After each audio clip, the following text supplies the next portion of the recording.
เทศลำนำธรรมโปรดสถาเจ้าค่ะ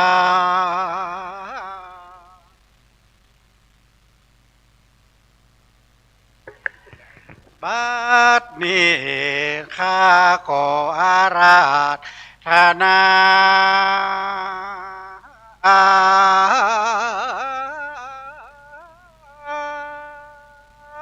องค์สาธุหานุกรรมปิมังพระชังอาราธนังกาโลมาเต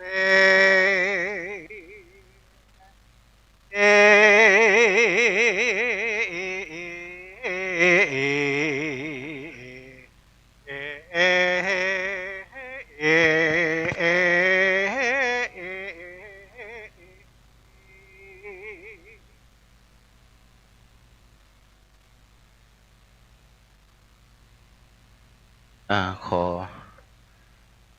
เคารพนอบน้อมแด่พระพุทธพระธรรมพระสงฆ์และถวายความเคารพแด่ครูบาอาจารย์เจ้าที่มาร่วมในงานเตธรรมนี่และขอเจริญพรแด่บรรดาญาติโยมนักศีลนักบุญทั้งหลายที่มาฟังพระธรรมเทศนาต่อไปเป็นพระเจ้าสิบจาตุภูกที่สามชื่อว่าสุวรรณสามยิ่งด้วยเมตตาปารมีภูกนี้ภูกที่สามก็ขอละเชิญสดับดับฟังได้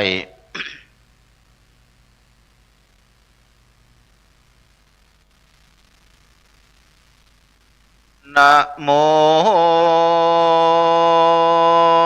ตัสสะภะคะวะโตอะระหะโตสัมมาสัมพุทธัสสะ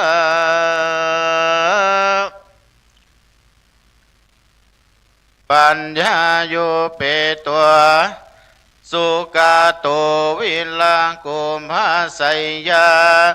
เสโกตันสายันนาดายโยโลกานาโทหิตายาตาจินเตหะตวาปะปุงอสุวรรณาตังนามามิหัง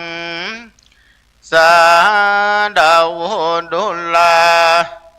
สัมปุริสะตั้งหลายอันนั่งอยู่ฟังธรรมจุงปากันจำแต่ตนถึงไปเดเตอสถานว่าสัพพัญโยพระพุทธเจ้าตนเป็นปิ่นเก้า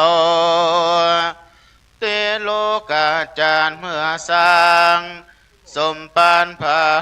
มีแต่ก่อนวันนั้นพาก็ได้เฮาจัดเป็นพระสุวรรณสามได้ถึงอุนตรายเป็นทุกข์มากนักโดยเตจะสมปานปาละมีอันใดเกินตำเพียรยังเมตตาปรมีอันยังได้ลอดพ้นจากวนตันลายตั้งหลายได้ถึงสุขสามประการดังพานถ้าลงยานสัมมาสัมพุทธเจ้าหากเตนสันนาไว้ดังเราจังใดวิสันสันนาไปนาภูมิพระญาเปิงจากหูดังนี้เติมเห็นละดังหูมานี่อาติเตกะเลในกาลอันล่วงพ้นไปแล้วเสียงเย็นละกันนานนักวันนั้นยังมีบ้านอันหนึ่งเป็นบ้านผ่านเนื้ออยู่แดนข้างคอกไปนอกเมืองผ่านลานัดสีอันมีตีไกลแม่น้ำมันหนึ่งชื่อว่านาติโสสันตามันตาว่าอันก็มีแล จานทาในกาลนั้นยังมีบุคคลละผู้หนึ่งตายจากภพมารโลกแล้วก็ได้ลงมาเกิดเป็นลูกผานผู้หนึ่งชื่อว่าตูลูกุละกุมารว่าอันก็มีและนามแล้วยังมีแถมหนึ่งบ้านอยู่ฝั่งกำนาหันแลเมื่อนั้นยังมีนางผู้หนึ่งตายจากพมโลกก็ได้เอาตนมาเกิดเอากำเนิดเป็นลูกสาวแห่งนายผ่านผู้นั้นชื่อว่านางบาลิกากุมารว่าอันหันแลตะโตปะลังลำดับนั้นไปนาคาทั้งสองใหญ่ขึ้นมาแล้วมีอายุใด16 ปีดังอันส่วนอันว่าพันทั้งสองพ่อแม่ก็มาเจรจาสัญญาว่าจังเอาลูกทั้งสองฮือแก่กันว่าอันหันแลแล้วมากว่ากันเจ้าทั้งสองได้เป็นผัวเมียกันแล้วดังอันบุคลาทั้งสองนั้นก็กวนเก่าด้วยกินเลสและขมาตัณหากรรมอันสักอันเมื่อดังอันคนยิงใจตั้งหลายในโลกคือบ่ออาโภคไปโดยกามคุณเต้าว่าอยู่ด้วยกับกันบ่ได้เป็นดังพรหมตั้งหลายมวลหมู่อันที่อยู่กับกันในจันฟ้าพมโลกพุ่นก็มีหันแล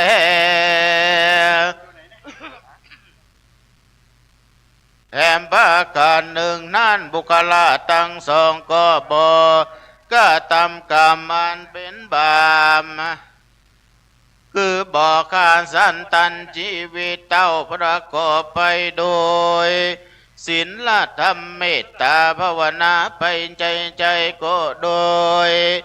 เหตุว่าเป็นอาลัมมันติแห่งตนแต่ผมมาโรคลุงมาเกิดนั้นแลในกาลเมื่อนั้นพ่อแม่ทั้งสองแห่งเจ้าตุกุลากุมารก็กล่าวว่าดุลาลูกหลักทั้งสองเอ๋ยนอดเนาสู่ทั้งสองเป็นผัวเมียกันแล้วสั่งบอกการตามกรรมการอันตั้งหากินสั่งอันคือมีต้นว่าละเนื้อเบื่อป่าและยิงนกเป็นต้นสั่งก็ทำการอันเป็นกลาวาดเย้าเฮือนอันใดกันว่าเมินมานไปสู่จักเอาสั่งมากินมาเลี้ยงกันอันจางที่นั่นต้นโลกากุมารก็กล่าวว่าข้าแด่พ่อแม่ทั้งสองเอ่ยอันว่าข้าผู้นี้บ่อยากจังการตามกามสั่งอันแลเต้ามีใจไข้บวชคือพระหนวดเป็นจีอยู่ป่าขอพ่อแม่ได้อนุญาตเคือกาทั้งสองนี่ออกไปบวชเป็นจีอยู่ดงลีแดเตอว่าอันเมื่อนั่นกันพ่อแม่ทั้งสองอนุญาตแล้วตัวกุลกุมารวมตั้งนางบริกากุมาลีผู้เป็นเมียก็พากันเข้าไปสู่ป่าให้หิมมาปานผ่าลบเพื่อว่าจักบวชเป็นละสีก็มีวันนั้นแหละนะสะโกเทวาลัญจาอันว่าพระญาอินตาอยู่ฟ้าก็เจ้าปุณกาวิสุกรรมเทวบุตรลงมาเนรมิตแต่งแปลงว่ายังอันสะลมสาลาพมตั้งเครื่องอัฏฐบริขารอันเป็นบริวารของใจแห่งนักบวช ตั้งมวลแล้ววิสุกรรมก็สันเด็ดมาสู่จันฟ้าก็มีหันและน้ำที่นั่นน้อยยาอินตาอยู่ฟ้าก็กวาดหูโดยญาณว่าราศีทั้งสองนั้นกันว่าตาบอดดังอันในกาลาไปนาจักบ่มีไผมาอุปถากรักษาพอเฝ้าตีนั่นตาเป็นหน้าเจ้าอินตามก็เจนจาจึงเจ้าราศีทั้งสองว่าข้าแดเจ้าราศีทั้งสองเฮยแต่นี้ไปนานบ่นานเต้าใดอันว่าตาหิงเจ้าทั้งสองก็จากบอดเสียบ่หันสั่งสักอันใดแลว่าอันเจ้าทั้งสองจุ่งผ่านด้านนาเอาเหือใดยังลูกใจไว้อุปันธาก็ควรจัดแลในกาลนั้นนาเจ้าว่าเล่าพระโพธิสัตว์เจ้าก็จุติจากภูมิมานโลกลงมาปันติสนกำเนิดในต้องนางผู้ผาเสดภริกาสินีกันว่าได้10 เดือนแล้วนางก็ผ่าสูตรลูกแก้วเป็นใจมีรูปองค์อาจไผ่ล่ำเลิศมีผิวพรรณวรรณางามผ่าเสดดังคำขาเหตุนั้นเจ้าพิตาสองพ่อแม่จริงใส่ชื่อแก้วแก่ใส่ใจว่าสุวรรณสามว่าอันหันแลมอาปะละปะปาเกแลกแลนั้นไปนาพ่อแม่ทั้งสองก็เลี้ยงดูเจ้าสุวรรณสามด้วย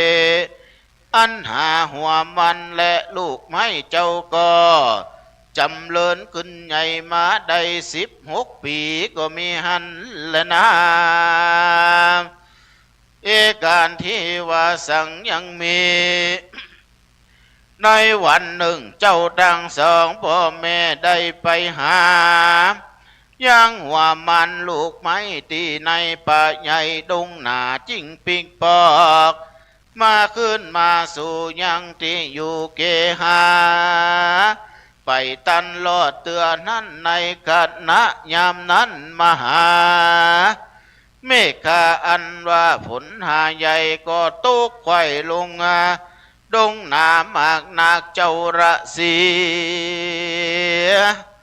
ทั้งสองก็ปากันเล่นไปสู่ยังติอยู่ไตลุ่มไม้เพื่ออ่านสะไหลบ่หือน้ำผลสัตว์ใส่เจ้าทั้งสองก็หากว่าได้ไปยืนอยู่ที่บนจอมปลวกอันหนึ่งดังอันทัดทาในกาลยามนั้น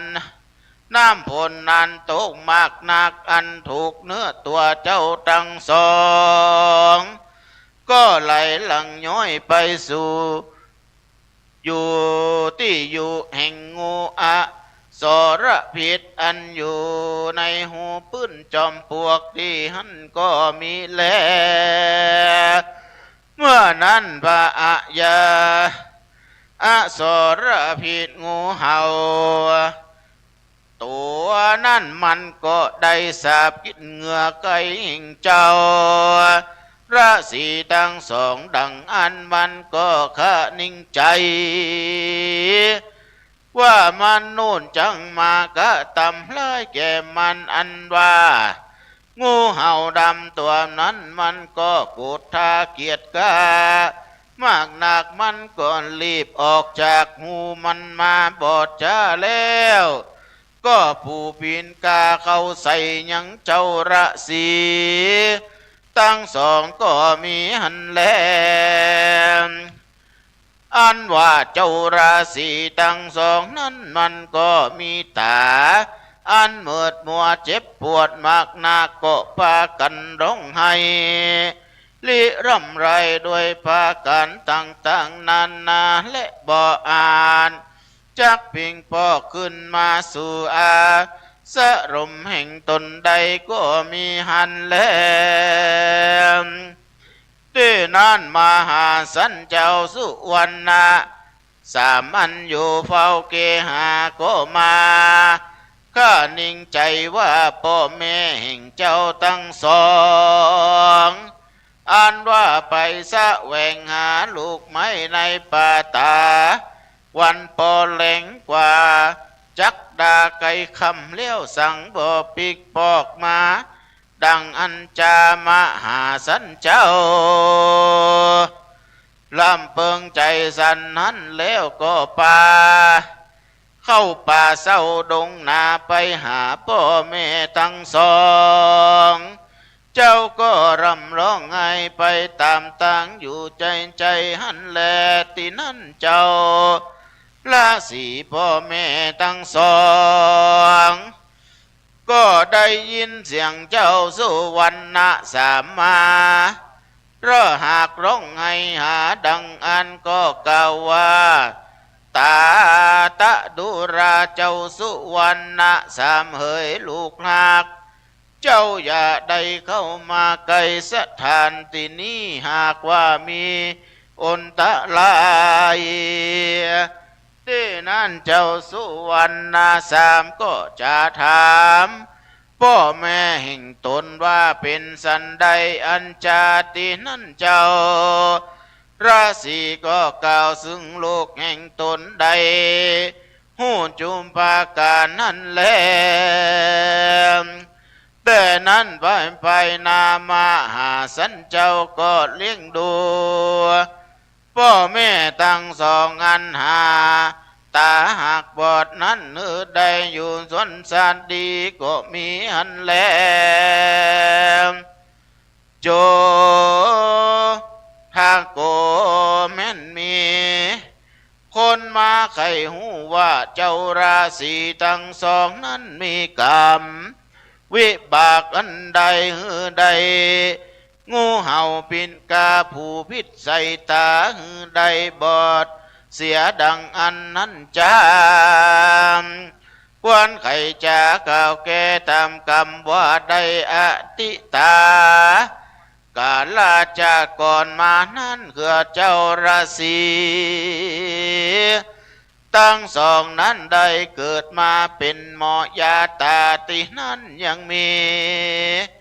ผู้หนึ่งเป็นพญาเจ็บตาก็มาว่าจางเสือเขื่อนทั้งสองฮือยาตาแล้วยังได้สัญญาไว้ว่ากันหายดีแล้วดังอันก็จักเขาของเงินคำอันนั่นหันแลที่นั่นเขื่อจังสองก็ได้การตามการญาตาตราบต่อเต้าว่าหายแล้วว่าอันว่าใจผู้เป็นพญาเจ็บตานั้นก็บ่ได้เขาของเงินคำสัมพันตีแก่เขื่อนเจ้าตั้งสองสั่งสักอันเป็นดังกำว่าไว้เขื่อทั้งสองผู้เป็นหมอยานั้นก็โกฏฐามากนักจิ้งแสงเอายาปิดมาใส่ตายังใจผู้นั้นใดบอดเสียก็หากมีโดยประการดังกล่าวนี้แลตอนสมัยดังอันพระพุทธเจ้าหากใดเตสันนาไว้ว่ากันละยานากาลีกันละยานางป่าปะกาลีจะป่าปากันตีดังนี้บุคลายิ่งใจตั้งหลายจุงสันนำจำจือไว้อย่าใดสร้างปามปากรรมอันใดไว้กรรมนั้นหากเกิดจากการกันตามกันสร้างกรรมดีเอาไว้กรรมตนก็จากเป็นกุศลภาระบุญใดส ส่วนสันดีนั้นแลกันสร้างป่าประกรรมบทดีเอาไว้กำมันอย่าปล่อยจังมาตอบสายเหือตุนใดเครื่องขี่จักเป็น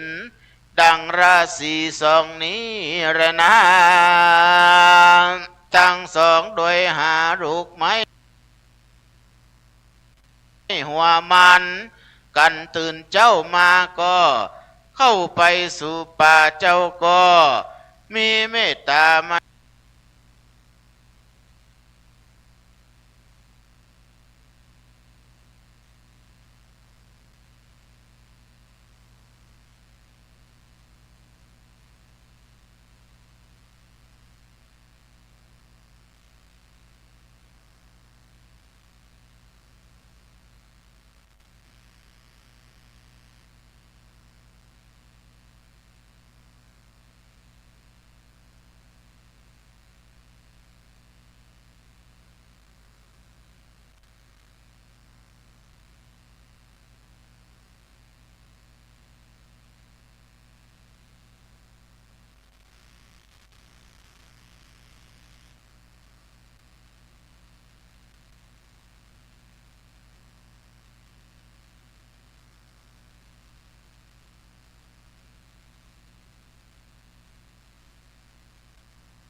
เลือดมากนักแล้วเจ้าก็กล่าวว่าเป็น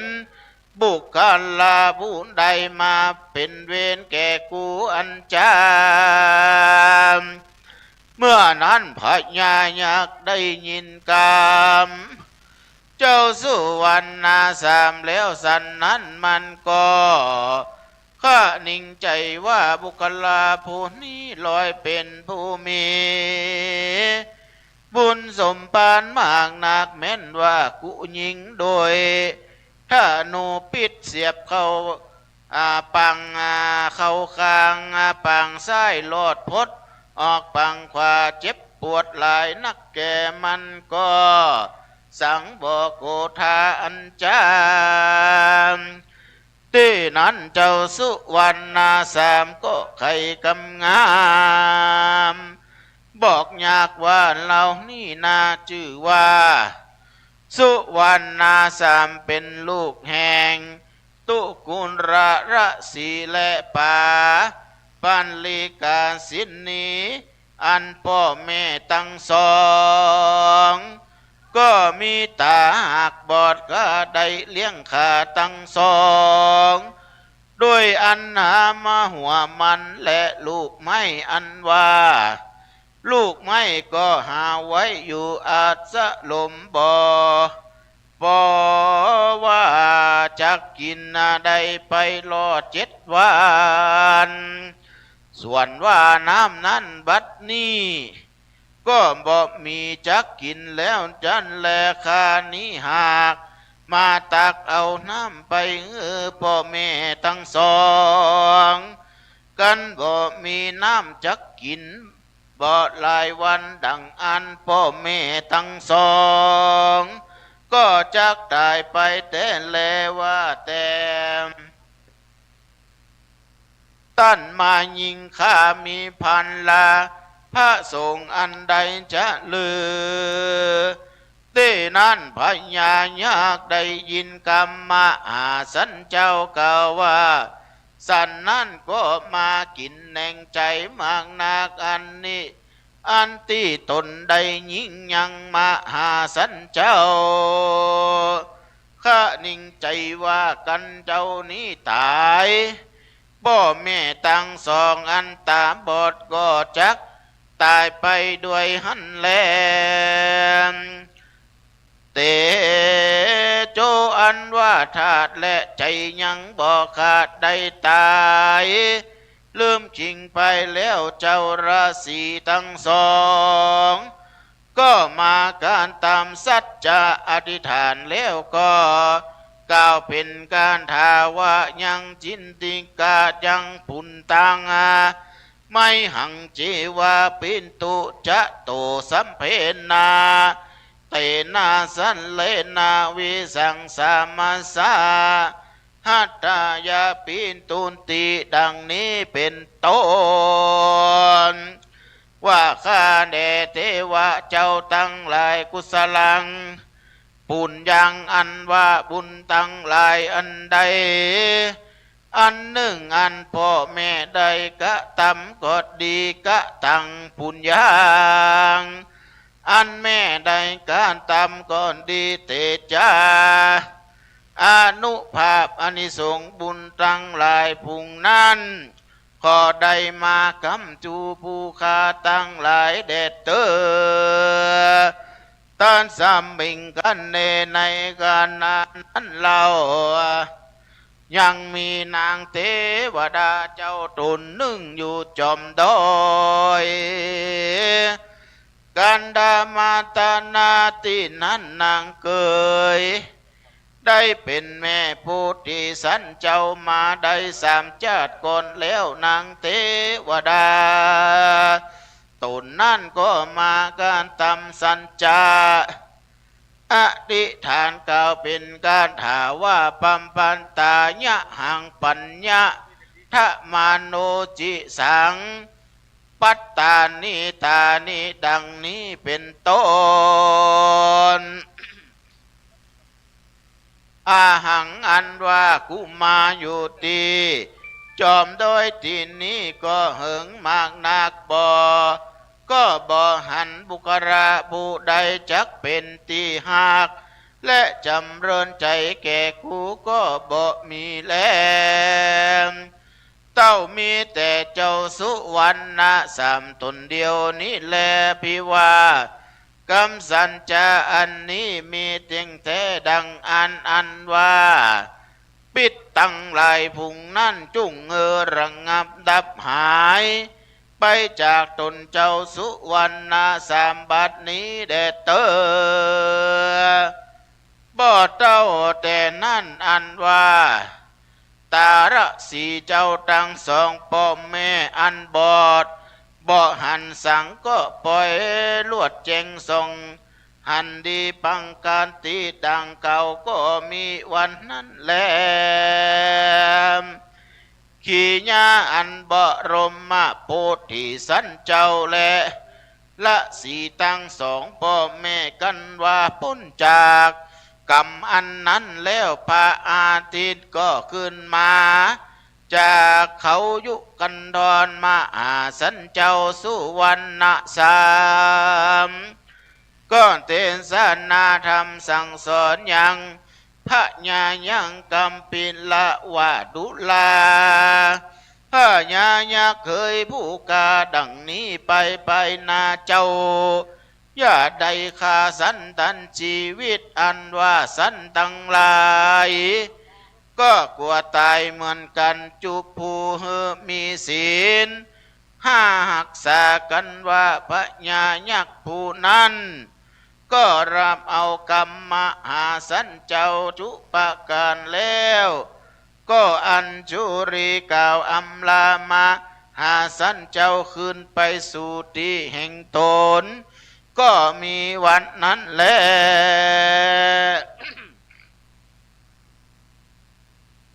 ที่เนี่ยพามพุนด่านเจ้าก็จาง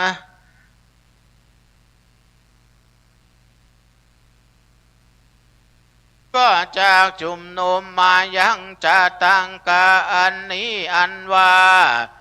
กัมปิลาญักะวันนั้นไซก็หากมาได้มหาอนันตเถระในกาล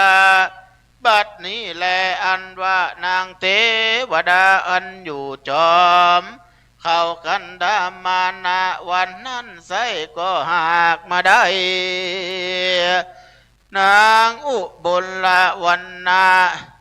เทลีในกาล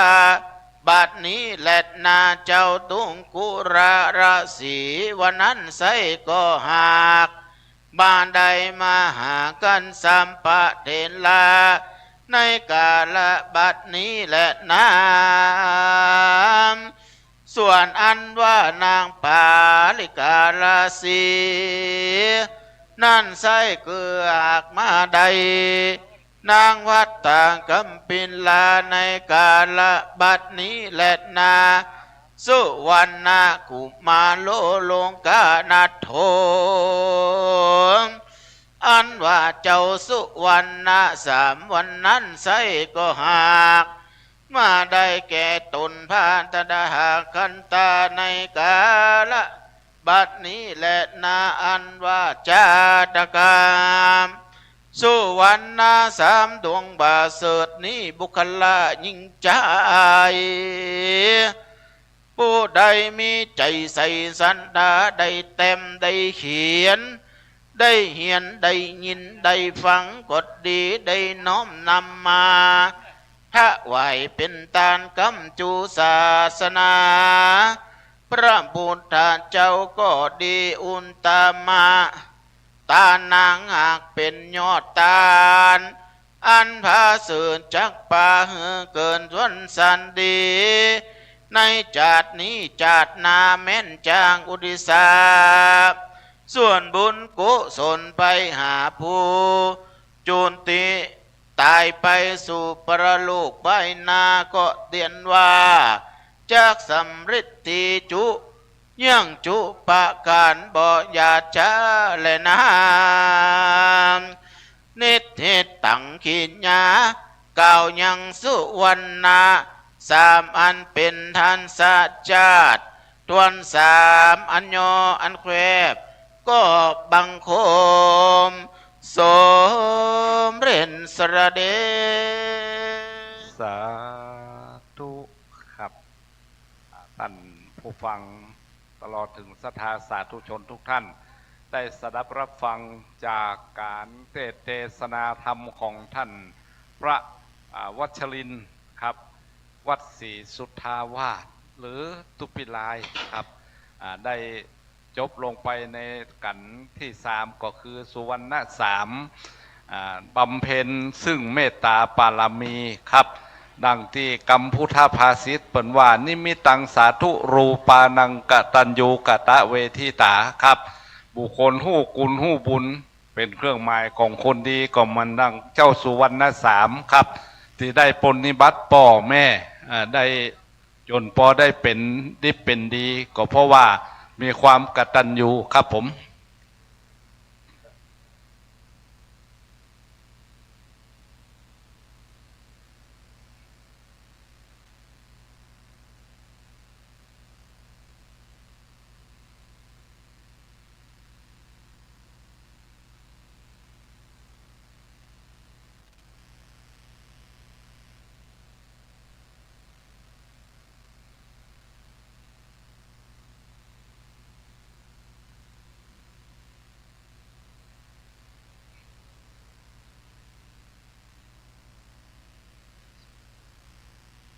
ใหญ่แล้วก็ตะกี้มาตัวตุปีเอสก็คือพี่น้องบ้านน้ำท่งเนาะกับดงสันเงินแม่น้อยอินยาสีแม่แก้วโทนาบุตรแม่หลวงแก้วอายุตะฮือ92 92คนนี่ถูกหวยกุงวัดนะประตำกว่า5 บาท บะสูงกว่าร้อยนะถูกเป็นประจำตุเจ้าไปวัดไปบิณฑบาตที่บ้านได้ก็ตีเป็นหวยถูกอ่ะนะคนมีบุญเนาะวันนี้มาแล้วก็จะได้กับพี่น้องจากบ้านตะคืนเปิ่นฟังรายการที่อาตมาจัดโยมแม่อยู่วัดบ้านทุ่งพึ่งวังเหนือเขามีหลานเคยอยู่ทุ่งพึ่งแต่เขาละกันแล้วบ้านไปได้หลานเขาอยู่ที่ตรงโป่งคนตรงพึ่งเหมือนกันตรงพึ่งวังเหนือเนาะก็จะขอเรียนเชิญแม่พลอยวังเสาบ้านตรงพึ่งแจห่มตรงพึ่งแจห่มลำปางแล้วก็แม่แก้วโทนาบุตรน้ำทงแล้วก็แม่น้อยอินยาศรีดงสังเงินโยมน้องจำเนียนธีรโพสี่ท่านขึ้นไปประเคนด้วยกันเทศกันนี้นะกล้าเกณฑ์กันเทศคนละร้อยลุกขึ้นโอ้น้องปักไปแล้วโลการที่5ที่6ขึ้นก่อนเนาะเอาหลวงปู่กำกับว่าเนาะผู้กำกับแม่ย่าพลอยลุกขึ้นมาแม่พลอยลุกขึ้นมาโดยเปิ่นมาจากแจ่ห่มเนาะเป็นเกียรติกับลูกหลานครับพี่น้องตังเวียงป่าเป้าแม่พลอยนี่ก็อายุจัดหลายแล้วน่าจะ8อัพละ80จะหือแม่พลอย80จะหือ80จะหืออายุหูมาตวยลืมเอาหูมาตวยละอีแม่น่าจะ8ปลายแล้วเนาะหลานมาทรง76โอ้มาถึงจ้ะ76อยู่ยังได้ก็ได้เอางามว่าตังเพ่แหมเนอะตังทำเพ่แหมตังตีผ่านเพ่แม่อุ้ยอ้อมมาแม่แก้วโทนาบุตรนี่เก่งหลายอย่างเนื้อศรัทธาโดยเฉพาะโจโลดอคาหุ่มกันแล้วถ้าอาจารย์ม่วนขนาดกระถินอาจารย์เอลม่วนอย่างอีแม่พ่อนด้วยเขาเพื่อนเปิดอันมีอันพินเนาะพินอีสานหุ่มนะจิตใจเปิ่นล่าเริงอยู่ตลอดหุ่มฟังธรรมฟังทุกวันเนาะแม่ย่าแก้วโทนาบุตรเอากราบในเมตตาท่านอาจารย์ครับแต่มีน้ำหยาดเตรียมน้ำหยาดไว้เนอะเตรียมน้ำหยาดไว้ได้หยาดน้ำหมายตาลด้วยกันเนาะกราบนิมนต์ครูบาอาจารย์ได้เมตตานะครับเนอะ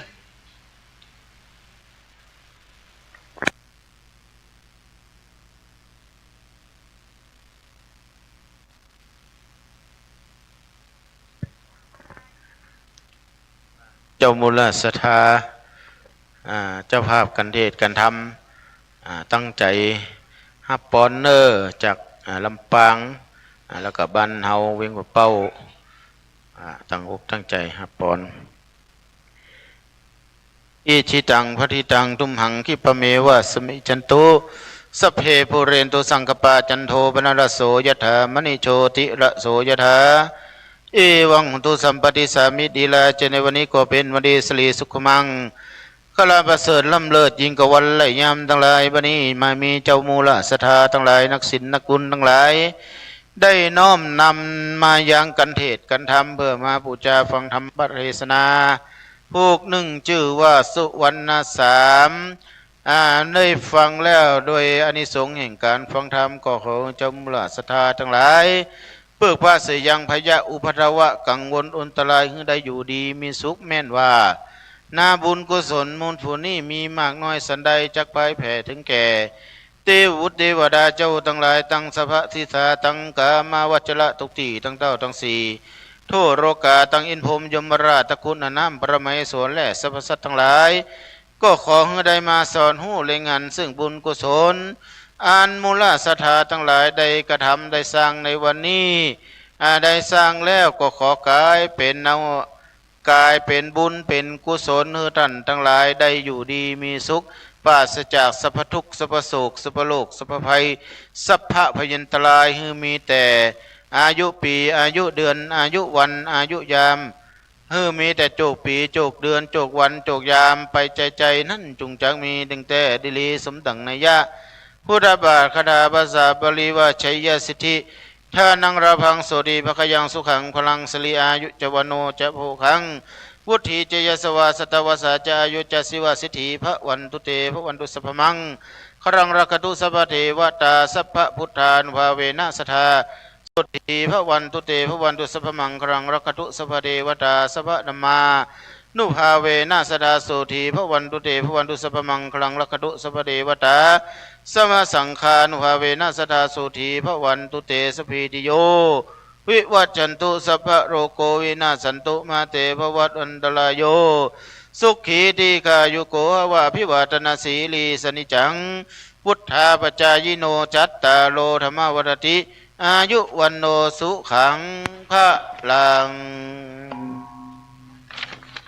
หมดยกนักมวยลงได้ เก็บครอบครัวให้อาจารย์โอ้ศรัทธาวันนี้อีพ่ออีแม่ตั้งหลายฟังเสียงท่านอาจารย์อาจจะบาดเต็มที่เนาะโดยปัญหาสุขภาพท่านอาจารย์มีโรคประจำตัวเดือนหนึ่งเนาะก็ได้ไปหาหมอไปฟอกไตเดือนละหลายครั้งปัจจัยที่ศรัทธาได้ให้หอมเป็นการเทศการทำทั้งหมดหลวงปู่บ่ได้เก็บไว้เนื้อเอาถวายหมดเลยเดี๋ยวก็เก็บมอบให้อาจารย์ได้ไปเป็นก้ายุกกายารักษาพยาบาลเดินต่างเนาะได้เมตตามาแสดงธรรมให้ศรัทธาญาติโยมได้รับฟังกราบในเมตตาท่านอาจารย์วัชรินทร์อัตตสาโรวัดศรีสุทธาวาสเวียงปะเป่าได้เมตตาแสดงธรรมจบไปเอาต่อไป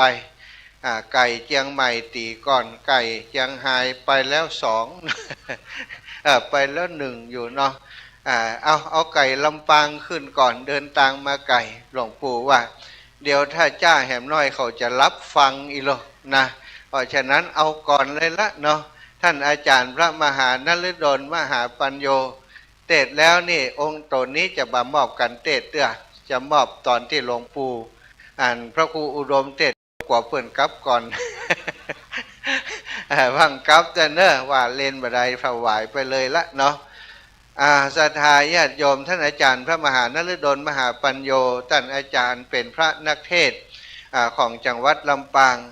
อนุรักษ์แบบเบ้าล้านนาเทศภาษาเมืองแล้วก็เป็นครูบาอาจารย์สอนอยู่โรงเรียนปริยัติโรงเรียนปริยัติธรรมวัดสาราใจเนาะที่ลำปางก็บอกค่อยได้อยู่ต่อใดอาตมาภาพอยากจะจัดเปิดเข้ารายการช่วงหัวค่ำยำแรงบางครั้งคลื่นสีขาวมีเวลานิมนต์ออกก็บ่ได้ออกต้องเตรียมการเรียนการสอนแต่ว่าก็พยายามให้เปิ่นได้ออกรายการตัวบ่อยๆตอนนี้เทศม่วนศรัทธาญาติโยมเนอะม่วนบ่ม่วนก็ฟังเอาเนาะถ้าว่าม่วนอย่างนี้เดี๋ยวม่วนจะมีปัญหาเนอะแล้วแต่อาจารย์เด้อเนอะอันนี้ลำปางกับลำปางกับนานเอาแล้วแต่ประหลวงนานทำอย่างให้ไผ่อาราธนาเนอะ2-3 นานก็นะศรัทธาเอาแล้วแต่ประนานนะ เรียนเชิญเดี๋ยวจดเตียนส่งธรรมก่อนจดเตียนส่งธรรมไปปอเปลี่ยนเตียนครับจะได้ฮือปั้นเดียวกันพูดนะครับได้อาราธนาครับมันได้หู้เจิงกันพ่องถ้าทางเวียงปะเป้ามันหู้เจิงดีขึ้นกระลงเนี่ยครับ จังหวะเห็นเนาะขี้ข่านเนี่ยคนเดียวจู้เขานะเอาเรียนเชิญประธานสภาวัฒนธรรมอำเภอเวียงปะเป้าเนาะประหลวงนานได้เป็นประธานจุดเตียนส่งธรรมเนอะเรียนเชิญอาจารย์ยังมาเป้าไปถึงจังหวะเนาะ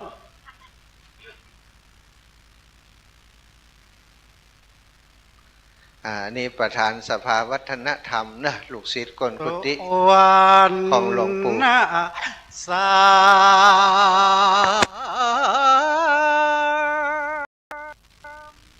การงามก็จบลงไปปน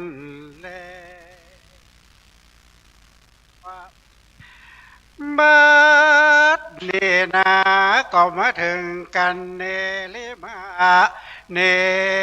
ลาเมื่อแก้วกรุณา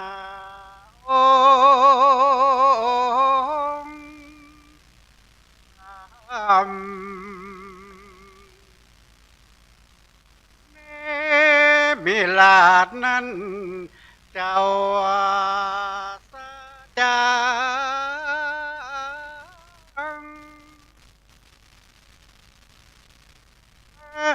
เป็นพระธรรมผูกทวนหากันเนตรนาอาจนานจื่อใหญ่กว้างดีงาม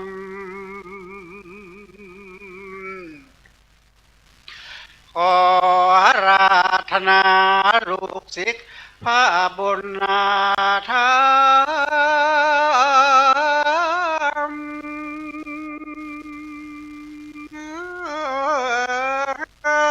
ต้นผ่านแผ้ว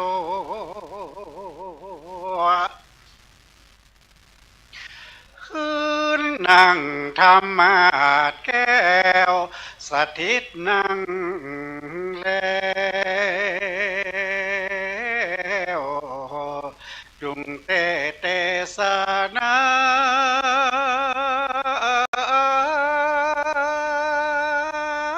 ธรรมสา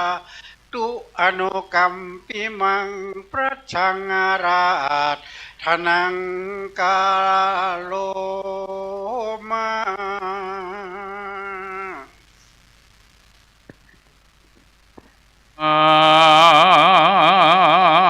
โห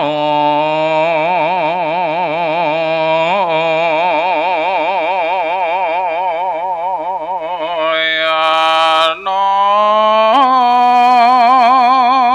งพ่ออาจารย์ร้อยตำรวจตรีสีไว้สมวันรูปหล่อนี่นาเลยจักทหารตัวเจ้าอาจนำทุ่งขึ้นนั่งธรรมาสฟังอาราธพานา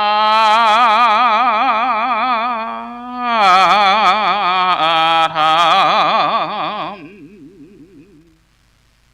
ว่าขอให้เราได้นำกับจ้อยแต่บ่เสียงอาตมา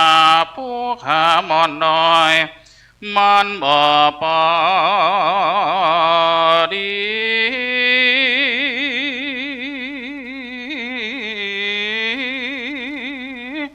เพราะบ่ตันได้กินข้าวจีจอมพอละเด้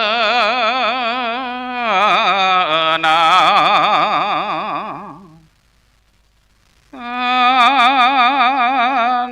ว่าพ่ออาจารย์เข้าใจเอาอันนั้นมาแถมสัก5 ห้อยเสียงแห่งเฮาก็ถ้าจะอ้อยดีมาห้อยน้ำหวานเนอเราแลดี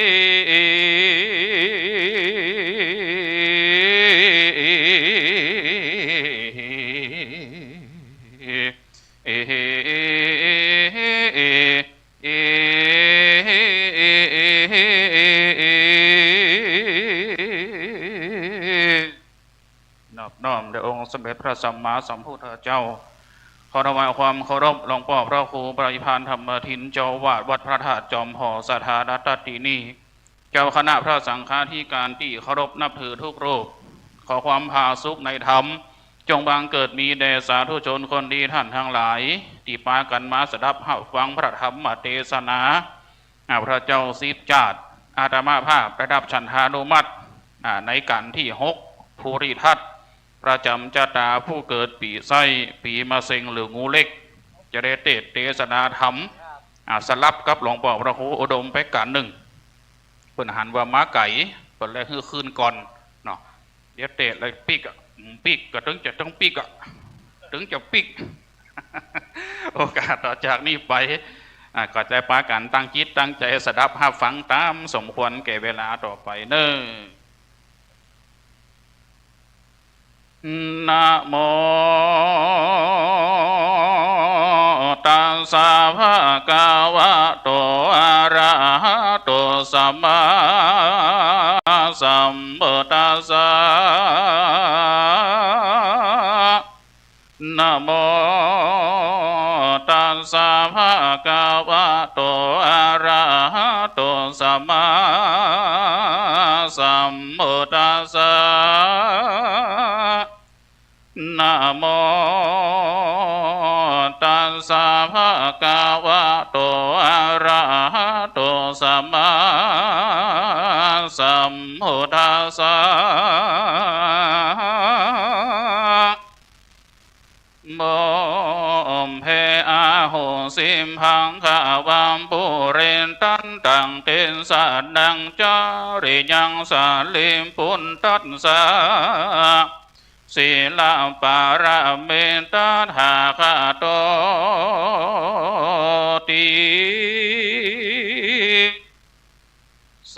หันตะโบฟังดูราโสตุน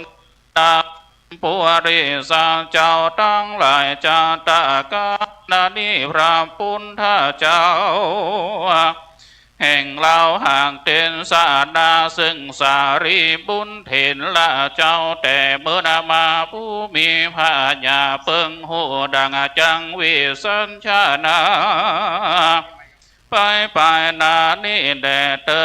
ปุราจาปรังบันดิโตสันตังสะโนติสาริปุณตาดูกาลาสาลีบุญเห็นละเจ้าเหล่าตาทางข้าตาเมื่อก่อนพุ่งสังสมปันเตียวสงสารโลกใดกำป้าหือใดเป็นนางคาราจือผู้เลตันว่าอันทานายกาลาเมื่อแก้ปัญหาบนจานาฟ้าแล้วนะก็มีใจห่องแผ้วสมานันสาก็เต้าหาธานาไข่เมื่อเกิดนายห้องฟ้าเลิศเนรปานนะก็หังสาสินเจียงคันบ่ขาดบ่ได้พระมาตลาสาอยู่ที่หิมแตบยำมานามูกว้างใหญ่นายโลกไตเมืองคนฮานาเลตาธานายกาลานั่นแล้วยังมีผ่านบาปเศร้าเจอเนสาตาผ่านนะก็ป้าเอาสมมาตันกุมารผู้เป็นลูกลาลันดัดป่ามาหอดตามันนะก็สอดเล็งหันผู้ริตัดหันแลโสปุติสาโตอันว่าโนโปติสันเจ้าปุริตันตานาการาชนาพญาอาจเตรียมตานากันเจ้าได้หันนะสองป่อลูกทุกยากผูกเครื่องขี่คุณนามีมากเต้านะก็ป้าสองป่อลูกนั่นแล้วไปอยู่ยังอติอยู่นางการาชบาดาลแล้วนะก็ฮืออาหารข้าวน้ำวันทุรำปัจจัยของอนาได้นั่นใสหากเป็นติบไฟจุอาณาอันนวพรานดงตันผู้ถอยมีบุญนะบ่ดอยจืนสู่มักไข่ขึ้นสู่เมืองคนนะก็ลาปุริตัดตนยนโยดปูนริตัดนั่นโสดนะก็เอาแก้วอนาวิเศษแล้วยืนปั่นพานาดุงตันนั่นเล่าก็บอกเล่าไข่กำว่าจุ่มแก้วแหวนเงินคำนานาไซตังของโลกไตนวิสัยข้าก็บ่มีใจไฟอ้างกันไปหอตาตั้งเมืองโคนาจักเอาตนออกบวชแล้วหลวดปั๊มปิงทำกานามันไข่กำเมียนแล้วก็บาอาวาลูกแก้วขึ้นสู่ยังที่อยู่เมืองคนนะก็มีหันแลนาอนาวาภูริตันราชนบลาขาดสินใสยอมจ้างไปยังจอดแต่ฝั่งยอดยามโมดาจุวันเนาโปสาทาสิน คำฮาลาเลตาทาในกาลาดานาเล่ายังมีพรามหนุ่มเนาชื่ออาลัมพาจบกาถามนเวทจากละศีลวิเศษอยู่หิมมาปานนาเตียวลัดดงดานใหม่ขึ้นส่วนยังติอยู่เมืองคนเมื่อเตียวหนมารอดยังฝั่งน้ำยอดยาโมนาตีนานนายังมีนางนาคนาคามวนโมหากละเล่นละอยู่ดอนทรายอาณานาคตั้งหลายนี้เล่าหากเป็นปริวารมหาสัจเจ้าอันชื่อว่านาคาราชได้ยินเสียงพรามห้าวหาเตียวมาเขาก็บอกปินจารณาสันทีกึดนว่าเสียงตีดังมาเป็นพญาคุดสัตตูกาเขาก็บอกจะเล่นหนีแก้วดวงดีลาไว้ดอนสายหันแลอาลัมพาพามมาหันแก้วดวงงามนวิเศษโหแจ้งเจดดีหลีว่าเป็นแก้วดีกาใหญ่จริงเก็บเอาใส่ป้าทงส่วนว่าเนสาตาพานตั้งกุมารลูกลาเตียวลาดาป่ามาสวยังติอยู่อาลัมพาพรามหานาเกียวงามผ่องแผ้วก็หูแล้วสับปานยอนเคยหันมาแต่ก่อนยามเจ้าน้อยอ่อนนาคาราชได้โอกาสวางป่านมันก็มีใจพันใครได้จริงเข้าไปไกลแล้วจะถามดูราพรามหนุ่มเดาอานาวาแก้วลูกนี้เล่าข้าขอปู่จาแล้วข้านี่นะจักบอกขุมคำใหญ่กว้างว่ามีพญานาคอยู่สร้างหิมจอมพวกใหญ่หากตันใดมาแล้วนำไปสู่ยังที่อยู่บ้านน้อยเมืองใหญ่ตันจักได้เงินคำมากนั่งแลที่นั่นกูมานะผู้เป็นลูกนิสาตาพรานหานาปอตนกะตำการนบ่ชอบพิษจากขอบศิลธรรมมีคำไขตันต่อว่าดูราปอเฮยแต่ก่อนยำอยู่บ่อนบาดาลเต้าหูบานนางคาราชก็เอาแก้วอาบเยินปั่นปอป้อยบ่ผ่านใครได้บัดนี้ปล่อยมักไฟข้านิ่งในใครได้แก้วใส่นวิเศษพิษป้าเพศกองดีโบราณมีว่าไว้จุงกึดไข่ข้านิ่งดูว่าเป็นอากาตนาอยู่นั่นเล่าต่อสหายเจ้าผู้มีกุณาเคยหนุนมาก่อนบาปกรรมย่อมสอนตุ้ยมาและนาปอเฮยที่นั่นเนสาตาพรามตะบ่อาจฟังกรรมกุมารลูกเต้าส่วนเจ้าหน่อเดาผู้เป็นลูกมีใจผูกตั้งสินใจอาจินตั้งต่อก็หนีจากพ่อตนไปบ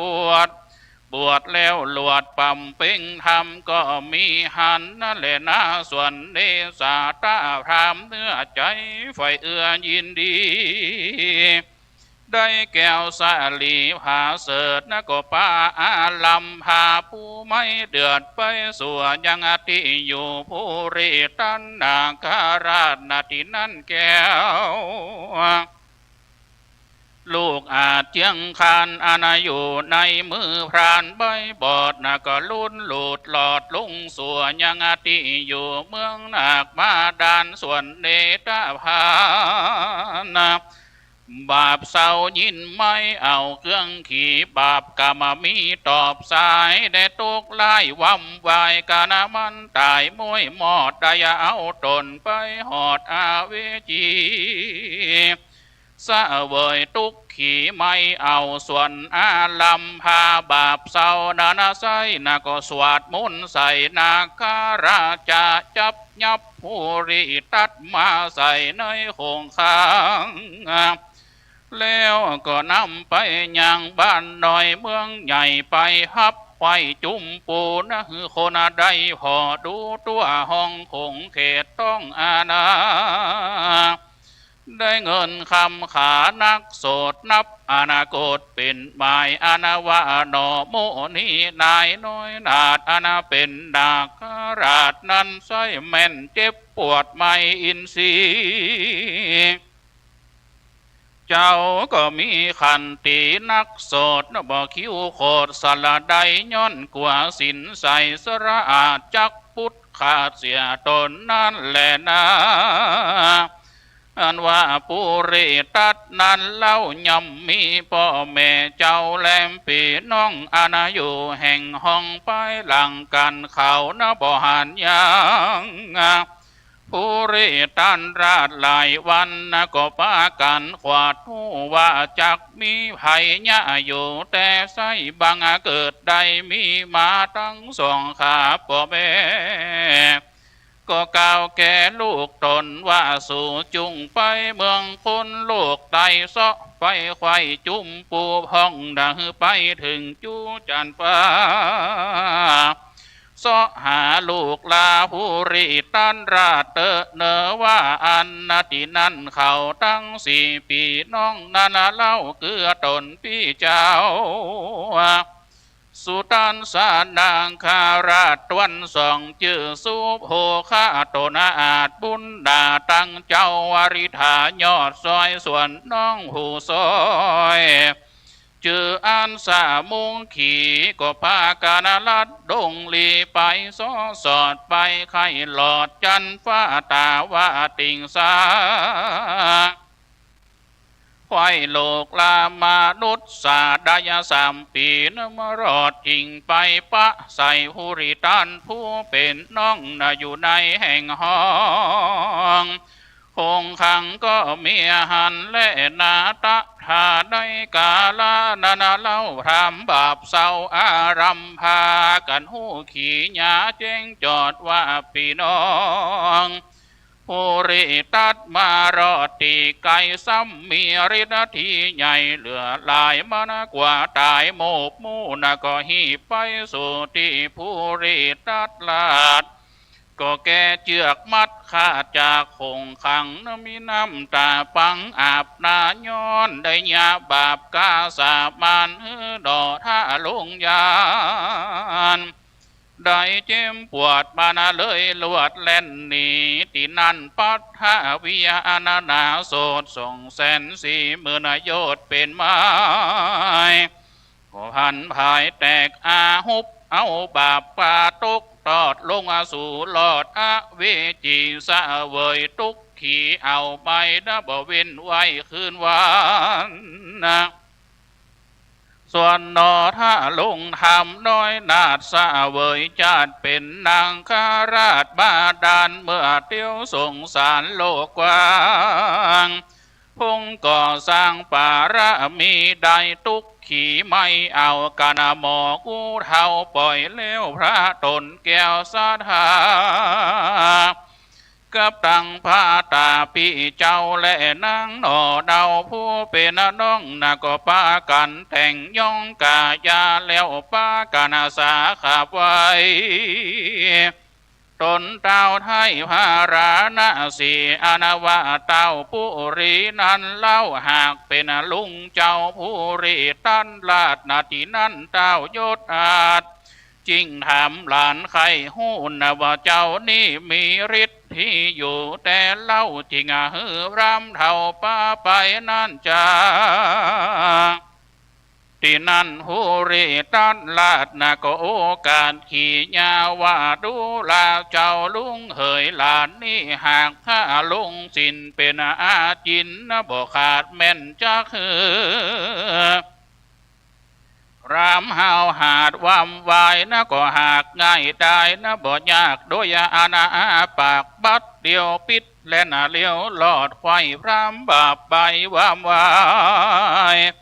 กาณพามันตายกาดก้อยสินจักด่างพร้อยบัดเดียวและนาดูลามาตุลุลาลุงเจ้าหลานนี่เล่าพงสาง สมปานกว้างยาวไปเต้าขานิ่งได้ไปหอดได้ถึงยอดซับปานายุได้เป็นคู่แก่โลกนำสารคามโอคาสงสารถึงนิพพานเวียงแก้วเป็นตีเลี้ยวมาโนดายกันจากไข่กล่าวเลี้ยวก็ลาเต้าตนแก้วพาลานาสีแล้วนาก็ปากันขึ้นนี่ขึ้นสู่ยังอติโยนาการาชบาดาลก็มีวันนั้นแหละนาสาธาสัพพัญโยราปุณธาเจ้ากันไขเล่ายังนิทานอานานี้แล้วพระตนแก้วจริงจักจุมนมมาฮือแจงพระจริงแสงเทศนาวัตถามาตาพิตาโลมหาราชาเหสุงเสสาตาพรหมรโนเทวตัตโตอาหาเมวะโลกานาโรอโหสิพิงขเวดุราภิกขุเจ้าตั้งหลายอนาวาดาการาชานะเป็นพ่อนั่นแหละแม่ผู้ริตัดวันนั้นใสคือหากมาได้พญาสลีสุโธธานาราชาแห่นางสลีมายานาเป็นปิตาและมารดาแห่งเจ้าในกาลาบาดานี้และนาอนาวานิสาตาพรามวานานั้นใส่นะคือหากมาได้เทวาตัดเห็นผู้ปองเวนนะพระตาถาคาตานายกาลาบาดานี้และนาส่วนอันว่าพญานางจือภูริตัดวันนั้นใสอาหังเอวังโลกานาโถคือหากมาได้พระตาถาคาตาตนเป็นนาติจังติเพิ่งแก่โลกทั้งสามในกาลาบาดานี้และนาโยปุขาโลอนาวาปุงขาลายิงใจฝูงได้เกิดมาได้ปีใสได้กำเนิดไว้พระธาตุโพธิบานาลังอันเป็นที่พระพุทธเจ้าตัดพญาแต่แรกเก้าหัวตีอาณาจักรมาเกิดเป็นคนใดอวจินตาวิญญาณตนเข้าไปสู่ยังอติอยู่ไม่ใสอันมีงูและผีเสือหักษาอยู่ได้ฟูเจียนจากกันไปมาว่าดูราเจ้ากูเหยเหล่านี้จักมาอยู่ห่วมกำเจ้าตั้งสองตีนี่บ่ได้จะแลเดียวว่ากว่าภัยญาพาญาตั้งหลายมาบังเกิดคาเลจริงขอลาไปก่อนเตอข้าจักไปเอากะมาเดินเกิดในที่ข้ากุนคนตั้งหลายปุ้นแลลอยว่าไปลุนมาเมื่อนามีภัยญาพาญาเจ้าตั้งหลายมาบังเกิดแก่ตูข้าตั้งหลายนะก็ปากันเอาเครื่องปูจานมาหือสู่เจ้าขอสู่เจ้าจุงมาฮับเอาพาญาติแลขออุบาทตั้งหลายฝูงนี้ไปแด่เตอว่าอาณาแล้วจริงได้เอาจิตวิญญาณแห่งตนได้ลงมาเกิดอวกามเนิดในขับพระแห่งมันดาตนจริงได้เกิดมาเป็นคนอันหญิงและชายเจ้าตั้งหลายบาดานี้แหละนาคนเกิดปีไสอุตามาดังยอดตานแห่งตนได้สร้างธรรมภูริตัดเป็นตานเป็นธรรมจ้าตาแห่งตนนั่นแหละสร้างดอกไม้เงินดอกไม้คำเป็นยอดตานแด่เตอแม่นผาธนาเอายังสูงสามประการคือสุขในเมืองคนโลกลาสุขอนามีในเมืองฟ้าและสวรรค์ สุขเป็นนิรันดร์ห่องแผ้วคือลอดเวียงแก้วนิระปานจุงฮือตานอย่าได้ขาดมีสินสระอาดทักษาจุงได้ภาวนาไปใจก็จักสมดังกรรมกรรมหาธนาก็มีโดย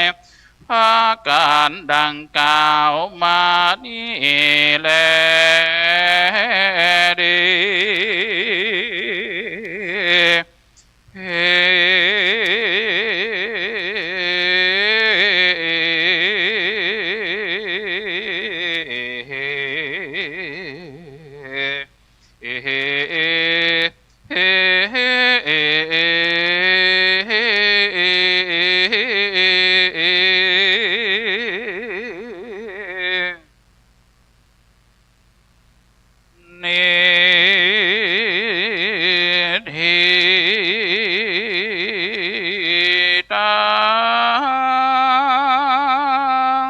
จะไปฟังลูกเดินสาธายิ่งใจหนุ่มเทาขออดสาฟังไปแถมสักน้อยหนึ่งเล่า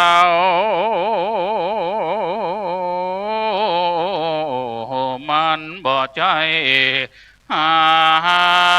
ปอ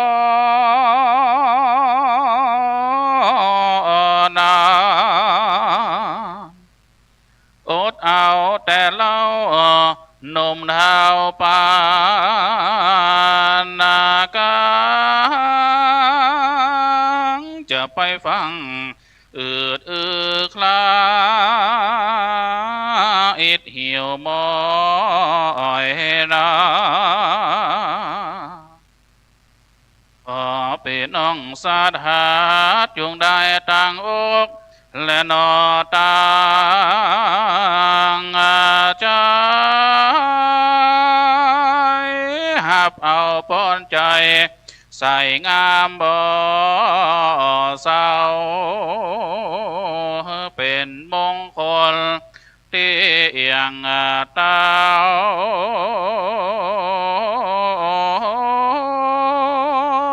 บ่ได้หลงแวเข้าคงเขตห้องนอ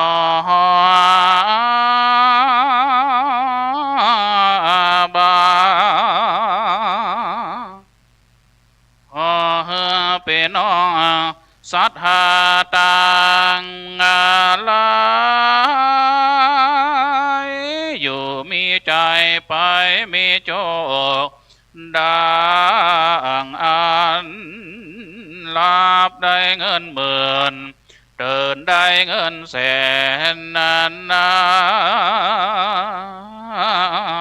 นขอมีอายุมันนอดีค่ะปันได้ครบ100 สาวหวบข้าวสาสัปปะโรคาอย่ามาปานโทกต้องขอศรัทธาพ่อแม่พี่น้องจงลามีใจมาเดียวนี้อาศัยขอลวดลาตั้งไปนอกและไปในลาตั้งยิ่งใจใหญ่น้อยลาตั้งพ่ออาจารย์พ่อนานพ่อนอ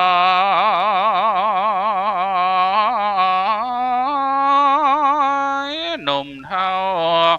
จัว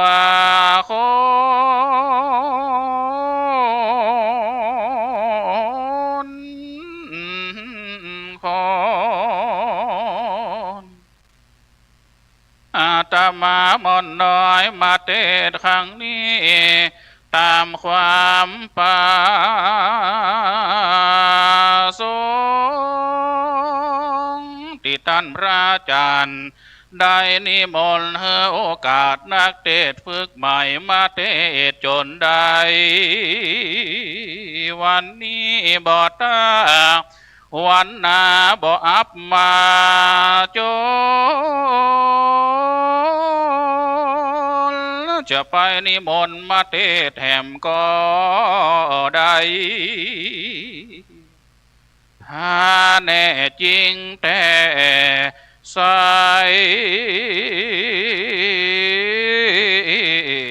ติดประจำไว้บ่เดี๋ยวนี้บ่ดีกาสุดท้ายนี้ผู้ค้าก็ขออโหสิกรรมหลอนว่าได้แป่งกรรมเป็นก้อนกาบซอยมันผิดเพี้ยนบ่นิ่มเรียบมาลอยพิษแผกเส้นบ่ใจบาดนอกำเดียวอาคาลาพระยัญชนะสามตัวเดียวหาตัวเดียวบาทหลังบาทนาขอพ่อแม่พี่น้องศรัทธาจงได้ยกโทษและน้อภัยขอศรัทธาพี่น้องเอาตังมากีบใส่กันเทศบนเวทีจะไปเอาเหรียญใส่สลุงสวายให้มานวายเอาไว้เน็บกาตั้งลุมบ่ขึ้นมาบนสักใบอย่างมาน้อยใจแต่เจ้าว่าเล่นไปเนื้อสะทานุ่มเท้าขอสุมาและภัยแม้นว่าสุ่มเสียงตุเจ้าองค์เทศซ้ำบ่เอาไหนนับนั่งฟังไปเหมือนเสียงไอคุณเทาปากันมานั่งฟังธรรมตั้งแต่ตาเจ้าเพื่อได้กุศลเรานอตังบนอานิสงส์ธรรมหุริตัดดวงนี้จักได้กำโจและอุดนานุนเงินคำมั่งมนกำโจไปนากำลังหาภูริตัดทวนหกข้างเหมหาหกหูกบ่ได้ว่าอานาขอปออกแบออกปีน้องศรัทธาจุงแปลงใจนิ่มรอทาด้วยใจละตั้งมานฟังธรรมพระเจ้าสิบจาจะดกไปหนอลาเมินฟังลำน้ำกาบนี้ก็มาลาสมัยเหลือเกินฟังไปเมินลวดเงาลับเหียโกจอยบาเดียวเดี๋ยวนี้ก็เสถียบมาลอยก็ขอวาดนอวา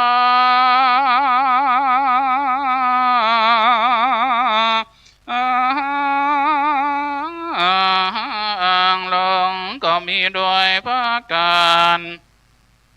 ดังกล่าวมา นีแลดี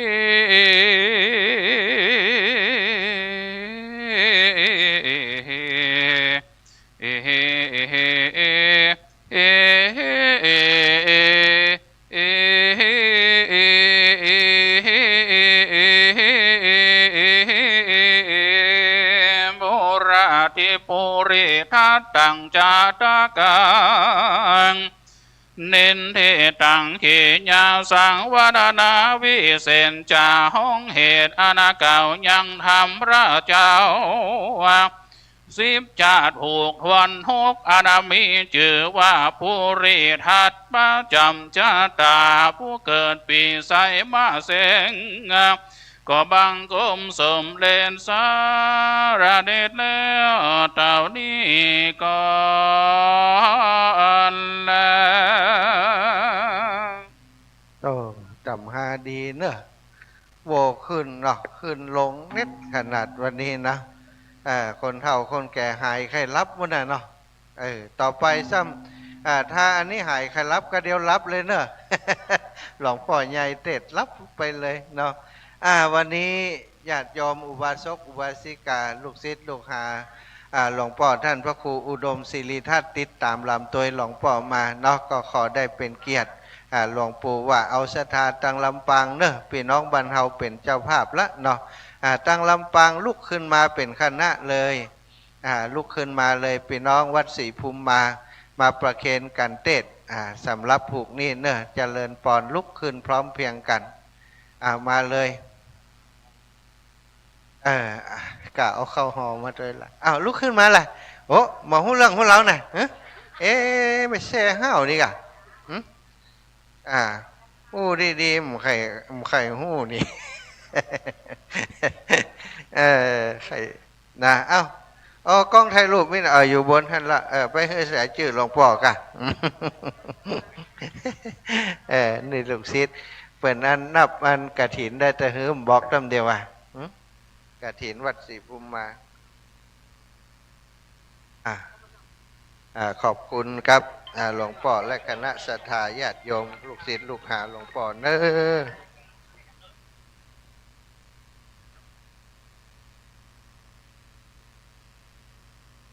คณะนี้ขอคณะศรัทธาวัดศรีภูมิมาก็ได้ประเคนกันเทศประเคนปัจจัยแด่พระนักเทศครับจากจังหวัดลำปางครับต่อไปก็ขอเชิญพ่อแม่พี่น้องทุกท่านได้รับการอนุโมทนาปอนจากท่านพระคุณเจ้าครับ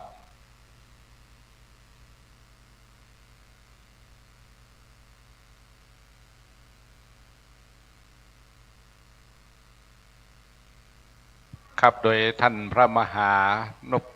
นพดลเนี่ยครับนพดล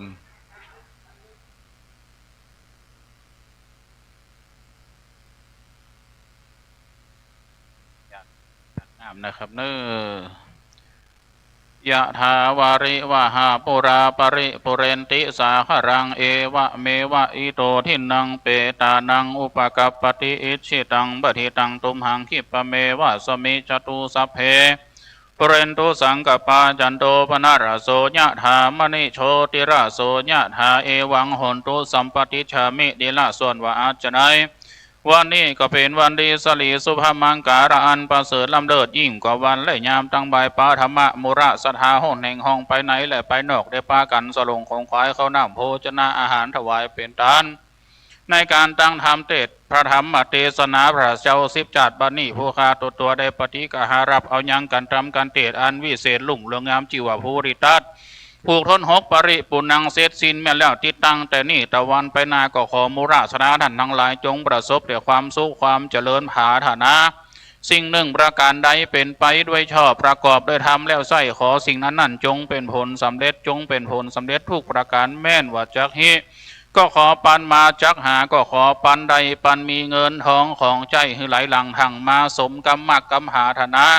จูนยังจูปาการสมดังกรรมกรรมหาธนาจูนยังจูปาการนั่นจงจักมีเตียงแต่ดีๆสมดังบทบาทคาถาบาลีว่าสัพปีติโย มาเตวันตรายโยสุขีเตขาโยโกภวะพิวาตนะสีลิสนิจจังวุฒาปัจจายโน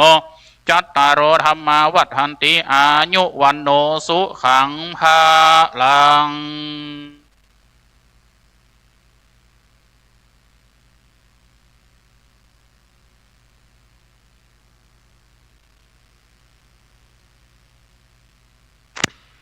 ครับท่าน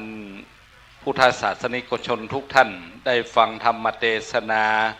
ในภูกที่ชื่อว่าภูริทัตครับปางเมื่อได้บำเพ็ญรักษาศีลครับศีลเป็นดังอาภรณ์จะไปสู่สุขติได้ก่อศีลจะมีโภคทรัพย์ก่อเพราะศีลอีนะครับอันนี้ท่านพระภูริทัตเปิ่นได้บำเพ็ญมาครับก็ขอกราบขอบพระคุณท่านพระคุณเจ้าท่านพระมหานพดลนฤดลครับมหาปัญโยครับก็ที่ได้เทศนาไปครับเพื่อจะบ่ให้เสียเวลาเอาเลยผูกต่อไปเนาะกราบนิมนต์ครูบาอาจารย์เจ้าหลวงพ่อใหญ่พระครูอุดมศิริทัตน์นะได้เมตตาขึ้นสู่ธรรมาสน์อาจส่งเพื่อจะแสดงธรรมผูกต่อไปวันนี้ต้องขอบคุณศรัทธาญาติโยมหมู่เฮาทุกคนทุกท่านเนอะวันนี้ก็ถือว่าที่ฟังอยู่ตั้งบันนักหนาป่าป้านตั้งเมืองฝั่งโทรมาตะกี้แม่คำแดงครองมีโอ้เสียงดังฟังชัดตู้เจ้าตะกี้เนี่ยชื่ออายังท่านอาจารย์อีแม่จะติดกันเตะให้เปิ้นอีนะ ติดฝากมาก็ได้วันนี้บัดตันเถอะอีหลอกเนาะโยมแม่คำแดงครองมีจากเมืองฝั่งขอบคุณโยมแม่ติดตามรับฟังแล้วก็ในเมตตาหลวงพ่อใหญ่พระครูสุจิตานุรักษ์นะหลวงพ่อใหญ่ก็สัญญาณตลอดจนจบเตะตั้งธรรมหลวงวันนี้นะตลอดถึงที่ตั้งเชียงใหม่ก็ฟังอยู่เนาะท่านพระครูสมุวิสุวัตวรกิจโจเพื่อนก็สัญญาณ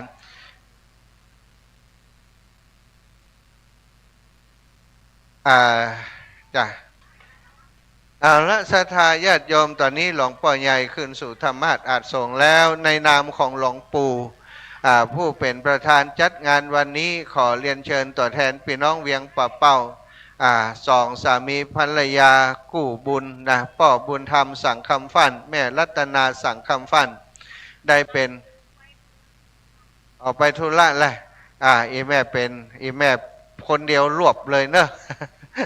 จุดเตียนสองธรรมเรียนเชิญแม่รัตนาอันนี้เป็นแฟนรายการประจำสงสัยจะกลับแล้วก็นี่คนงามบันต้นพึ่งปิดก่อนนะเนาะลูกมาตัวหลานมาตัวเนาะดีใจเนอะอุ้ยได้มาเนาะจะจำไว้เนอะคนชื่ออย่างก็แม่พลอยเนาะแม่พลอยอายุตะฮือวันเสาร์เนาะสัตว์เนอะบุญรักษาอีแม่ดีไปยังนะเนาะหม่นใจอย่างเอีย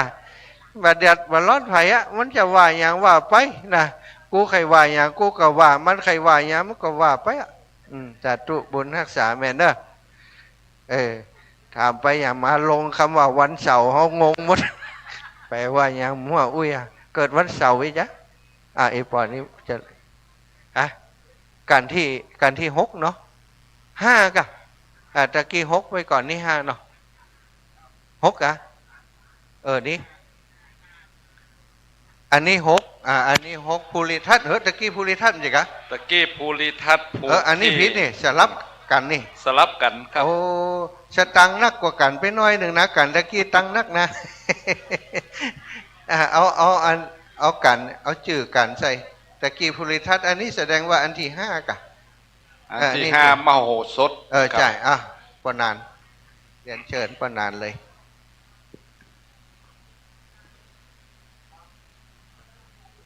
พร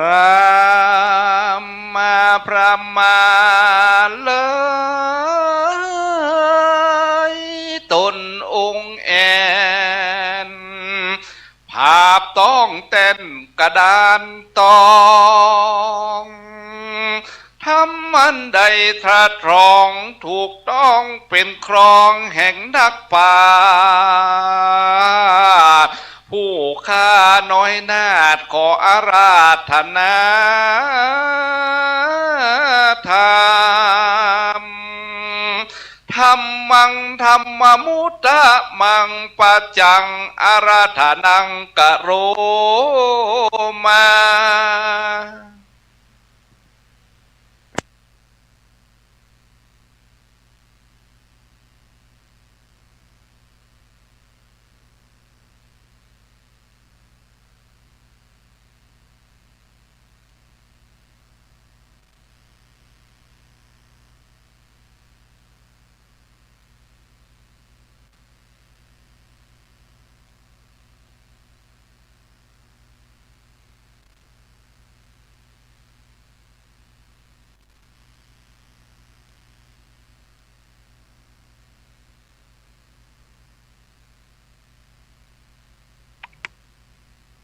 พุทโธแม่นาโธโอ้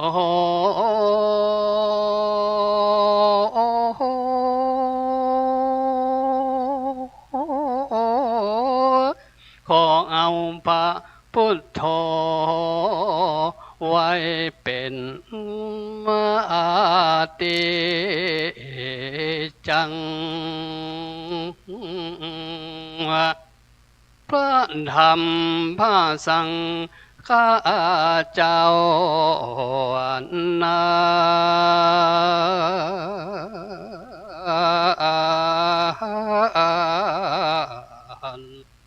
เป็นรัตนา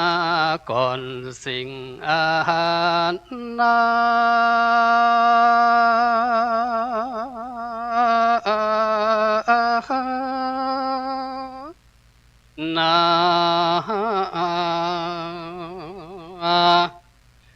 ไว้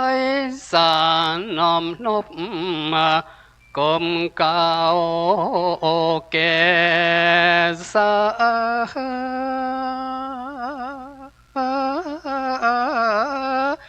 ยังพระมหาเทราครูบาอาจารย์ตานเจ้าอันเมหลวงปู่ตุลุงดอยเป็นเก่า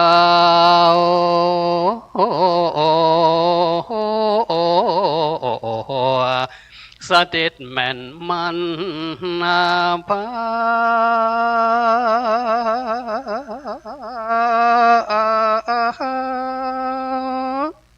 ตานอยู่เหมือนแต่ตักวัดอารัญญิอารัญญวิเวกคิริสาธา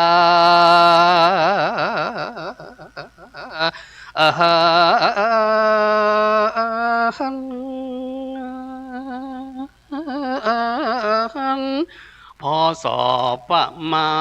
ณ2510วานสมัยเป็นสามเณรน้อยเจืองอาจา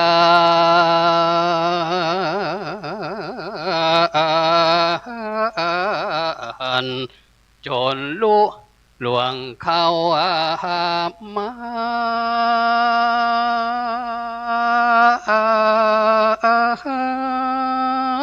เติง10 กว่าปีหลวงแล้วบ่ได้กาดแก้วเกิดเถิ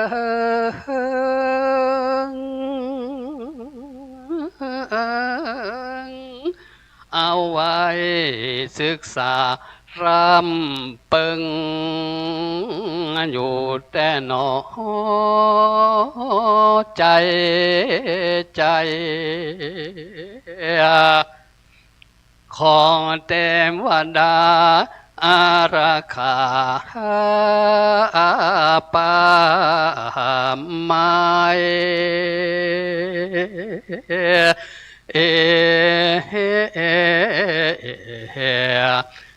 ตันได้อยู่สูงสาบา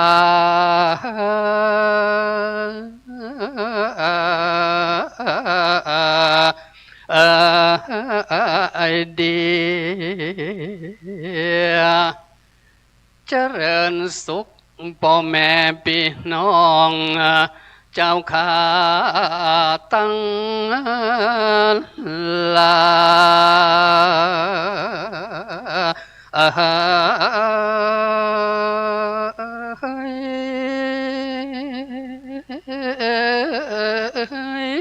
ตั้งยิ่งใจถ้าลำแล้วแถวเท่าตีมปางกันมาในวันนี้เรา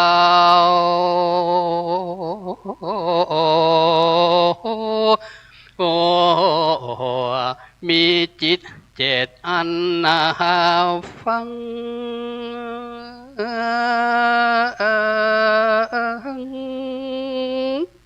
ธรรมขออนุโมทนาสาธุที่ได้มาอุมมาปาทานอุดหนุนศาสนาธรรมพาเจ้าขอได้อยู่สุขสบายเตียงเต้า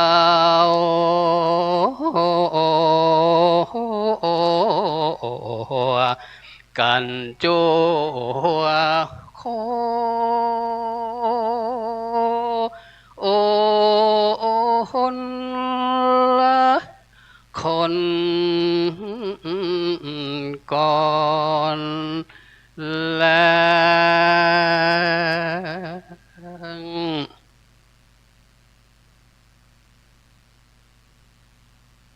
วกับนมัสการหลวงพ่อพระครูปฏิภาณธรรมทินหรือตุลุงดอยตลอดถึงพระเถรานุเถระครูบาอาจารย์เจ้าทุกรูปทุกตนทุกองค์ขอเจริญสุขกับศรัทธาปออกแม่ออกเนาะศรัทธาญาติโยมสาธุชนทั้งหลายที่มาใจบารมีของตนเองตอนนี้ก็ใจไปหลายกันแล้วเนาะโดยเฉพาะกับขันติบารมีวันนี้เราก็มาฟังธรรมะเป็นทัศชาติ10 เรื่อง10 กันด้วยกันอาตมาก็เป็นกันที่5ตะกี้คือท่านพระมหานฤดลมหาปัญญาเป็นได้ขึ้นในเทศนาก่อนคงไม่ใจอย่างตะกี้นะไปลบอยู่ทั้งปุ่นผู้เสกว่าต้องมันแน่นใส่ไปนักวันนี้นะตอนเพ้นตะกี้จะได้ก็ขออภัยอาจจะทำให้สับสนนิดหน่อยเกี่ยวกับการเต้นจะได้ก็พอดีเด้อท่านมหาสมชาติ วันนี้ก็ได้กันมโหสถเนาะมโหสถก็ฟังก็พอจะเดาได้นะมโหสถก็คือการวิเศษเป็นยาการวิเศษเป็นยาการวิเศษที่อันพระมโหสถเป็นได้รับจากเทวดาที่ฝากเปิดมาตั้งตีเปิดได้อุบัติเกิดขึ้นมาที่ตัวที่ตนเปิดมาเพื่อจะได้มาโดยเยียวยากับมนุษย์เมืองคนเขาเนี่ย ได้กินยาผายเจ็บแข้งเจ็บขานั่งเหมือนกันนะก็จะได้เอายาตรงนั้นเอาไปเยียวยาก็เกิดความสบายขึ้นแต่ก็นี่ก็เป็นรูปธรรมนะแต่ตัวนำมาทำจริงๆแล้วยาตรงนั้นก็คือสติปัญญาเนาะมันอยากจะมีอะไรลำพันธ์อย่างมากหนักหนาจะได้ก็เดี๋ยวฟังเอากันละกันผู้เสกว่าทำที่อาตมาจะเตะเนี่ยดูแล้วเป็นตัดนักนะตัดนักอ่านไปแล้วยังผู้เสกว่าตัดไหนเป็นตัดไหนโยตัดไหนเป็นตัดไหนบัดตันอย่างอันพระมโหสถพอออกบทเป็นฤาษีละได้แสดงบทบาทอย่างเพื่อได้ห้ามหูหับสาบก็ว่ากันไปตามนี้กันแล้วกันนะเดี๋ยวจะเอาตรงนั้นมาแสกตรงนี้มาเพื่อให้ศรัทธาได้สาบได้อย่างกันเนาะเอาว่าไปว่านักกบดีนะพลังเสียงยังว่าอายุนักสหชาติเดียวกับหลวงพ่อพระครูปฏิภาณ78ใกล้จะเต็มละวันที่อัน19 ธันวาเนี่ยก็78แต่หลวงปู่ก็คงจะเต็มไปแล้วก็เป็นเกิดก่อนเนาะเป็นแก่เดือนเอาฟังทำนองลำปังติดต่อกันไปเลยเนาะ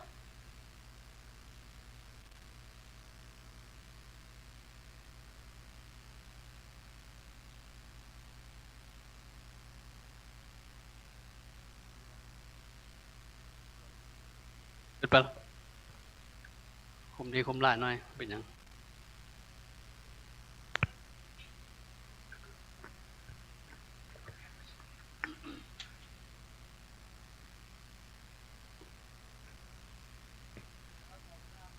นะโมตัสสะภะคะวะโตอะระหะโตสัมมาสัมพุทธัสสะนะเมนตวังกันเจโนอะโคมังอาโนอาจาวินโยมพัมมาจาลีสิลันตงอนาอมปาวารันติติมปัมปาจินเตนะอาภินหังปัญจเวงกินตัมปังพิกาเวนดูลำพิงคุณตั้งหลายปังเมื่อพันตันทางการตะได้เกิดมา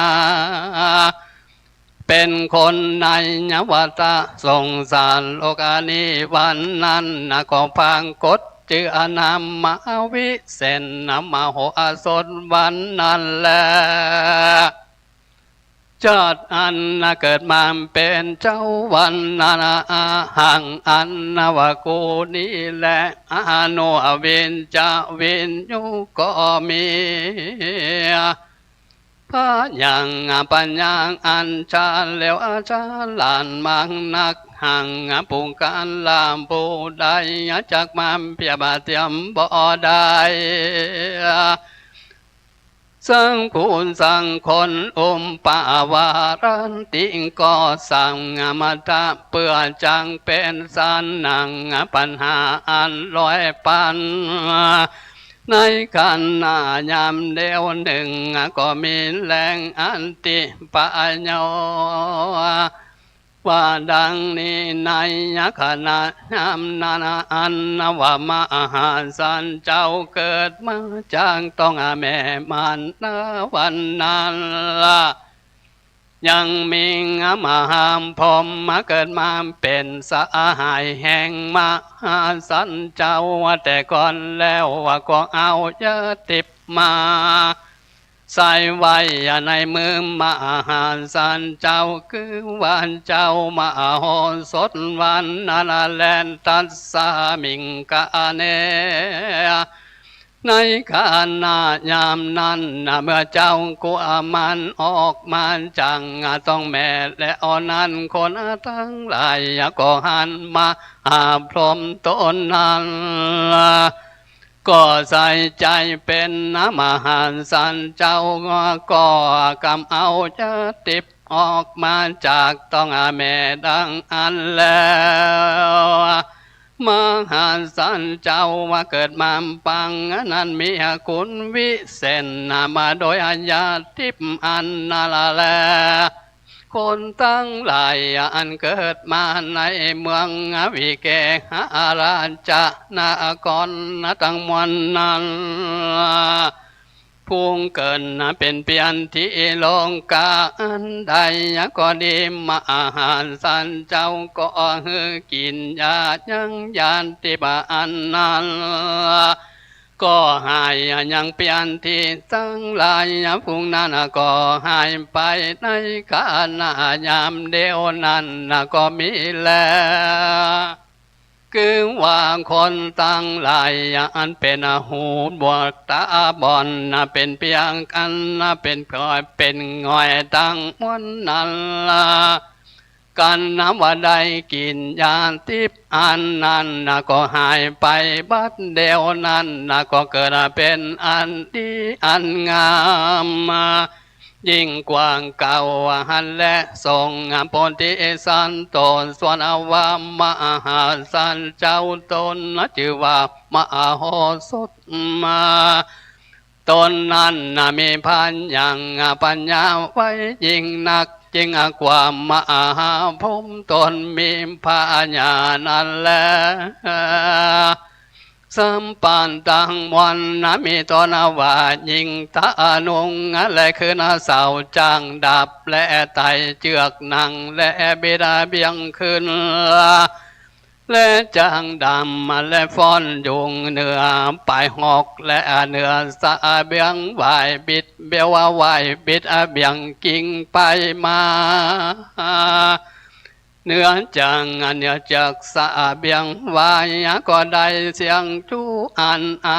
บ่มีเส้นสะลอสักอันแต่แล้วปุณนันติงว่าเส้นในกาละเมื่อวันรุ่นมานันมหาสันเจ้าคือว่านอนเนามาหอนสนก็มันละมาเปิงดูโดยปัญญาปัญญาแห่งตนว่าอาหังอันว่ากูนิมปัมปะจินเตนะปินหังปัจจาเวงกิรตัมปังกูก่อนจังบวชเป็นพระสิงห์อยู่ในตรงลีป่าห้วยตีมพังลิงจ่วยดงนางกลางหิมมาวันตังเทือนทองยุงเป็นหมู่เปื้อนป้องสัตตาก่อนจังเป็นอันสูงขังยิ่งล้ำกันมหาสันเจ้ากะนิ่งสันนั้นแล้วพระน้องแก้วสัมมาพิจันละนำไปหลายวังกันอาลาเล่นมวนสนุกและชื่อว่าเจ้าละเสียตั้งหลายฟุงนั้นอาณามีสิน8 สิน10นั้นก็เตียนยอมฮักสังเมตตามภาวนาอยู่ในอาลานยาปางกวางอยู่เสมสังสางานใจบ่มีภัยยาอุบานจากแต่งเล่าลาดหิงสาเว้นจางกังมากุลหางงานเป็นเครื่องตามจะสามันจริงจักใด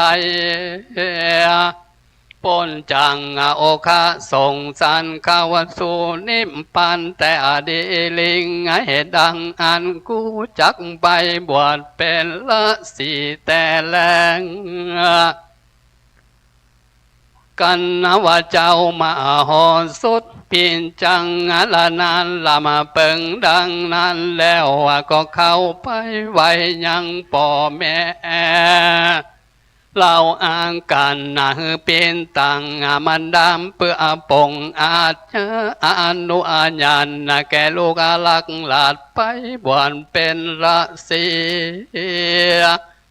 อยู่กลางกิริห้วยหันก็มีและอันทะในกา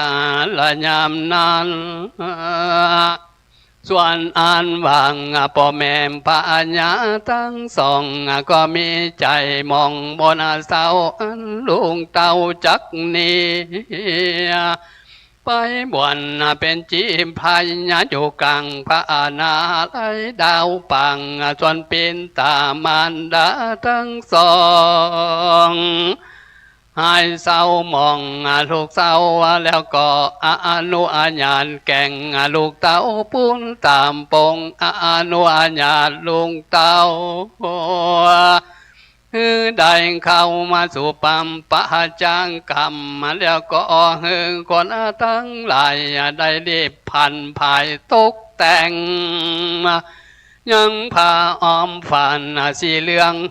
เป็นเครื่องอันทำบอนเลียขันแก่เจ้ากุมันนอนเอาส่วนตน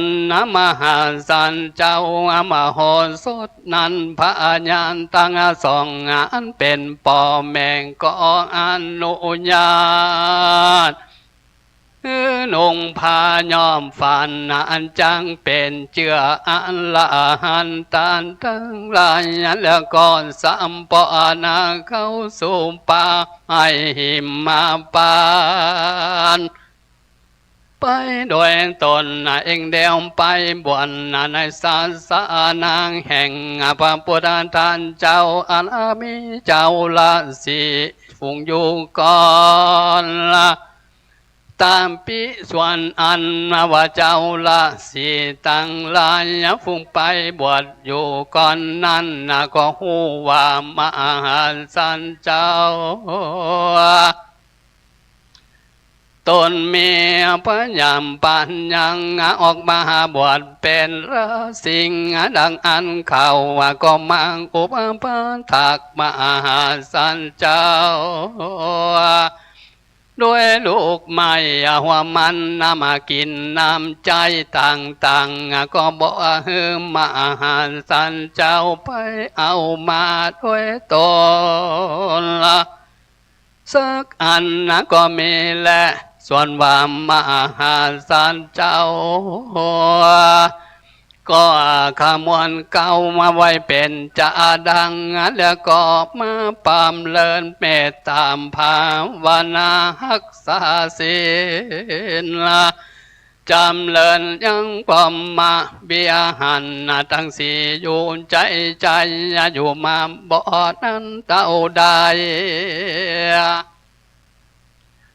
มโหสนเจ้าละสิ่งก็ได้ถึงยังอภิญญาสามารถตัดป่าสมาบัติดังสิ่งอันเป็นโลงคุณตันละสัมปันติตั้งเสียแล้วก็ปั๊มเป่งไปบ่ขันบ่ได้พระมาสังวัดยามอยู่สำลานปัญญาตลาบเสียงอายุสังขารแห่งตนกันว่าจุนติตายจางอันตาภาวะอันนั้นแล้วก็ได้นำเอาตนไปเกินติอาบนจันฟ้าเลินวิมานคำอันเป็นที่อยู่สานฐานเมืองฟ้าดาวเขลาจันตังวติงสังสวรรค์กะเตมวะโลกก็มีวันนั้นแลพิงกาแวนดูลังพิงคุณตั้งหลายกินจะนาออกไปบวชในศาสนาแห่งพันทัดทางกันตานีก็เป็นอันดีงามยิ่งนักแก่นตันตั้งหลายแต่และตุมาเฮอันนวตันตั้งหลายอย่ายินดีซึ่งสังกะ10 สิ่งประการสังสักอันตึงบ่มีประโยชน์จะนาแกนนากามวนเตียนยอมฮือตดไปรุ่นมากนักแรงจุงปังกอมไปด้วยวิริยกรรม มีเปลี่ยนและภาวะนังอยู่ในปังอันสางัดนานาเตงก็ห่างจากใดหันยังมาลงกียังและลงกุนตันละธรรมตามอันมักแห่งตนกุมพันตะทางกันตะเกิดมาในปางก่อนนั้นก็มันในสังสาร14ปังการมีอันขับฟอนยงบ่มีพระโยนจันนาสั่งอันแล้วจริงลวดนี้ออกบวชเป็นอละสิ่งอยู่ในกิริลาวปังบำเพ็ญเมตตามภาวนาอยู่ในอติอันสางัดอันเป็นอติจำเลื่นใจแห่งตนนั่นและเพ่งข้าเวดูลาเพ่งคุณตังหลายตนใดก็ดีมีใจมักไข่ปันติบันตามมาโอวันตะคำสอนแห่งกูตาทางกันตานันดังอันจุงปังก่อมมาไปโดยเพียนและละมาเปิงดูโพดจังกะตั้ง7 ภาการทุกวันทุกยามแดนเตอสาติโปรจังกะอันหนึ่งกึ่งว่าเฮมีสันติอันใส่ใจเข้าสู่กำมันทันมันกุ้งดีนักอ่านจักหูเห็นตะลันแจงยังหลังกานาตังสามาและสัญจารทำทั้งสิ่งและธรรมะวิจัยสัมปราจังกะอันหนึ่งคือว่ามิงปัญญาลำปึงหันแจงยังสัมภาวะธรรมทั้งหลายแลเป็นเห็นนังได้ตาลาหูยังลังคานาทั้งสามและสัญจาธรรมทั้งสี่นั่นแลวิริยาสัมมาโพจังกะมีเปลี่ยนอนามักนักเข่งนักเป็นเหตุได้ถ้าลันหัวละคันนาทั้งสามและสัญจาธรรมทั้งสี่นั้นและปิติสัมโพจังโกอันหนึ่งกึ่งว่ามิงสติจืนเต็มใจเป็นเหตุได้หูยังลังคานาตั้งสามและสัญจารธรรมตั้งสิ่งหันและปัสสนาติสัมปราจังโกอันหนึ่งกึ่งว่ามีใจลำงับยังกิเลสธรรมอันอ่อนละเอียดสุกุมารเป็นเห็นนังหัวแจงยังลังกานาทั้งสามและสัญจาธรรมทั้งสิ่งสัมปนที่อโปจังโกอันหนึ่งกึ่งว่าอัวเปกขังมีสัมภาวะใจอันเสมอดีนักในสังสารธรรมทั้งหลายสัมมังอันดีอนาได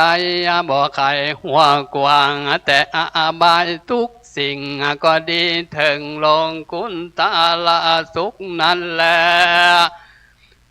เป็นเห็นได้ตาลันหูยังลังคานาทั้งสามและสัญจาธรรมทั้งสี่นะบ่ยานจาแลนาทรงเพียงคู่อนาวามเพียงคู่ตนนั้นก็หากเป็นอริยญตนหนึ่งและเป็นตนประกอบมันไปโดยวิ่งอริยะแต่แรงก็มักเก่าวิริยะกุลแห่งความมาจารีทั้งสามก็มีและเยปุงกาลาอันนวปุงกาลาฟุงได้ อันเกิดมังในโลกนี้คือถือว่าเกิดปีสันในกาละเมื่อก่อนยามนานก็ได้เกินรวมจาติเจ้ามหอสถปะลังไปนังแต่นานาก่อนได้เอาตนจุติตายกาการไปเกิดในกำเนิดสังสารใจไปลุ่นมาได้เอาตนไปโจรทานเจ้านะก่อนผ่านแล้วเอาตนไปสู่ไม่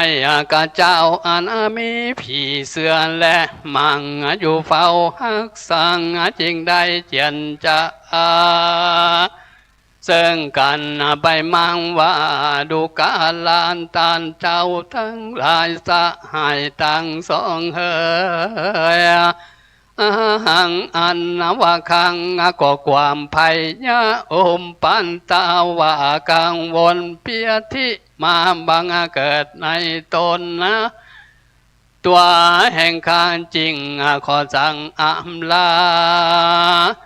เขื่อนตั้งสองไปจุติกำเนินแห่งคนตั้งหลายไปลุ่นมาชาข้าจักมาเครื่องปูจามาหึงแก่เจ้าตั้งสองว่าอ่านแล้วก็ได้นำมังปฏิสนธิเกิดในกำเนิดกำปานต้องแม่แห่งตนได้เกิดมาเป็นคนยิ่งใจตั้งหลายนี้และอุนตามาตานังว่าย้อนตันแห่งตนนั้นคือได้สร้างธรรมโหสถเป็นธรรมจตาจุงได้สั่งกำแพงเป็นตันก็จังเมงพละอานิสงส์อันกว้างขวางสมเด็จที่บุญที่จำเลินจวนอย่างจุมพการบ่ยันจะแลอันตังกะถ้าจานเจ้าใครบันกาวากันจิโนโคมังอนุวินจาวินยงนันโดยอันยออันแข็มแก้ไขยังทำมาโหสดลานจาจานทักกังอันเป็นจานดวนหางแห่งพระพุทธเจ้าก็มีโดยภากา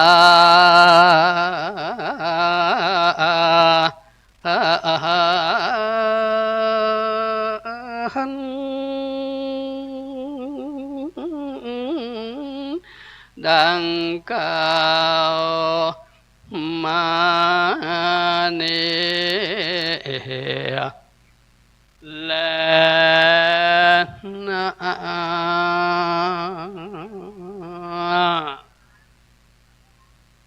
นิติตังตา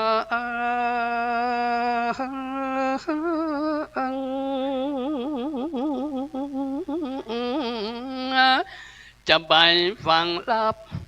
ตาจังใส่ตุเจ้าวัดสิภูมาเตือนศรัทธาโนมเท่าก็อดสาฟังไปแถมสักน้อยหนึ่งลาว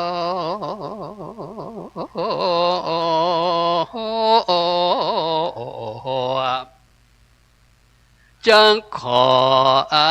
โอย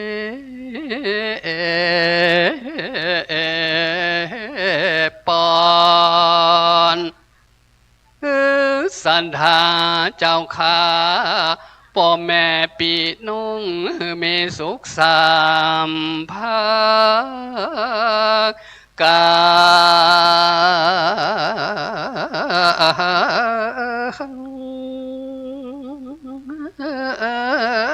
ตั้ง จัดเนและจัดนา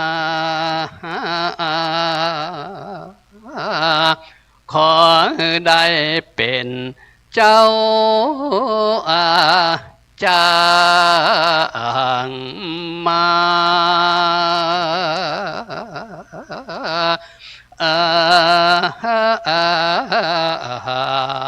จักหิจักหาอันใดก็ไหลหลังมา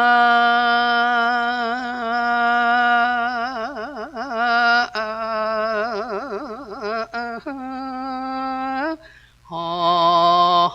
อมมาแม่นว่าศรัทธาเจ้าข้ามพ่อแม่ปีน้องจากซื้อลอตเตอรี่ก็คือเอาถูกรางวัลที่2-3มาเสีย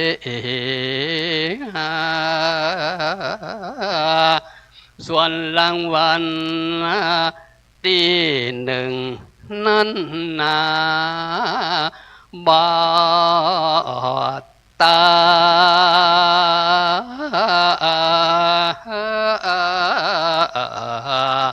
เอาไว้เป็นของตูเจ้าวัดศรีภูมิติมาแต่ทำนี่หนอ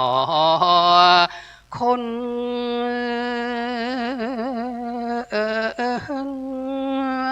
เดียว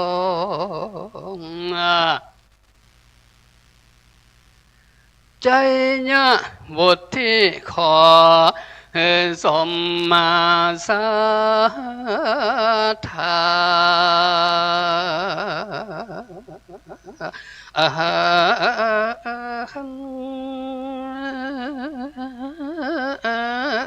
อายุวันนังขอให้มีอายุตีขาเตียงมันมีตั้งข้อเจ็บเป็นเมื่อยคายหนาวนา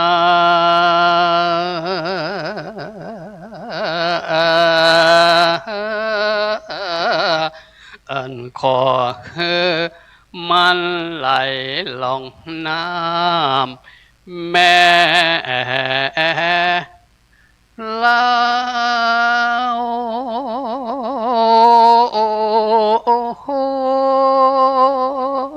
ไปมีตั้งข้อวัดแก้มมา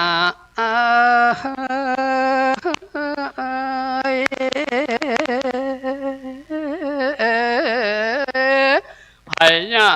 13และน้ำ15ขอ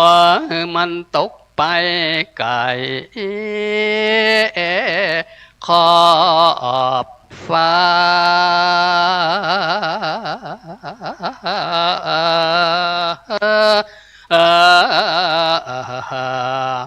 อย่านิ่งอยู่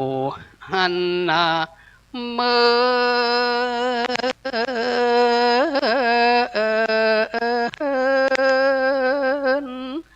อนานก่อนและ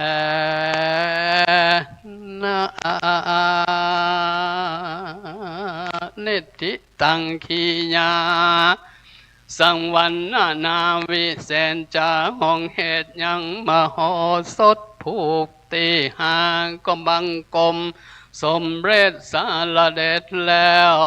เต่านี้ก่อนแล้ว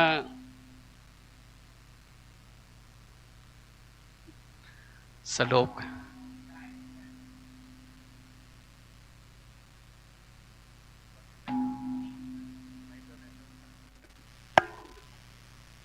ศรัทธาญาติโยมได้ฟังจบลงไปเนาะผูกที่5ของหลวงปู่อายุ78ก็จะ80ละพลังเสียงยังเหลือเฟืออยู่เนาะ รู้สึกว่าตอนอ่านทำตะกี้เอาแว่นออกเห็นนะสายตายังดีอยู่นะเนาะ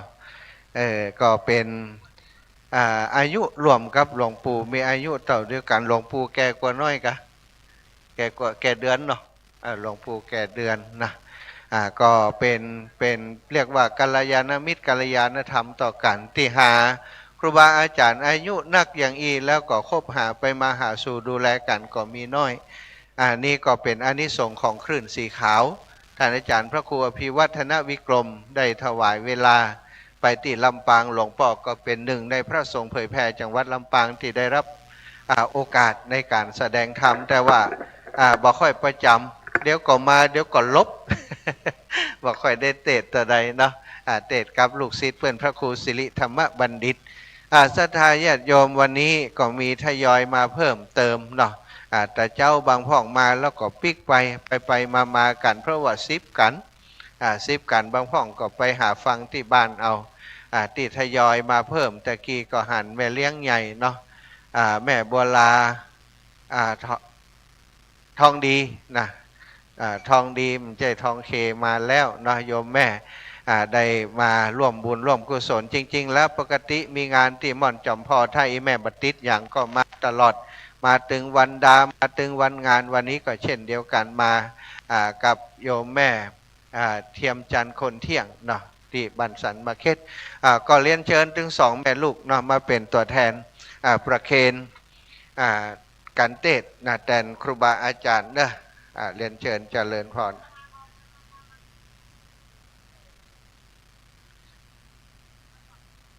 ช่างภาพเตรียมตัวถ่ายรูปประเคนอยู่แม่ประเคนการเทศน์เอาขึ้นไปถึง2 คนแม่ลูกนะเอาละเดี๋ยวรอช่างภาพกำเนอะรอช่างภาพกำช่างภาพนี่ตะวางเขาหันกำค้อนอยู่นะ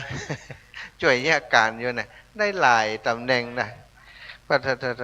ไปตัดไม้ไผ่ด้วยกันทุกอย่างเนาะเป็นมือเป็นไม้คือกับหลวงตาที่สถาหันอยู่นี่เนรมิตตะวานี่เนอะ วันอื่นมีกฐินบัตรตันปากันยะตะวางเนาะตุงปีตุน้องตุลุงตุเอาช่วยกันก็เสร็จสิ้นบละมวลหลวงตาว่าบัตเตแต่เนอะที่แรกบอกว่าเดี๋ยวจะเอาผ้าเต้นไปเจ้ลำปางเป็นยาที่จะใจเฮ้ยละ อันนี้ซื้อมามรสถากว่ามันบัตตันถ้าจะเอาคามันบัตตันได้นะเนาะแต่วันนาจะมุงขาก็ขยับกันว่าไปเนาะแล้วก็งานลอยกระทงเดือนยี่เปงก็จะจัดตรงนี้แล้วก็สวดมนต์ข้ามปีหลวงตาว่าจะลวดเนี่ยนะก็เป็นที่เรียบร้อยเนาะเอาละต่อไปก็จะได้หลวงพ่อจะได้อนุโมทนาเนอะฮือศีลฮือปอน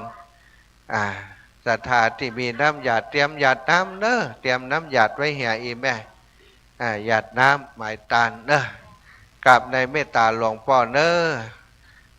ะนาหมู่บดครับหลวงพ่อครับ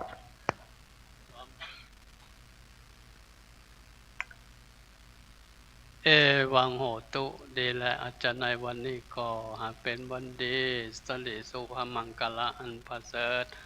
ล่ามเลิศยิ่งกว่าวันและยามตั้งหลายบัดนี้ก็หมายมีมูลศรัทธาอุปาสกอุปาสิกา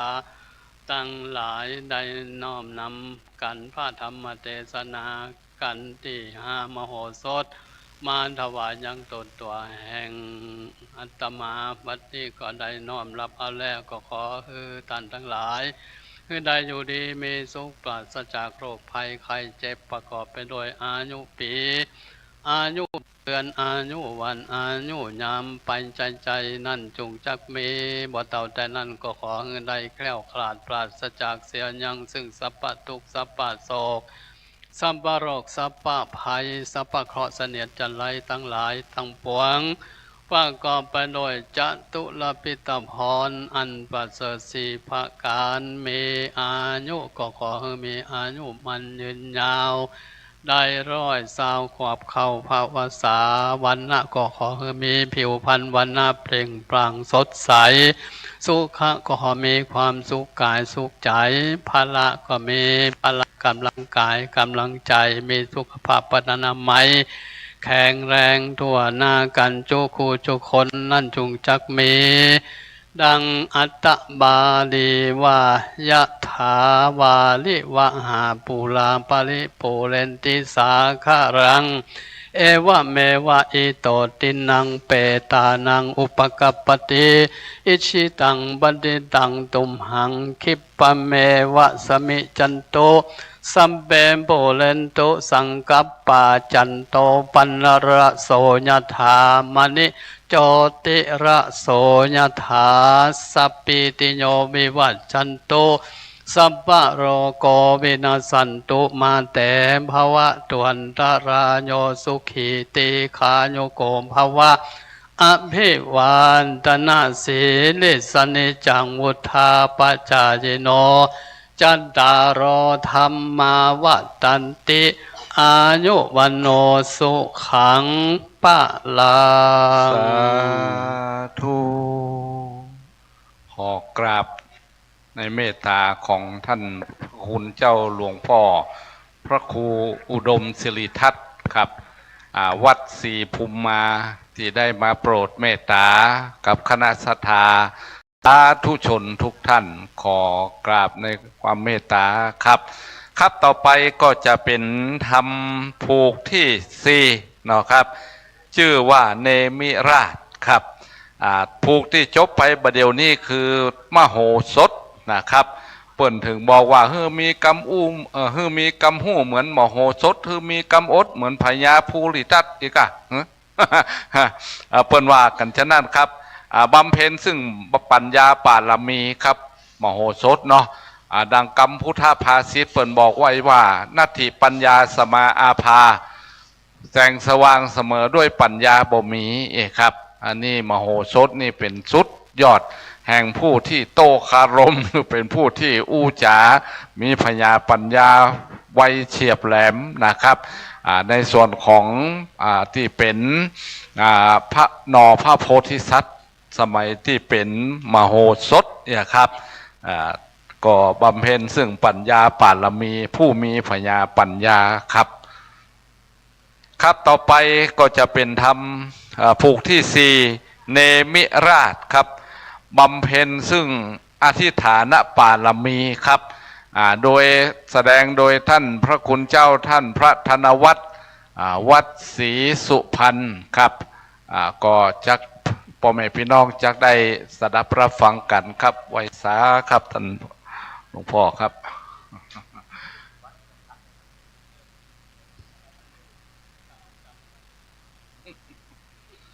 เป็นยาครับตำเย็น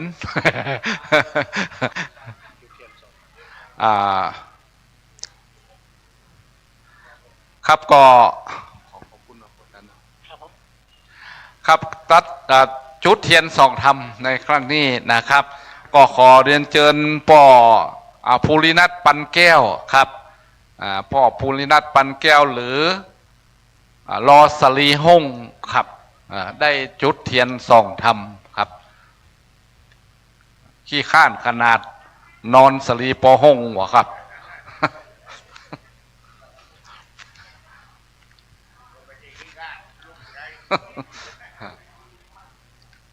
นี่ครับนักข่าวของเวียงป่าเป้าเฮาแห่มคนหนึ่งครับที่ได้เขียนข่าว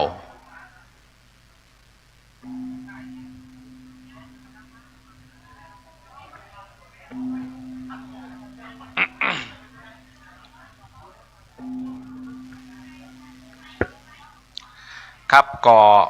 ต่อไปพ่อแม่พี่น้องจะได้สดับรับฟังในพระธรรมเทศนาแห่งหนึ่งผูกเนาะเนมิราชมันเรียงลำดับซับกันไปซับกันมาแต่ว่าแต่ละผูกนั่นก็คือเป็นแต่ละเรื่องนะครับอย่างกับเนมิราชนี่อย่างติวาตะกี้ครับบำเพ็ญอธิฐานปารมีต่อไปก็เชิญพ่อแม่พี่น้องทุกท่านได้สดับรับฟังนะครับกาโรยันเตมหาเวโรมุนีราสาธรรมมุตตะมังธรรมเตสิตังอนุกัมปีมังปัจจังอาราธนังกโรมา ขอกราบใบสาท่านพระครูปฏิพันธ์ธรรมทินเจ้าวาดวัดม่อนจอมพอที่เคารพครูบาอาจารย์ทุกรูปทุกตนนะครับเจริญพรศรัทธาญาติโยมทั้งหลายอันหุ่นที่ก็ไม่ได้ตั้งใจลูกหลานบุญโทรไปเมาขี้หูขี้ตาอยู่ขับอย่างเดียวหูคิงมั่มกำไปเตะทำน่ะวันที่29วันนี้มาก็เอาเครื่องมาเตือนลูกหลานมุนก็ว่าก็จำเป็นห้าปากแล้วเนาะก็มดีขืนนะมะ2 ตนจะเป็นไรก็ไปส่งกลับบ้านละเพราะว่าใครสบายเตะนักก็อิดนั่งรถตะกี้ก็อิดฝ่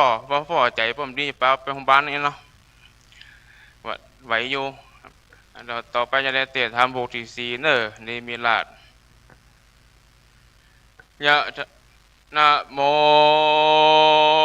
ตัสสะภะคะวันโตอะระหะโตสัมมาสัมพุทธัสสะติเตกิลาภิกเวมิติลานะคะเลเทวตานามะเนมิราชาลันจังกะเทศิสาตโวโดลาสะโปลิสันตั้งหลายจากกะทาอานิสัพปัญโยพรามพลท่านเจ้าตนเป็นปิ่นเก้าติโลกาจารย์หากเทศนาไว้ปางเมื่อตอนละมานอยู่ในกุกแก้วเจตาวานะอารามวาพิงกเวโดลาภิกขุตั้งหลายพัตถาคาถาเกิดมาปังก่อนนั้นใช่จือว่าเนมีราชกุมารกันว่ากายาลุกขึ้นใหญ่มาเต้าตนพ่อก็เฮือสะเวยราชแตนเมืองก็ได้เฮือตานอยู่เนืองบ่ขาดบ่ประมาทเสียสินใจอาจินเกิดรอดบ่ละตอดภาวนาวันนั้นนาได้เกิดขีญาอยู่จะใจว่าสินตามนั้นไส้ย่อมเลิศ2 จินนั่นเกิดจักประเสริฐยิ่งกว่านั่นจะด้วยเตจะบุญปาลามีบ่อเศร้าอันนี้มีลาเจ้าปั๊มเป่งมาขุนอินตาอยู่บนฟ้าหูแล้วก็กับเพศนามาสู่ยังที่อยู่เมืองคนแล้วก็เข้าไปหาตนเตียวเนมิราชกล่าวโอกาสขีญาว่าดูลาเจ้าหนอนาบุญหนาเจ้าหากมาเกิดเล่าคนิ่งในว่าการหักษาศีลนั้นใส่กับตนหือตานไปจะใจนั้นโสดอันว่าจักมีประโยชน์กว่ากันนั่นจากันว่าเฮาจักจะเก่าจี้ว่าแห่งองค์ศีลนี่ประเสริฐแก่เกิดประโยชน์ตั้งหลายส่วนว่าองค์แห่งการเฮือตานนั้นใส่หาประเสริฐบ่ไรนำนาเหตุว่าควรกระทำตั้ง2 สิ่งเพื่อจักเป็นประโยชน์ยิ่งแก่ตนโมคนโลกไตกระทำกรรมไว้สันใดกรรมนั่นก็จักไปตอบสายหือได้ไล่เดดีกันว่ากาลีหยาบจ้าจักมีบาปกาต่อตามตกคำเอาไม่ตกนรกใหญ่อาเวจีกันสร้างกรรมดีนั่นโสดบุญบ่โพดช่วยกรรมฮือลวงล้ำมันภัยกันได้ไก่กาพระพาตายจากเมืองคนย่อมเอาตนไปเกิดในห้องฟ้าเลิศเมืองสวรรค์กันปัญญาอินตาไข่ปันเมียนเลี้ยวก็ลาเจ้าหนอแก้วนี่มีลาดลาไว้ไปสู่ยังที่อยู่แห่งตนก็มีหันและนาที่นั่นนา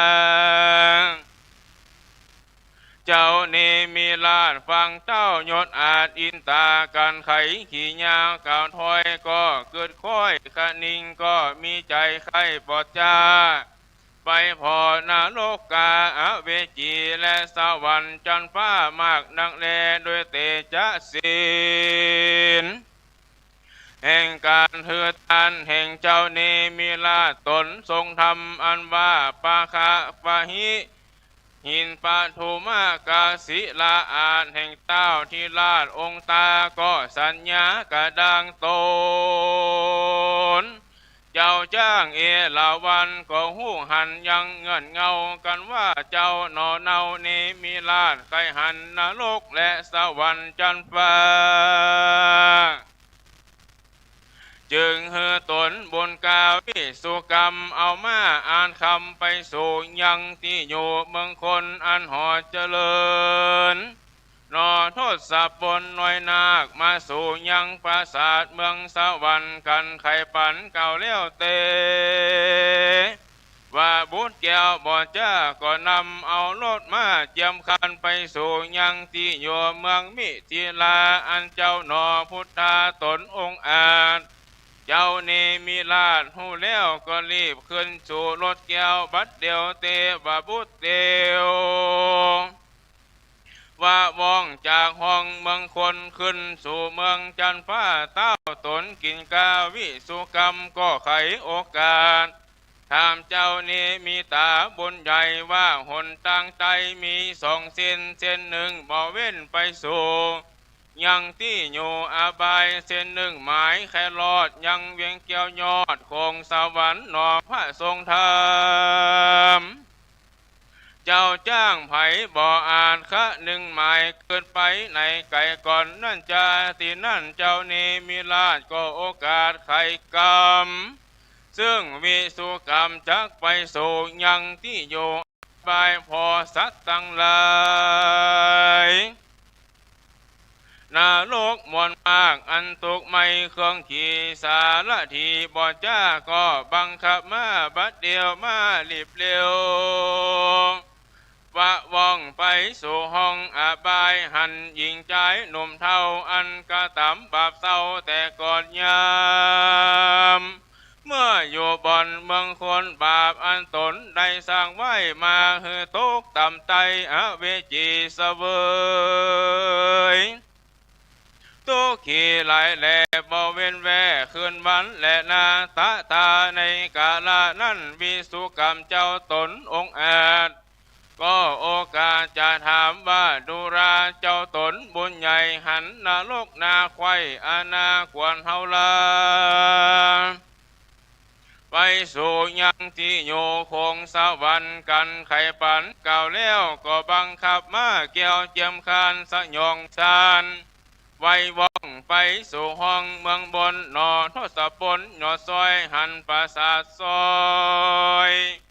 ปีรัศมีส่องต้องไปตัวแห่งห้องแดนไก่พอไปได้เหนือใต้งามเสียควายอาณาหนอพุทธาธิราชก็โอกาสจะทำเป็นกำงามไข่หูวัดุลาเจ้ากินกูสารถีเตวะบุเตวะดามีมอนหมูอันที่อยู่เมืองบนยามอยู่เมืองคนลมไตกะตำบุญไว้สั่งจาจึงได้มาอยู่สร้างยังภาษาทกว้างเมืองสวรรค์สุขคืนวันจื่นจ้อยดังไฟห้อยผาธนานั่นจาที่นั่นสารถีตนองค์อาจก็โอกาสจากกรรมว่าดูลาเจ้าหอใจเจื่องเจ้าตนเป็นปิ่นเก้ามีทีลาอันว่าเตวะบุเตวะดามนโมยามเมื่ออยู่เมืองคนบ่เมาบนกายาบเว้นจากบาปจู้ปาการได้หือตานเข้าน้ำบรรทุพร่ำปัจจัยเสียนดวงใส58ได้กดแขวน53ภาวนาจะใจบ่โคตรไม่เครื่องขีการตายนี้พรานพาดับจิตจากเมืองคนบนบันดาลตนมาเกิดในห้องฟ้าเลิศเมืองสวรรค์ดังเจ้าได้หันนี้เล่าสู่คำเจ้าสวัสดีและนาตาทาในกาลนั้นเล่าวิสุกรรมเจ้าตนองค์อาจก็ป้าเจ้านี้มีลาดไปสู่ยังที่โยธรรมศาลาอันมีอินตาธิราชนั่งอยู่บนอา เต้นคำแดงเตวาบูเตวาดาแฝงแวดล้อมเฮเห็นอ้อมเป็นบริวารกันว่านอพระทรงยานไปรอดเขาก็หันตอดตันตาก็ปากันมาไวนำดอกไม้บุพามาปูจากรมเก่าแล้วอันเจิญเจ้าน้อยนาคนั่งเต้นอาสนาก็มีแลสักโกเทวราชาอันว่าปัญญาอินตาเจ้าฟ้าจึงกล่าวเสื่องนอพุทธาบุญนาวเตวะมุเตวะดามนโมอันที่อยู่ในเมืองโคนต่างใครหันหนอเจ้าอันเป็นเก้าตนบุญเขาย่อมปีกุลเมื่อก่อนย้ำเมื่ออยู่บนโลกาอันเจ้าได้จ่าสอนบอกกล่าวหูข่าวกองดีบุญนั่นมีได้ส่งโยมาเกิดอยู่เมืองบนขอนอนทศพลหน่อยนักโยสเวยราชวิมานคำแต่เตอตีนั่นพระองค์คำยอดซอยก็ตอบพลอยไข่ปันว่าดุลากุณาสวรรค์เหยองค์อาจอันว่าสัมปติลาตั้งหลายอันอยู่ใหญ่จันฟ้าตั้งตัวผู้ค้าบ่ได้สร้างหากตนเจ้าจ้างอินตาเป็นดังเทบาบุเตวดามนหมู่จักแบ่งปันฮือข้าอยู่นั้นไส้ก็บ่อาจรับไว้เป็นหมายด้วยเหตุเข้าของหลายมนมาเกิดมาจากบุญกองอันตนได้หนุนสร้างไว้เมื่ออยู่ดอกไตเมืองคนบุญบันดาลตนส่งยู่มาเกิดอยู่เมืองบนสุขคืนบานคำเจ้าดังไฟห้อยใจหมายหนอมุนีหน่อยหน้าก็โอกาสขี้ยาว่าขอลาคืนสู่ยังที่อยู่เมืองคนที่นั่นเตบะบูเตวดาตนองค์อาจก็เอารถลาดเจียมคานอันเป็นญาณวิเศษป้าเจ้าน้อยเนตรทรงธรรมจากสวรรค์แต่ต้องหลงสู่ห้องมนุษย์แล้วเทวดาโดนบ่จ้าลาหนอลาคืนสู่ยังที่อยู่เมืองสวรรค์ก็มีหันและนาอันว่าเจ้าเนมิลาศการมาลอดปราสาทเกี่ยววังเวียงก็กล่าวอ้างจะสอนให้เจ้านครมนโมได้พรำหูกองดีหลีกเว้นหนีกำบาปเอาตนกายหยาบจุปาการก็มีหันและนาศรัทธาอิมังธรรมเตสนังอาหาลิตัวชาตกังสโมทานิสีสตาอันว่าสัพปัญโยพระพุทธเจ้าจักจะสอนฟังหลังมาเตรียมยังจะนี้ให้แจ้งทีหันใส่พระจึงไขโอกาสว่าพุทโธโลกานาโถอันว่าเจ้านี้มีลาภในกาลก่อนนั้นไส้คือหาบดายพระตถากตะตนเป็นติจักติเปิงแก่โลกทั้งสามในกาลบัดนี้และนายโยมุกะโลอันว่าบงกาละผู้ใดเกิดมาในปีเมาเมื่อก่อนก็ได้ห่วมจานกับพระพุทธเจ้านี่มีลาแต่แลเก้าหัวตีอันจักมาเกิดไปล้นนั่นแหละนาได้เอาวิญญาณแห่งตนไปอาศัยอยู่ไม่เดือปองอันผีเสื้อและงูเหลือมหักษาอยู่ได้โอปูซึ่งกันมาซึ่งกูเจ้าตั้งหลายเฮยอันจักมาอยู่สร้างเจ้านี่บอกควรตาแลเหตุว่าเฮานั่นเป็นตระกูลมนุษย์จะขออาสาสู่เจ้าไปก่อนนำเอากำเนิดที่ตระกูลคนทั้งหลายปุนแลปล่อยว่าปล่อยลนมีปัญญาปัญญาที่มาบังเกิดแก่ผู้ค้าตั้งหลายก็จักแสวงหายังเครื่องปูจามาสู่เจ้าตั้งหลายได้หับเอาไปแล้วอยู่ดีมีสุขเตอกันว่าเจียมพาสไลสานีแล้วก็มาเอากำเนิดเป็นกัปปะมันดาแห่งตนคนหญิงใจตั้งหลายนั่นแหละนาได้กำเนิดมาไว้สาปตาเจ้าแจ้แห่งอุดมตานังยอตาน ได้สร้างธรรมะมีราชเป็นตาลปูจาแห่งตนได้สร้างภาษาเป็นตาลก็จักอุดม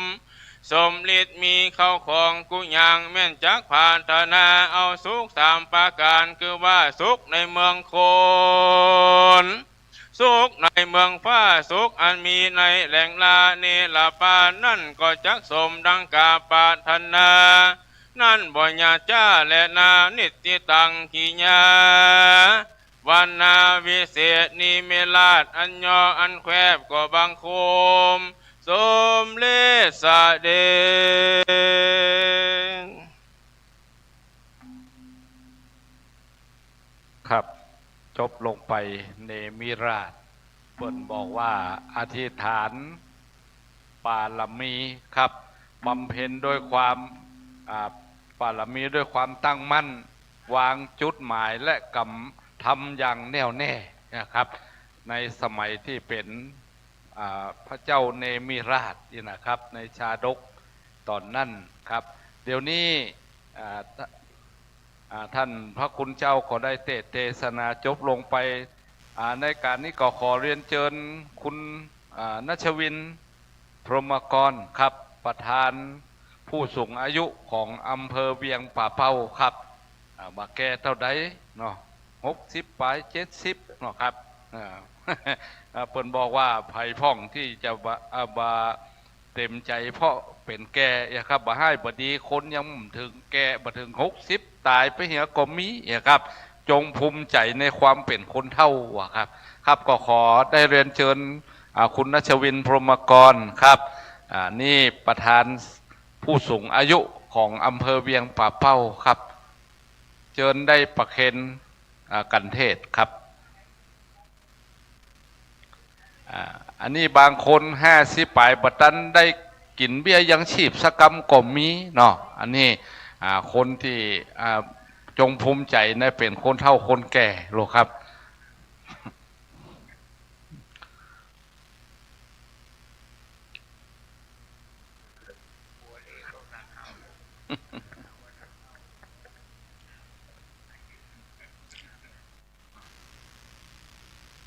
ผลดื้อครับได้รับพรจากพระสงฆ์ครับยะถา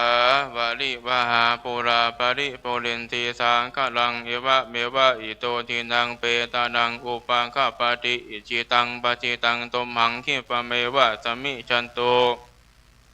สัพเพปุเรนโตสังขปาจันโทปนะราโสยะถามณิโชติราโสยะถาปนิยัมนิบะมีปฐมมุลสทาที่ได้ปากันมาฟังธรรมเทศนาในวันนี้ก็ได้มาปูจาฟังพระธรรมเทศนาในมิราชปุกที่4ยืนาบนแห่งเจ้ามุลสทาจะตานไปหายังเตบบุเตบดาเสวัสเสวาตนที่หักษายัง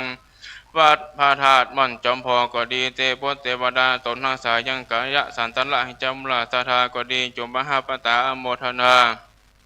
เครื่องขียาตานคำจันอาหารตั้งหลายมงคลนี้เผยแผ่ไปหายังทรัพย์ปัสสัตพระแม่ดังชนิจินิตุมหาปตามุหนาเครื่องขียาตานเขานำจันอาหารตั้งหลายมงคลหาปตาลาจะมาสามพิปะหังษายังบนตัวหลักธรรมมุขาตั้งหลายให้ดีมีสุขเหมือนกันเจ้าผู้เจ้าคนนั่นจงจะมีแต่แต่งกระทำบริปัสสดีสัมมาปัญจเดสนาบัสปิริโยวิปัสสตุสภาพมุตันลายโยทุกิคายโกพระบาพิบาหนาสติพุทธาปัจจัยโนจัตตาโลธรรมาบัทันติอายุปโนสุขังพลังสุตินังวัตตเมตานังนิปานังปะละบังสุขาตุโอ้ตะกี้พอใจดีจะโลขึ้นพอยะถาอีว่าโหยังจะกินเวแต่ว่าอีเนาะ ครับต่อไปก็จะเป็นการเทศของธรรมวิทุนบัณฑิตครับจากท่านพระคุณเจ้าพระตะวันวัดฝ่ายหินครับจักได้มาเทศนาธรรมให้กับพ่อแม่พี่น้องได้ฟังขอกราบนิมนต์ครับท่านพระคุณเจ้าครับปุ่นจะเอาก่อนว่าผู้เก้ามันก็เป็นแต่ละเรื่องแต่ละทำแต่ละผูกมันเหมือนกับเวสสันดรครับเวสสันดรนั่นกันนั่นจะไปหั่นกันนั่นจะไปนี่เองครับโอ้สตางค์ตกกันน่ะ กระดาษได้ค่ะ ครับก็กราบนิมนต์เนอะท่านพระคุณเจ้าครับเดี๋ยวนี้เฮาก็กำลังถ่ายทอดเสียงจากการเทศนาธรรมไปยังสถานีวิทยุคลื่น90เวียงป่าเป้าเรดิโอในค่ายเครือข่ายของชมรมน้อยนานสภาวัฒนธรรมอำเภอเวียงป่าเป้าทุกวันจันทร์และวันพุธในรายการนี้มีชมรมน้อยนานเวลาบ่าย3 โมงไปจนถึง5 โมงเมื่อแรงครับได้จัดรายการพบปะกับพ่อแม่พี่น้องเนาะโดยบางเตื้อก็มีปนานบดายนะครับหรือปนานห้าวเนาะได้มาเป็นผู้ที่เข้ารายการครับครับในการนี้ครับขอเรียนเชิญปนานนัชวินพรหมกรแห่งกรรมครับได้จุดเทียนส่องธรรมครับก็เรียนเชิญครับก็อันนี้ขึ้นหล่องครับก็เลยใจเหี่ยพ่องครับ โอ้ไฟดับเหรอกะ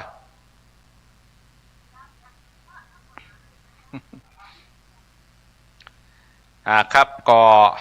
วิทุนบัณฑิตนี่นะครับบำเพ็ญซึ่งสัจจะปารมีในการดำรงตนดำรงตัวอยู่นะครับ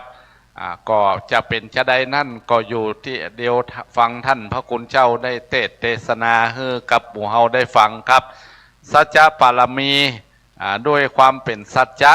นะเนี่ยยังก็เป็นสัจจะนี่นะครับบ่ได้เป็นการโกหกมดเท็จไปทางใดเนาะครับเปิ่นมีสัจจะของเปิ่นครับ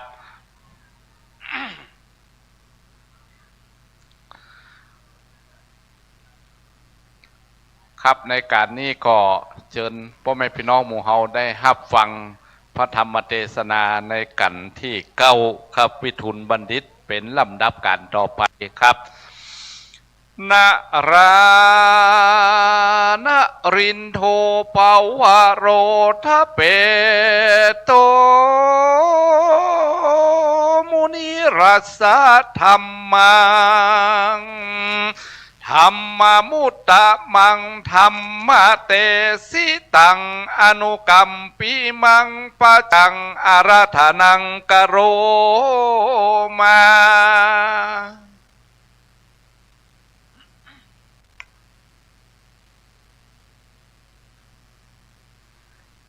ก่อนเทศนาธรรมเนาะขอจับสดแล้วเนอวันนี้วันได้ขึ้นเตะแตนครูบาอาจารย์วันนี้ตุวัดจากวัดฝ่ายหินตุตะวันเนอจากขึ้นสีขาวเป็นอยู่เบื้องหลังคนออกสถานีเนาะวันนี้ครูบาอาจารย์ได้มาเตะแตนครูบาอาจารย์เนอตั้งจิตตั้งใจฟังบัถูกจะได้ก็ขอสุมาอภัยไว้ที่นี่ตัวขึ้นกับเก้ากับปลายก็ยังบ่เป็นเตื้อว่าเป็นพระน้อยอยู่พระหนุ่มนิดน้อยอยู่เนาะสุมาอภัยโยมแม่ตัวเนอตั้งจิตตั้งใจฟังเนอ นะโม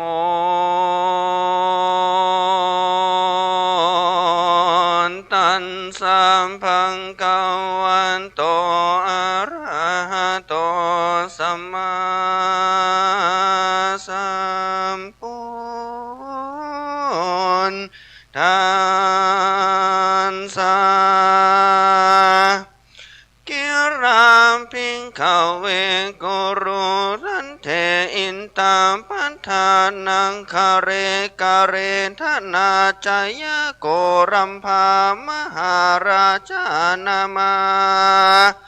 รัชังกาเรสีดังนี้เป็นต้นภิกขเวรุรามพิงคูตั้งหลายในการก่อนอันลวงข้ามพ้นไปแล้วยังเจียจการนานนักยังมีพญาตนหนึ่งชื่อว่าธนาจายาโกรัมภาก็ได้เสวยเมืองอันทากทานครก็มีแล ในกาลเมื่อนั้นพามหาสัจเจ้าแห่งเราก็ได้เกิดมาเป็นมหาอามาตย์แห่งพญาตนนั้นและก็ได้ชื่อว่าวิทูลปันธาติตะก็มีพญาปัญญามากนักก็ได้สอนอันถ้าทำฮือแก่เต้าพญาและเจ้าเมืองตั้งหลายฮือได้รู้กองดีก็มีหันแลจันตารโรมพรหมโนพรามตั้งสี่ยามนั้นยังมีพรามสี่คนก็หากเป็นสหายกันก็เป็นดีมีเข้าของมากนักก็อยู่ในเมืองพาราณสีติหันอันว่าพรามตั้งสี่คนก็มาหันยังโตดสงสารมีตนว่าเกิดแก่เจ็บตายอยู่ใกล้ใจก็ปากันสระเข้าของและลูกเมียปาแล้วปากันไปบวชเป็นฤาษีอยู่ในป่าหิมมาปานปั่มเป่งธรรมกสินนะกรรมฐานอยู่ใจก็บังเกิดได้ยังญาณสัมปติแล้วก็สนองสารมาด้วยอากาศจากป่าไม้หิมมาปานแล้วเข้าสู่เมืองจำปานครเพื่อว่าจักเอารับเอาเข้าปินที่บาทหันแลอาทินั้นยังนายากาตุมปิงอยู่สี่คนก็ได้อาราหันยังอริยบทอันงามแห่งเจ้าสารสีตั้งสี่ก็มีใจเป็นกุศลมักไขตานแล้วก็เอามารับเอาภาชนะอันจักใส่เข้าเนื้อศีรษะและหันก็อาราธนาเจ้าฤาษีฉันเข้าที่เรือนแห่งตนบ่เท่าแต่นั้นกระตุมปีกทั้งสี่คนนั้นก็ยังปฏิบัติตามอาราธนาซึ่งเจ้าฤาษีทั้งสี่คือได้มาฉันเข้าจุวันก็มีแลเตจันตารโรอันว่าเจ้าฤาษีทั้งหลายมาฉันเข้าแล้วก็ปากันไปสู่ยังที่อยู่ในสวนอุทยานในเมืองจำปานครติหันก็มีแลนาดำดับนั้นเจ้าฤาษีตั้งสี่นั้นกันลุกจากเจ้ามาพากันไปปินที่บาทแล้วฉันเข้าดูจู้วันบ่ขาดและปากันฉันแล้วก็ปากันไปสู่ที่อยู่อันมักลำเปิงใจแห่งตนตีหันแลเจ้าฤาษีตนหนึ่งก็ได้สู่จันฟ้าตาวติงสาตนหนึ่งก็เสด็จไปสู่ยังเมืองราชคาราชตนหนึ่งก็ยังไปสู่เมืองขุนข้านชิมพรีตนหนึ่งก็ยังไปสู่ที่เมืองกุลสรานทาหันแลนาอันว่าเจ้าราศีตั้งสี่นี้ก็หากอยู่แต่กลางวันเต้าอันกันว่ารอดตาวันยามแรงแล้วก็ปากันคืนสู่ยังที่สวนอุทยานแห่งเมืองจำปานครก็มีแลติหันพญาเจ้าราศีตนอันใดเข้าสู่ยังบนจันฟ้านั้นกันว่าเมื่อคืนมาสู่ที่อยู่แห่งสวนอุทยานแล้วก็กล่าวซักเสริญยังสัมปติแห่งพญาอินตนใดไปหันมาหือยังนายกากะตุมปีกอันภูพระถากแห่งตนได้ฟังนั่นแลเจ้าพญาเจ้าราศีตนไปสู่เมืองนาคนั้นก็กล่าวสรรเสริญวันนายกยองสัมปติเมืองนาคคือกะตุมปีกผู้นั้นได้พระถากตนฟังหันแลเจ้าราศีตนที่ไปอยู่เมืองคุดนั้นก็กล่าวสรรเสริญยังเมืองคุดชิมพรียังเขาของสัมปติอันนั้นคือกะตุมปีกผู้นั้นได้อุปถากตนแห่งนั้นได้ฟังส่วนอันว่าเจ้าราศีตนที่ไปสู่ยังเมืองกุราธานาก็กล่าวสักเสริญเยินยอหือกะตุมปีงผู้ปถากตนได้ฟังว่าเมืองกุรุราธานั้นก็เข้าของสัมปติรุ่งเรืองงามมากนักก็มีแล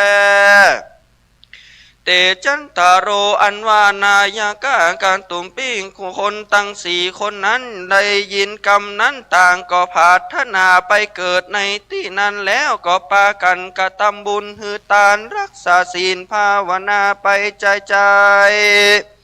ท ถ้าแม้นอายุแห่งตนกันจุติตายจางภาวะจาดอันเป็นกระตุ่มปิกแล้วก็ได้เอาตนไปเกิดที่หันแล้วสมเป็นดังกำพาธนาจู้คนก็มีแล การตุ่มปิงผู้หนึ่งได้เมื่อได้มาเกิดเป็นพญาอินตาแต่หันแลมผู้หนึ่งก็ได้เกิดเป็นพญานาคผู้หนึ่งก็ได้เกิดเป็นพญาครุฑแถมผู้หนึ่งก็ได้เมื่อเกิดเป็นลูกพญาท่านนันใจยาโกธาโกราพญาหันแลตีนันพ่อแม่ตั้งสองก็เบิกบานใจชื่อว่าทานันใจยาโกรามพญากุมารหากว่ามีชื่อเหมือนดังพ่อแห่งตนก็มีแลกันว่าเจ้าท่านันใจยากุมารมีอายุใด16 ปีพญาผู้เป็นพ่อก็ได้เมียนอายุตายไปก็มีแลดีนั้นเจ้าเมืองตั้งหลายก็ยกเอาเจ้าโกรากุมารเป็นพญาแต่พ่อก็ว่าอันว่าพญาตนนั้นก็เตียนย่อมมักหมู่เล่นมากกะลำอยู่ใจแผ่แถมพระการหนึ่งนั้นพญาตนนี้ยังมีอยู่ในคำสอนแห่งเจ้ามิถุนปันธิบอกขาดหันแลยังมีในวันหนึ่งพญานันท่านใจยาก็มายังข้านิ่งใจว่ากูมาจำศีลภาวนาอยู่ในฐานะตีนีเตียงบ่อสงัดใจกวนไปอยู่สวนอุทยานแต่ดีเลยแลว่าอันว่าพญาข้านิ่งใจสันนี้แล้วก็เข้าไปสู่ยังที่สวนอุทยานก็มีหันแลสโกเตโวเทวราชาอันว่าพญาอินตาได้ลงมาสู่เมืองคนแล้วก็มาสมาทานเอาศีลเอาโปสกะ8 จำพวกกันหันแลหันท่านแต่หันก็มีพญานาคก็ไล่มาสู่ที่สวนอุทยานก็มาเอาอุโปสถศีลก็มีหันแลก็ซ้ำยังมีพญาครุฑตนหนึ่งได้เข้าสู่สวนอุทยานก็ได้มากระทำสัมมนาธรรมหันแลเตจโรขันตาตีในกาลาเตาพญาตั้ง4 ตนได้เข้ามาอยู่จำศีลดังอันอยู่ในสวนอุทยานบ่ไกลกันแล้วตีหันพญาอินตาก็กล่าวว่ารูราเต้าพญาตั้ง3ยังมายังอันว่าตันตั้งหลายจำศีลอยู่ที่นี่สีลังอันว่าศีลเจ้าตนใดจักแค้วขาดผ่าเสดนั่นจาตินั้นพญานาคราชก็กล่าวว่าสีรังอันว่าศีลแห่งข้านี้แลพระเสดกว่าศีลแห่งเต้าพญาตั้ง3แลเป็นเพราะเหตุใดรังหรือจาที่ด้วยมีแต่ข้าก็มีหาว่าเป็นนาคก็ย่อมเป็นอาหารแห่งคุดทั้งหลายแม้นว่าข้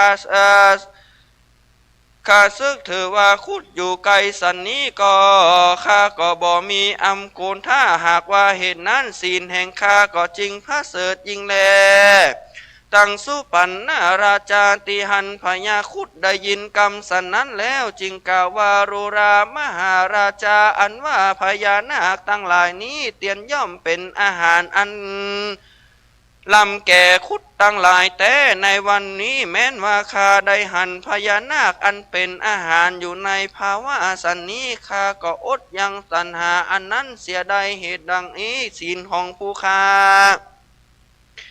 นี่หากแค้วพระเสดไปกว่าศีลแห่งมหาราชเจ้าตั้งหลายแล้วว่าอันทัดแต่นั้นไปพญาอินตาก็กล่าวว่ารูราสหายตั้งหลายปันดังนี้ข้าอานี้ก็มาสละเสียยังสัมปันติอันมีในจันฟ้าแล้วก็ลงมาจำศีลที่นี้แล้วก็มาถือศีลดังอันแห่งข้าก็จึงได้ว่าพระเสดกว่าตั้นตั้งหลายแล้วว่าอันพญาอินตากล่าวเต้านั้นแล้วก็ซ้ำกล่าวต่อไปแถมว่าผู้คาราผู้ใดได้ดีมาละเสียยังสัมปติจากามกุลตังหาแล้วมาอยู่ตีสังัดสันนี้ก็พาทนากล่าวว่าเป็นสมณะพราหมณ์ตนวิเศษแล้วว่าอันเมื่อนั้นพญาท ท่านันใจย่ามหาราชก็เก่ากรรมโอวาทแก่สหายส่วนอันว่าข้าผู้นี้ก็มาเสียยังนางสนมแล้วสัมปันติตั้งหลายแล้วก็มาจำศีลอยู่ในที่นี้ดังอันศีลแห่งข้าจักว่าพระเสริฐมากนักแลเตจ้าตาโรขันติยาเมื่อเต้าพญาตั้งสี่ตนนั้นมาสักเสริญเยินยอศีลแห่งตนสันนี้แล้วพญาผู้ใดว่าศีลของตนพระเสริฐสันนั้นก็บ่อาจจักยุติการใดติหันพญาอินตาเจ้าฟังจริงได้เจียจาซึ่งพญาใจยาพญาท่านันใจยาวารุรามหาราชอันส่วนอันว่าเจ้าบินทูปันทิตานักผ่านผู้นั้นเป็นดังว่าคาลำเปงดูนี้เตียงจักตัดเสียยังกัมมารังสันเตห้าตังสังกาปัญญาหิไลแลมายังอันว่าเราตั้งหลายจุงพร้อมกันเมื่อสู่ยังที่อยู่หันแดนเตอว่าอันเต้าพญาตั้งหลายก็พร้อมกันตีตั้งสี่ตนก็ไปสู่ยังที่อยู่ธรรมสาราอันพระดัมพดาแล้วทีนั้นก็อาราธนาเจ้าวินทูลปินทิตาขึ้นสู่เหนืออาสนะก็มีหันแลแล้วพญาตนพญาตั้งสี่ตนก็ปากัน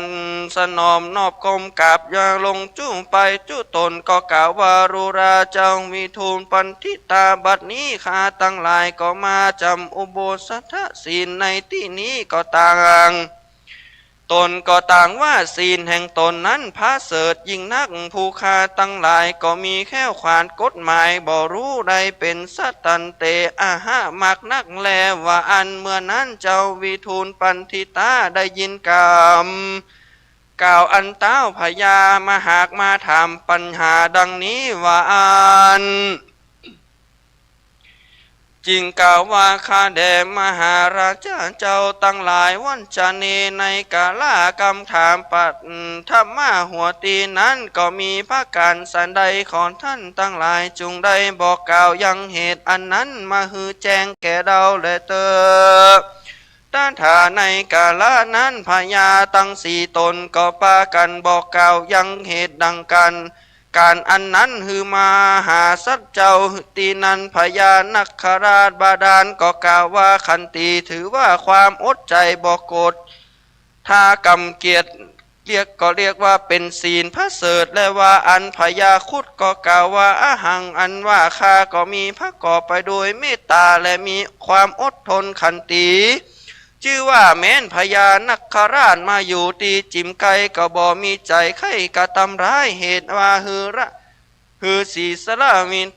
วิสุทธิศีลอันเป็นศีลอันพระเสริฐแห่งคาทัดไปนั้นก็พญาอินตาก็ได้กล่าวขึ้นด้วยเสียงอันเพราะว่า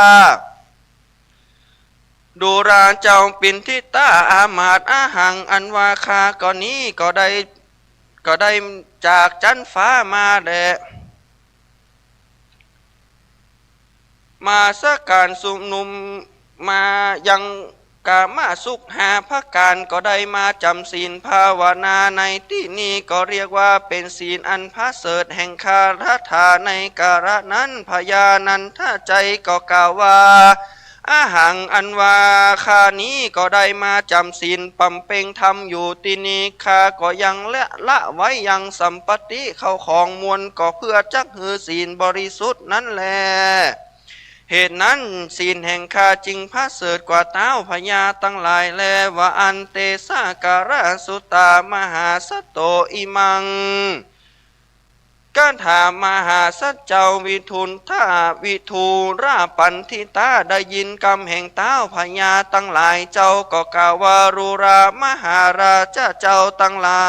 ยอันว่าถอยกรรมเก่ามานี้ก็หากเป็นกรรมดีมากนักแลก็ว่ามีกรรมตั้งมวลอยู่สี่ขันมีตนว่าอดใจได้กู้เจือกู้อันชื่อว่ากระทำบาปกรรมอันหนึ่งชื่อว่าเสียแล้วยังกิตติยินดีในกรรมมาสุขและบ่หาบริโภคบ่ได้แล แถมยังพักการหนึ่งก็จุ่มนุ่มมายังจิตใจอันดีงามมากนักตั้งอยู่ในตนบ่ได้อยู่ในอำนาจแห่งปุคารามผู้ใดอุปมาดังกงล้อกงเกวียนอันนั้นและมีสันใดนักผ่านผู้มีพยาก็กล่าวว่าปุคาระผู้นั้นมีธรรมอันพระเสริฐแลเต้าว่าในใดรักษากายะคือตนตัววาจากรรมอูและจิตใจคือบริสุทธิ์สะอาดนักผ่านเจ้าตั้งหลายก็เตียนย่อมสักเสริญเยินยอว่าผู้นั้นเป็นผู้ที่มีศีลอันพระเสริฐดีนักแลเอวังมหาสัตโตอันว่ามหาสัจเจ้ามีทูลกุมารละอามาตย์ก็ได้กล่าวคำแก่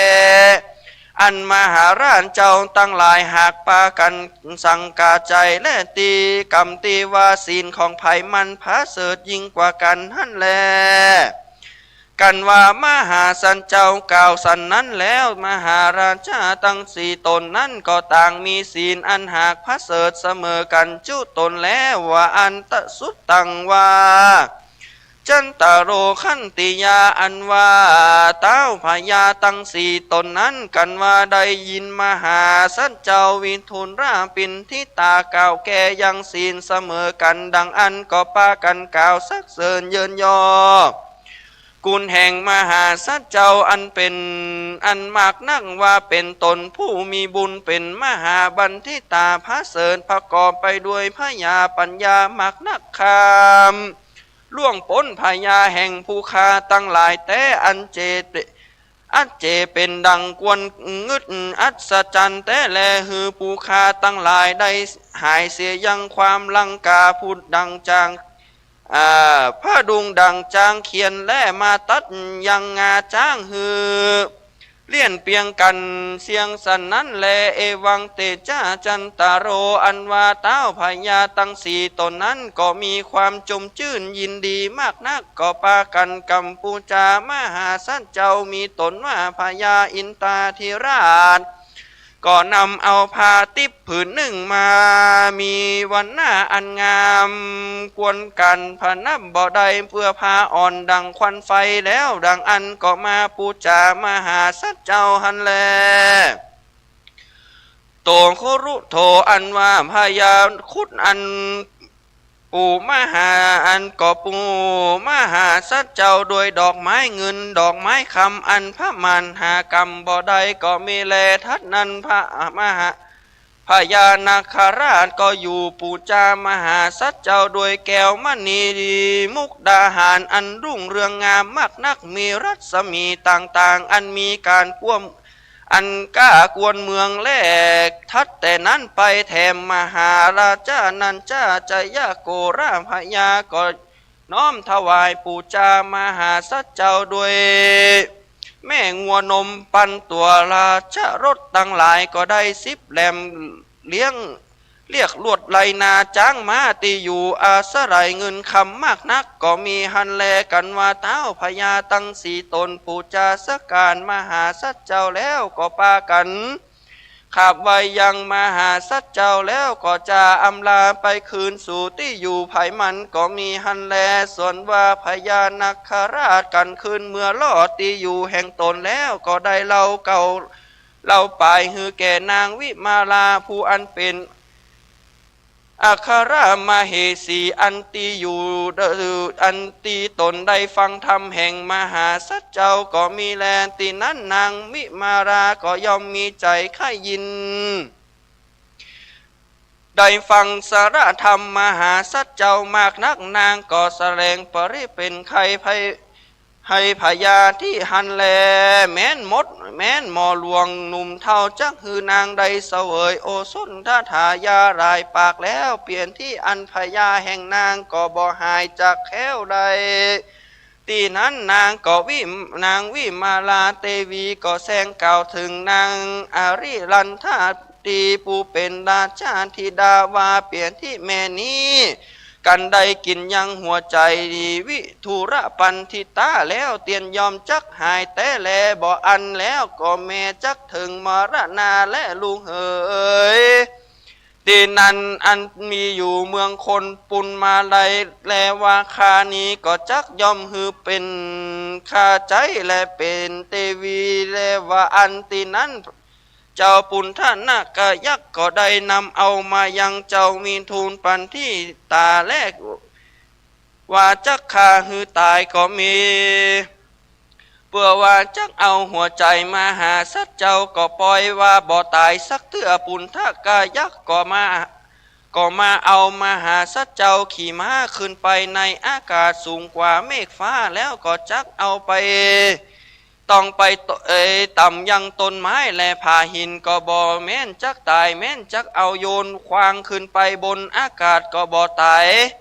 ตีนั้นมหาสัจเจ้าก็กล่าวว่ารุราปุณณากายักษ์มึงนี้ปล่อยมากระทำสันนี้ฮือกูด้วยรังหรือจามแล้วมหาสัจเจ้าก็กล่าวเทศนาธรรมสั่งสอนยังปุณณากายักษ์ตนนั้นแล้วหาพิษบ่ใดก็มีแลตีนั้นปุณณกายักษ์ตนนั้นก็นำเอามหาสัจเจ้าไปสู่ยังที่อยู่เมืองพญานาค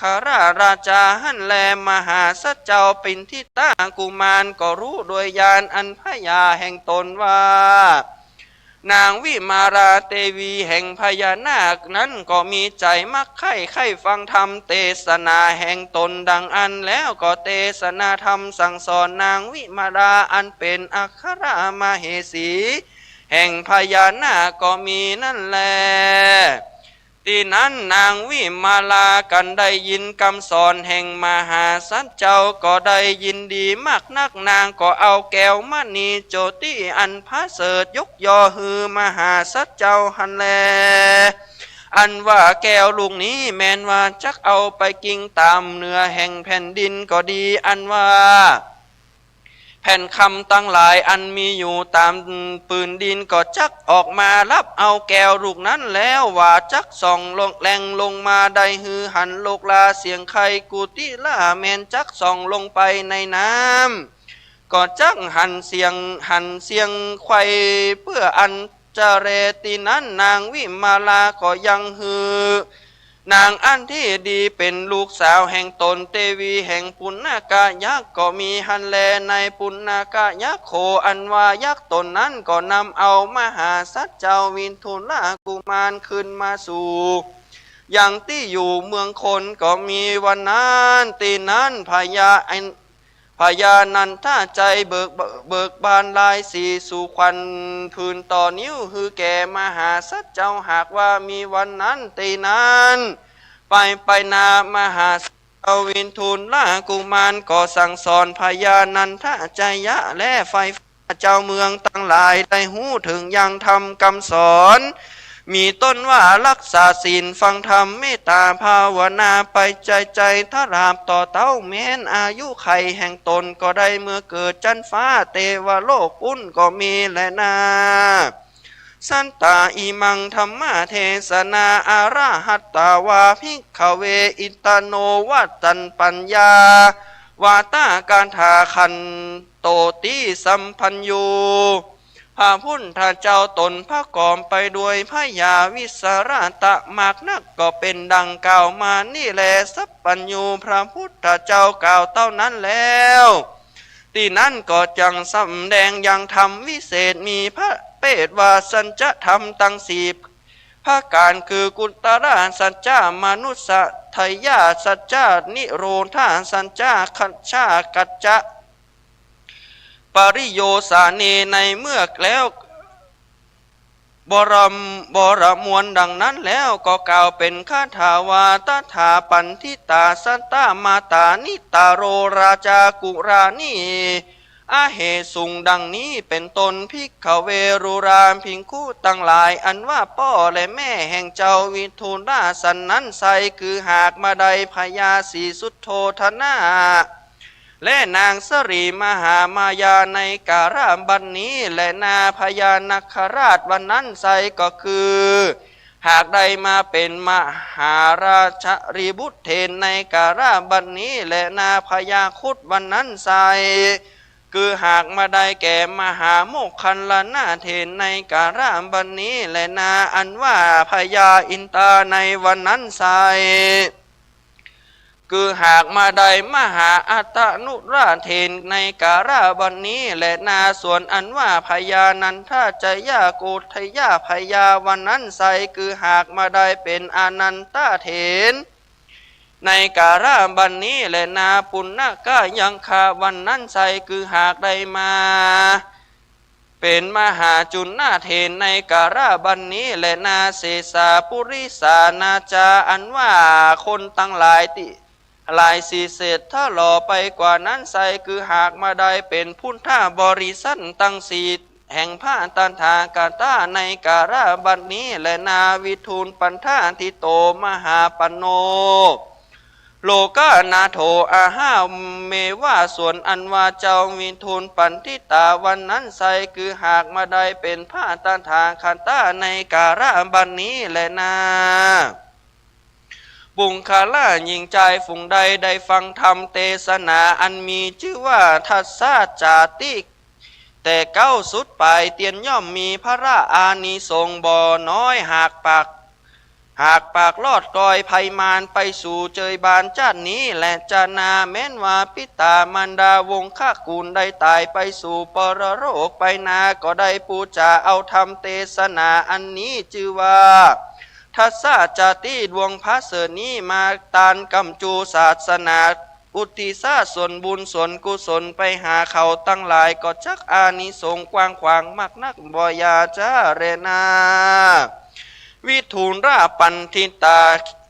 จาริยังนาว่ามังนิทิตาขียาอันเก่ายัง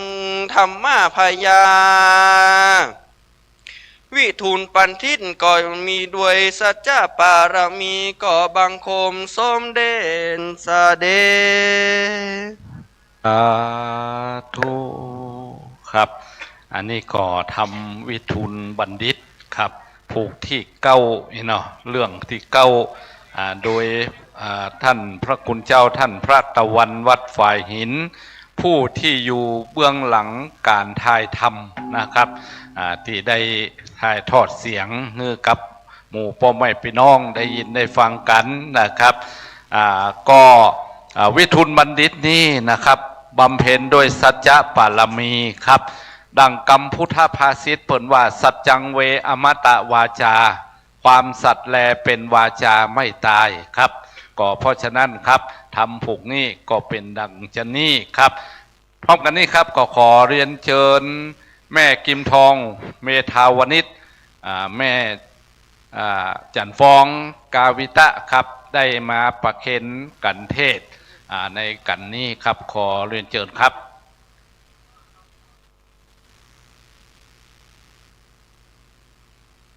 แม่กิมทองแม่จันฟองครับมันทองฟองมันใกล้กันน้อยครับ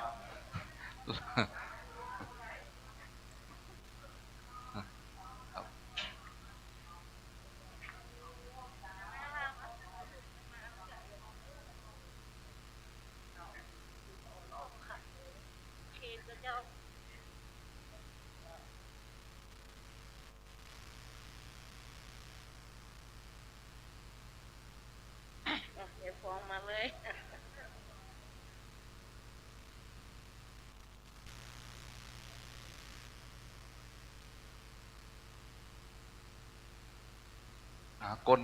ต้นขาต้นปัจจัยครับตั้งใต้ท่าน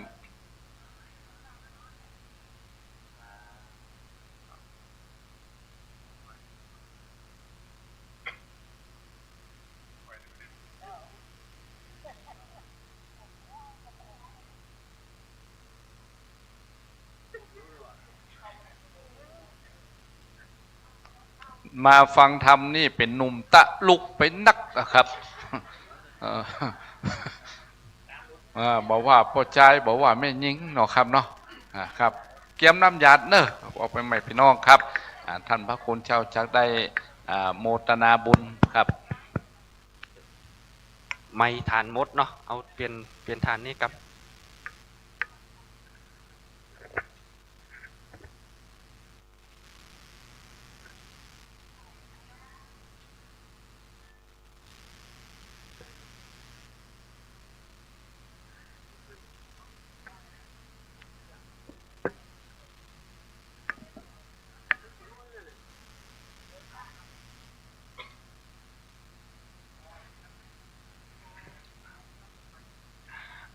เนอตั้งจิตตั้งใจตั้งจิตอธิษฐานกรวดน้ำ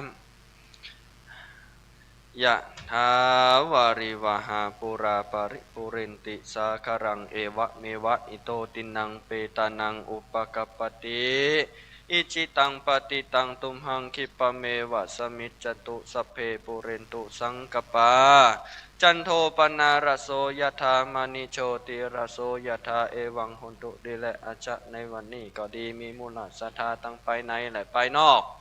มีมูลศรัทธาทุกผู้ทุกคนทั้งบ้านก็ดีได้มาบูชาธรรมวิทูลปันทิตก็ได้มีมูลศรัทธาทุกผู้ทุกคนสมกรรมกรรมปรารถนาทุกอย่างทุกประการเนื่องในวันนี้ก็ขอให้มูลศรัทธามีความสุขมีความเจริญกึศสิ่งใดประสงค์สิ่งใดก็ขอให้สมมาตรความปรารถนาทุกอย่างทุกประการมีอายุมั่นขวัญยืนยังภาษาบาลีว่าสปิติโยวิวัจจันตุสัพพะโรโกวินาสันตุมาเตภวะวันตรายโยสุขีติคายุโกภวะอภิวาทานาสีริสะนิจังพุทธาปจายโนจตารโอธรรมาวัฏันติอายุวันโนสุขังปะลัง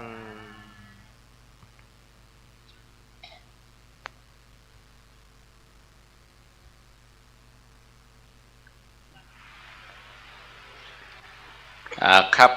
ต่อไปข้างแห่งสามพูกเนาะครับ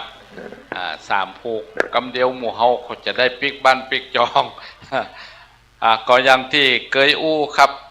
มีสองสหายคนหนึ่งมาฟังธรรมอยู่บนวัดสหายแห่งคนหนึ่งได้ไปจอมเบ็ดนะครับเข้าจอมเบ็ดปุ่นบอกกองทำจบเปิ่นตีก้องอุ้ยเอาละครับสหายที่อยู่จอมเบ็ดท่านบอกกองได้ยินก้องดังอุ้ยก็สาตุอีหรอแล้วสหายที่อยู่บนวิหารก็ก้นก็ห้อนโอ้กูมานี่บัดได้บัดอย่างนู้นนี่สหายกูพุ่นถ้าจะได้ป่าหลายตัวนะครับผลสุดท้ายมาสหายที่จอมเบ็ดมุนได้บุญว่าสาธุอนุโมทนาครับสหายที่มานั่งอยู่บนวิหารนั้นก้นด้านบัดได้เพราะจิตใจไปวกวนกับเรื่องของที่มันใครได้ครับครับต่อไปครับขอกราบนิมนต์กราบอาราธนานิมนต์ท่านพระคุณเจ้าได้จะเป็นธรรมข้างนี้ก็จันทกุมารแล้วก็นารทะครับนาฏเนาะนารทะนี่และก็เวสสันดรอานิสงส์นะครับ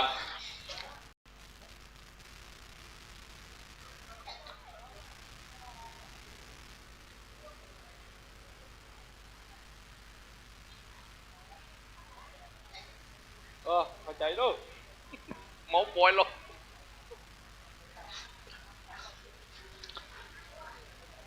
ครับสงสัยคงจะเป็นท่านพระครูบวรธรรมพิรามนะครับที่จะได้เทศนาธรรมในผูกต่อไปครับท่านเจ้าคณะตำบลแม่เจดีย์ใหม่เขต2ครับวัดเมืองน้อยครับจะได้มาเทศนาธรรมให้กับพ่อแม่พี่น้องได้ฟังได้ห้าผู้ในส่วนของการฟังธรรมครับก็อย่างที่ว่าแต่เจ้าครับผมนำเรียนว่าการมาฟังธรรมนี่มันได้รับอานิสงส์นะครับเนาะเปิ่นบอกว่าหนึ่งผู้ฟังย่อมได้ฟังสิ่งที่ยังไม่เคยฟังสองฟังแล้วไม่เข้าใจชัดย่อมเข้าใจในสิ่งนั้นชัดสามบรรเทาความสงสัยเสียได้สี่ทำความเห็นให้ถูกต้องได้ครับพูดนะดูพี่โอ้เปิ่น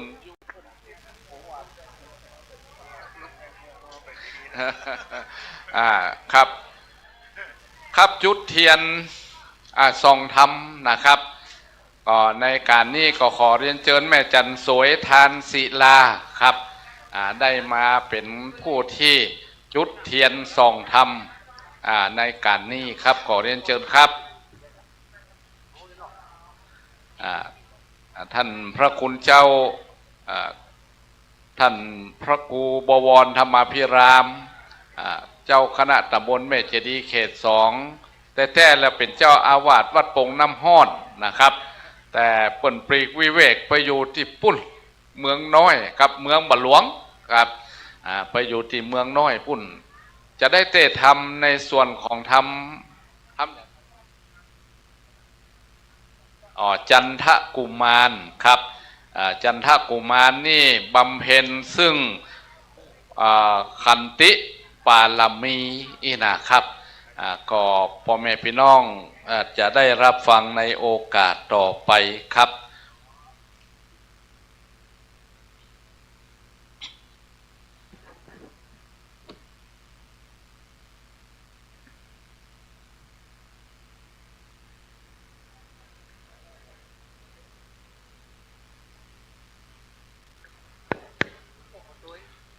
พระมัญจโลกาทิมปันติสหัมปติกัตอัจฉลีอันทิวรังอาญาจาทัสสันติทัสตาปราชกชาติกาเทเสตุธรรมัง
ตุธรรมังอนุกรรม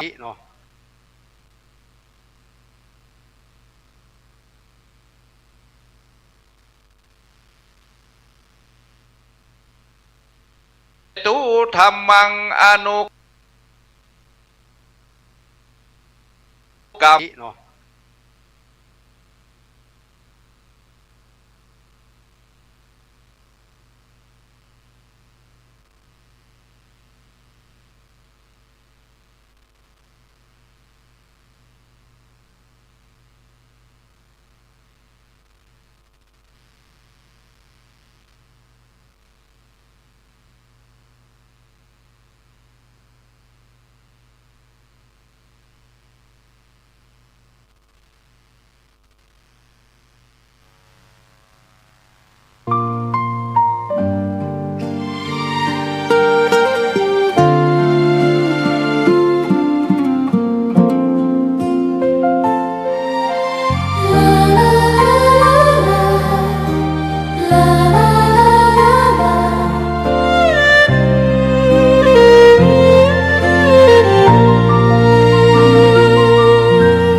อุตสา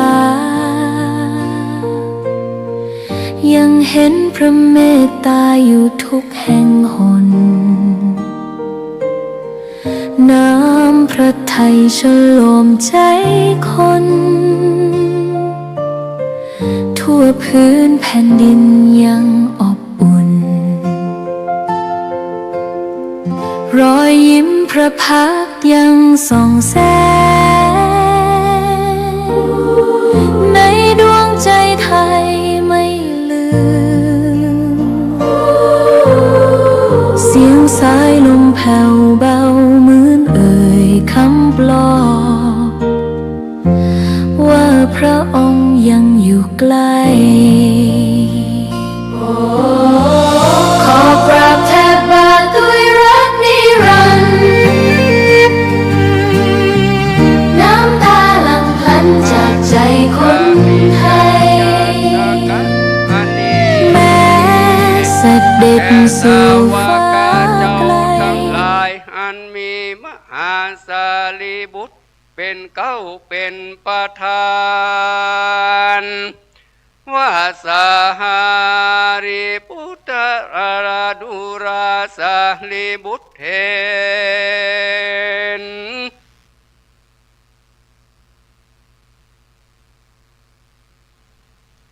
อาหังอันว่าภาษาทาคาตาเตเหกุมาโลจันตาตาหโยได้เกิดมาเป็นจันทกุมารให้วันนั้นก็ได้เป็นลูกแห่งปัญญาเอการาชาตนหนึ่งก็เสวยเมืองปุปาวะติราชธานียะถาพันลามีในกาลนั้นเมื่อใดดังอ่านตาตาในกาลเมื่อนั้นอะหังอันว่าตถาคตา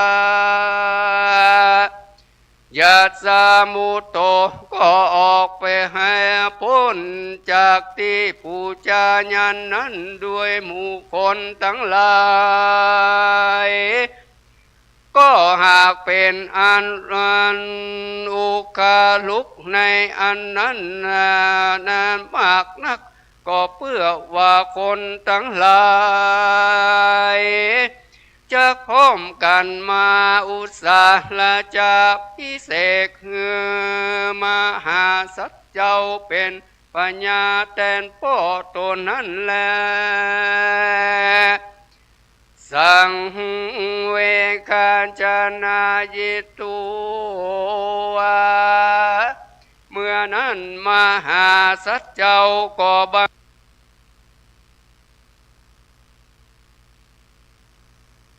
งเกิดสังเวชใจว่าดังนี้จะลืออ่านว่าการเกิดมาแห่งสัตว์โลกทั้งหลายนี้เตียนยอมมีอันตรายหลายประการต่างๆชนี้หนอบัดนี้ควรกลัวได้ปั้มเป่งยังตาณปาละมีธรรมันพาเสดนั้นบ่ฮือได้มาบังเกิดในวัฏสงสารดังนี้แลมหาสัจเจ้าก็มาลำเพิงดูด้วยญาณทิพย์แห่งตนก็มีแรงนี้แลก็พงอาจญานัดหือคนทั้งหลายแต่งแปลงยังศาลาควนตาลหลังควนตาลใดหกหลังคือว่าตีแต่ประตูเวียงตั้งสี่แรงและทำกลางเวียงหลังหนึ่งประตูสุกุมมาน้อยแต่มาหลังหนึ่งแล้วก็สละใจเข้าของเป็นตาลวันละ600,000 คำเป็นนิรันดร์การบ่ขาดสักเทื่อก็มีแล้วสาหาริพุทธดุราสาลิบุตรเห็นในกาลนั้นเมืองพาราณสีนี้นะได้ชื่อว่าปุภาวติราชธานีก็มีในกาลอันข้ามล่วงพ้นไปแล้วเมื่อก่อนนั้นแลเมื่อนั้นยังมีพญาโตหนึ่งชื่อว่าเอกราชาก็ได้มาเป็นเต้าปริญญาเสวยราชสมบัติอยู่ในเมืองบุพาวัตนาครก็มีหันแลตถาในกาลเมื่อนั้นโพธิสัตว์เจ้าก็ได้มาจุติจากจันฟ้าลงมาเกิดเอาปฏิสนธิกำเนิดในท้องแห่งนางโคตมี เป็นอาคาละมเหสีแห่งพญาเอกราชานั่นแลกันว่าใด10 เดือนมาหอดแล้วนางก็พาสุแก้วเป็นใจ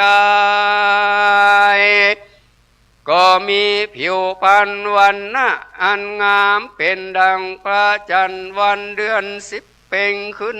15ค่ำหันแลเตเฮจนาอันว่าคนตั้งหลายมีขัตติยะต่างสองพ่อแม่ก็มาใส่ชื่อเหือแก่มหาสัจเจ้าปางนั้นว่าจันทกุมารว่าอันและนาลำดับนั้นไปนาเจ้านอลาจันทกุมารก็จำเลือนบานขึ้นใหญ่ขึ้นใหญ่มาปอขึ้นใหญ่ก็ได้จำเลือนมาขึ้นใหญ่มาปอจักหูย่างเตียวไปมาได้แล้วนางอาคาละมาเหสีเตวีผู้เป็นแม่ก็มาสัมมาประสูติได้ลูกบุตรแถมมาคนหนึ่งคนตั้งหลายก็มา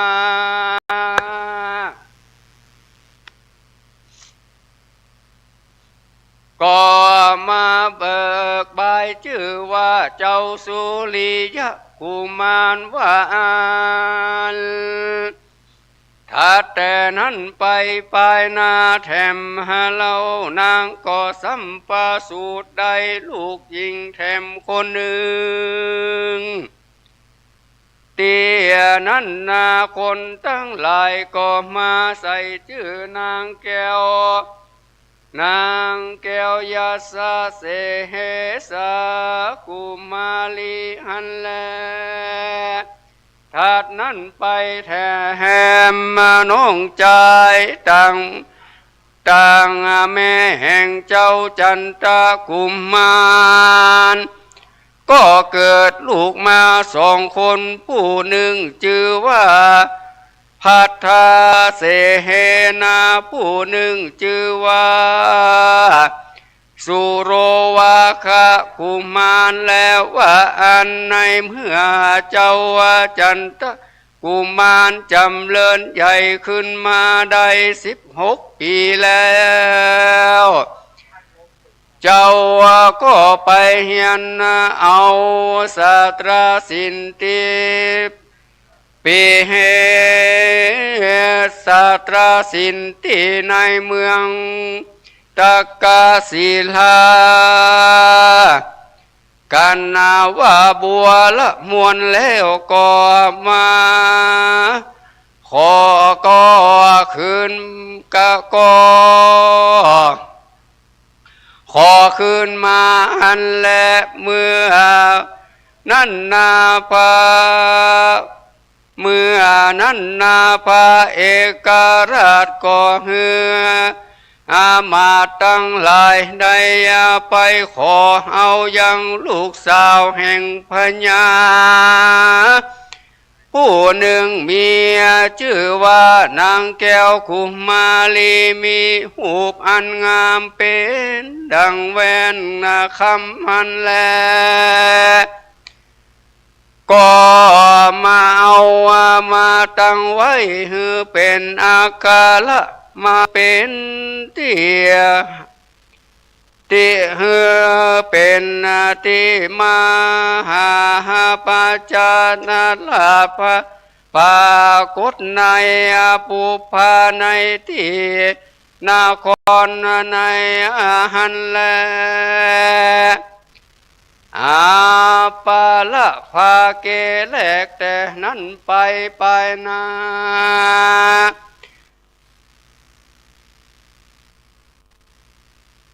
นางจันตะ ไปนานางจันทะเทวีก็มาบังเกิดได้ลูกชายผู้หนึ่งคนทั้งหลายก็มาใส่ชื่อว่าเจ้าวาสุสากุมารก็มี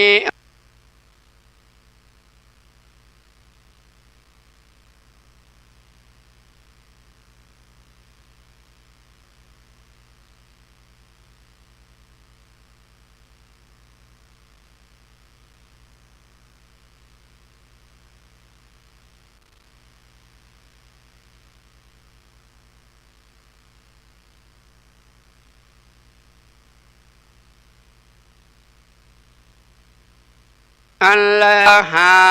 สัพพามาเป็นปุโรหิตาแห่งปัญญาเอกาลาจาหันนาและปัญญาก็มาตั้งไว้ยังพามปุนานเป็นผู้พิจารณาตัดสินถ้อยความทั้งหลายหันแลในเมื่อขันธพามมานาจารหะคำในเมื่อพามขันธพามานาจารพิจารณายังถอยความนั้นแลลีเอายังสินจางเข้าของเงินคำแก่ปุแก่ผู้คาละตั้งหลายผู้อันเป็นเจ้าของอันแลอันป้อยผู้คาละผู้ควรเป็นผู้ควรแป้ก็ว่าป้อยว่าฮือไปผู้ควรไปก็มาฮือแป้ก็ว่าเหตุดังอันท่านใดฮือเข้าของทั้งหลายหันแลตาในกาลาเมื่อนั้นยังมีบุคคละผู้หนึ่งมันก็หาสินจางบ่ได้มันก็บ่ได้ตอดในสินจางแก่พามผู้นั้นหันแลที่นั่นขันธพามก็รู้ว่าตัดสินกรรมมือมันได้ไปการไปหันแลหายังเจ้าจันทกุมารอุปราชาในเราแวกหนต่างที่หนึ่งมันก็ไว้มหาสัจเจ้าว่าเตมหาอุปราชาเป็นเจ้าส่วนอันว่าขันธ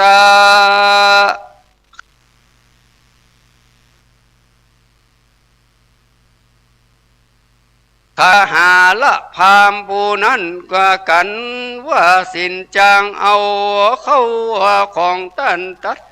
กาตัดกำลางแก่มันป้อยฮือเข้าฮือข้าได้ไปฉันนั้นแลขอมาหาลาจาเจ้าจุงจักเป็นที่เปิงแก่ข้าเตอในกาลเมื่อนั้นมหาสัจเจ้าก็มาเล่าลมใจผู้นั้นแล้วก็เข้าเมื่อสู่ยังที่พิจารณาด้วยถอยกรรมแล้วมหาสัจเจ้าจันทอุปราชาจริงแต่งฮือแก่ปุคละผู้ใดควรแปรก็ฮือแปรผู้ควรป้ายก็ฮือป้ายด้วยธรรมมหาสัจเจ้าจันทกุมารก็บ่ใส่สินใหม่แก่เขาสักอันหันแลเมื่อนั้นคนตั้งหลายก็ฮือสาธุการแก่มหาสัจเจ้ามากนักหันแลสาธุกา รังอันว่า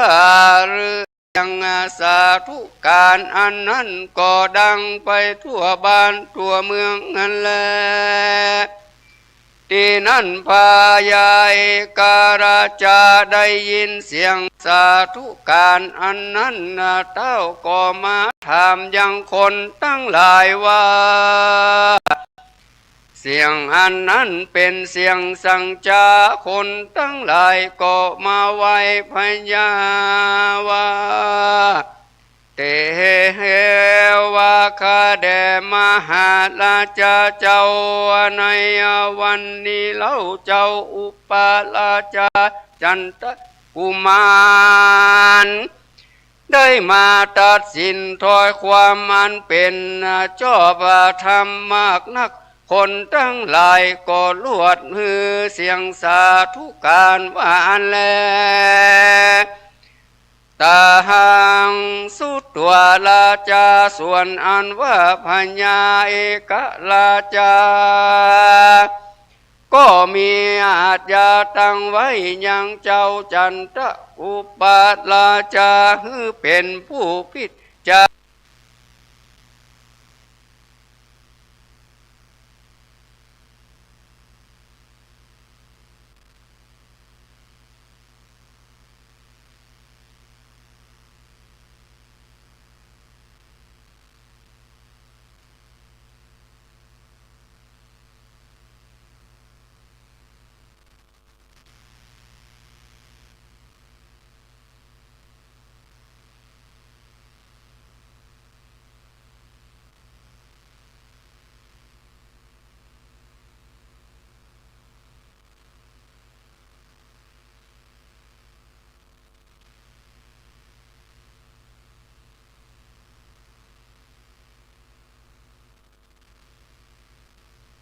อุปราชาฮือเป็นผู้พิจาร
สะปุริสาทั้งหลาย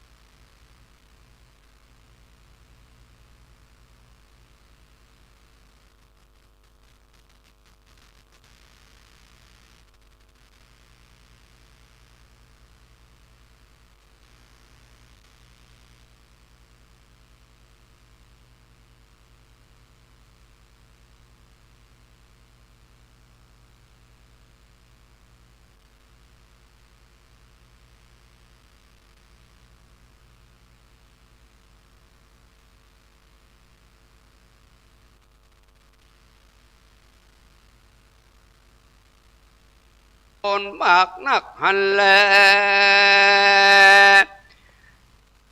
ท่านปุโรหิตจุง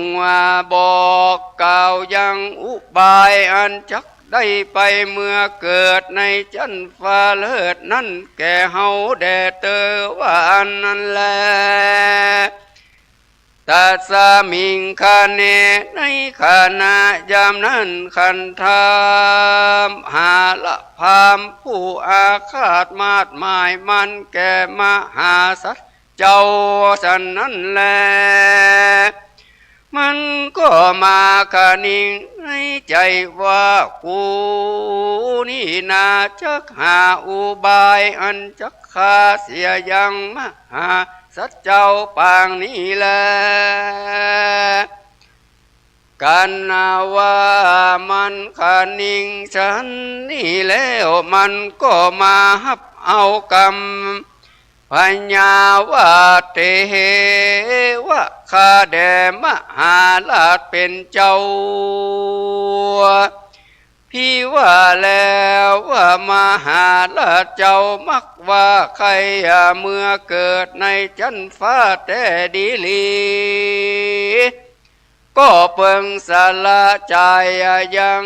ติกาวัตถุอันละสีแล้วก็ฮือปูจา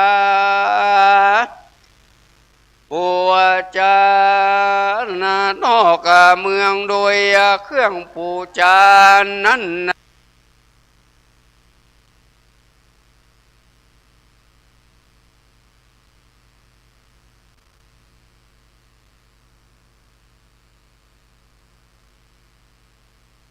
มีตัวสีสัตว์สีตีนอย่างละสีตัวมีตนว่าจ้างมาวัวควายอย่างละเท่ากันนั้นเสียงหันแลถ้าแต่นั้นไปมานั้นสุกาละและสุกาละอันว่าสุกรและสุอัน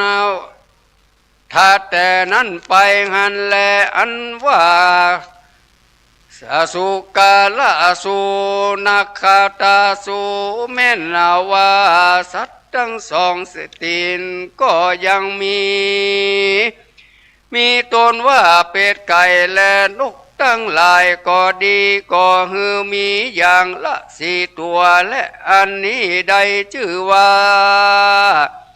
อาติกานาวัตถุและอันนี้ก็มักว่าได้เมื่อเกิดในจันฟ้าเลิศตาวะติงสาเมืองสวรรค์บ่ยาจะแล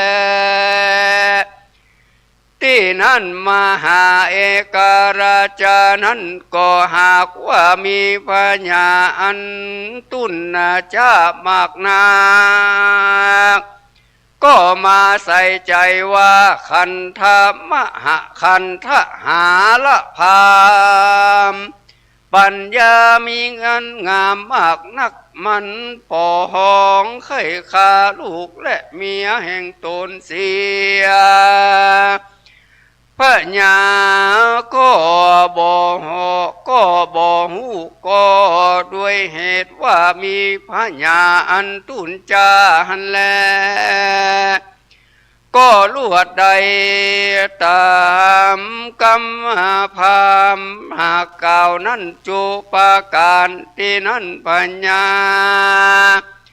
ก็คือคนตั้งหลายแต่งแปลงที่อาณาจักรปูจายันด้วยเลือดคนและสิ่งตั้งหลายแห่งมหาสัจเจ้าและลูกเมียพร้อมด้วย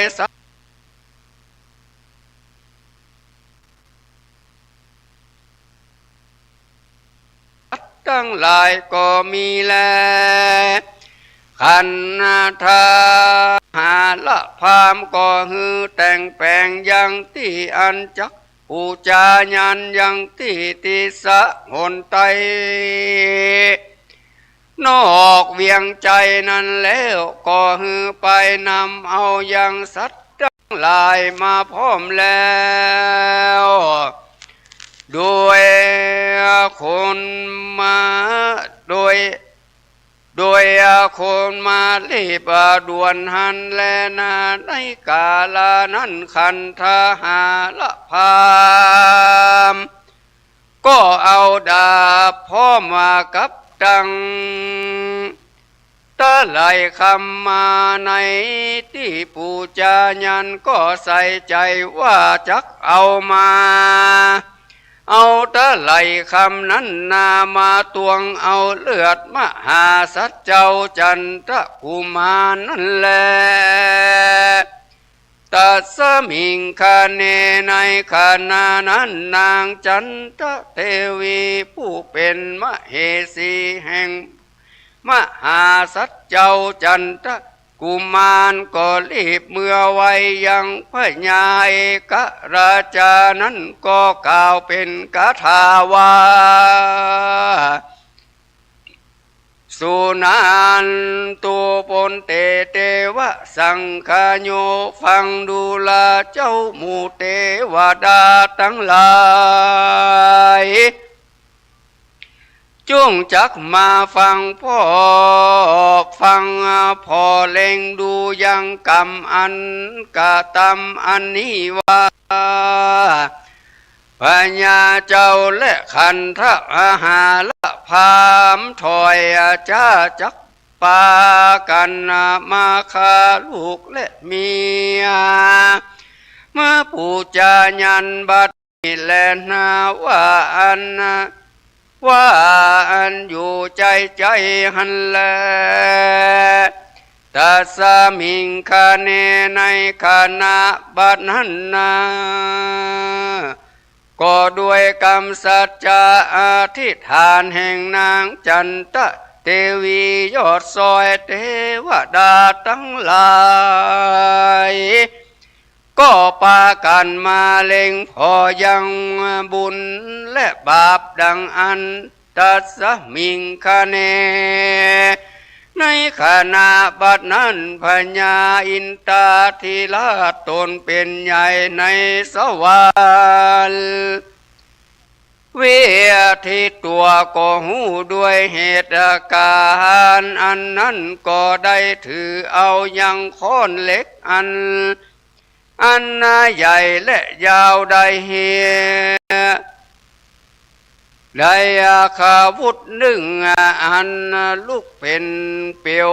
ไฟได้แล้วเจ้าก็ลงมากะลง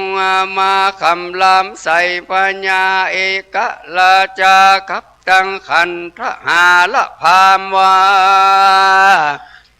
ดูโหราพามเอกราชาผู้หาพญาปัญญาบ่ได้มานี่นามึงฝันว่าได้เมื่อเกิดในเมืองฟ้าบัดนี้มึงจักฆ่าลูกเมีย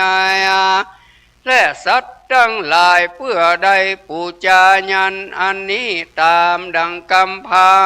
มผู้ใจบาปนี้ก็จักหาว่าปัญโยจานะอันใดบ่ใดหันและเตียงเอาว่าจักเป็นบาปกรรมอันหึกหนาอันจักป่าหือต้านตั้งสองนี้ใส่ใดไปมุกไม่ในมหานรกอเวจีนานประมาณว่าใดปีหนึ่งหันแลสัพเพเทวตาอันว่าเทวดาและคนทั้งหลาย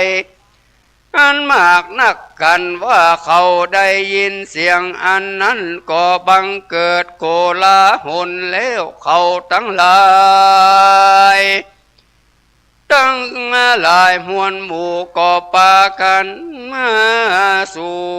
ยังสถานที่นั้นแล้วก็เอาไม้พ่องก็เอาค้อนก้อนหินผ่าก้อนดินทั้งหลายแล้วก็มาข่วงมาบุกตียังที่เจ้าขันธาหาละพามผู้มีใจหยาบช้าก็ถึงซึ่งกาละวินาศชิบหายตายไปหันแลบ่เต้าแต่นั้นนาคนทั้งหลา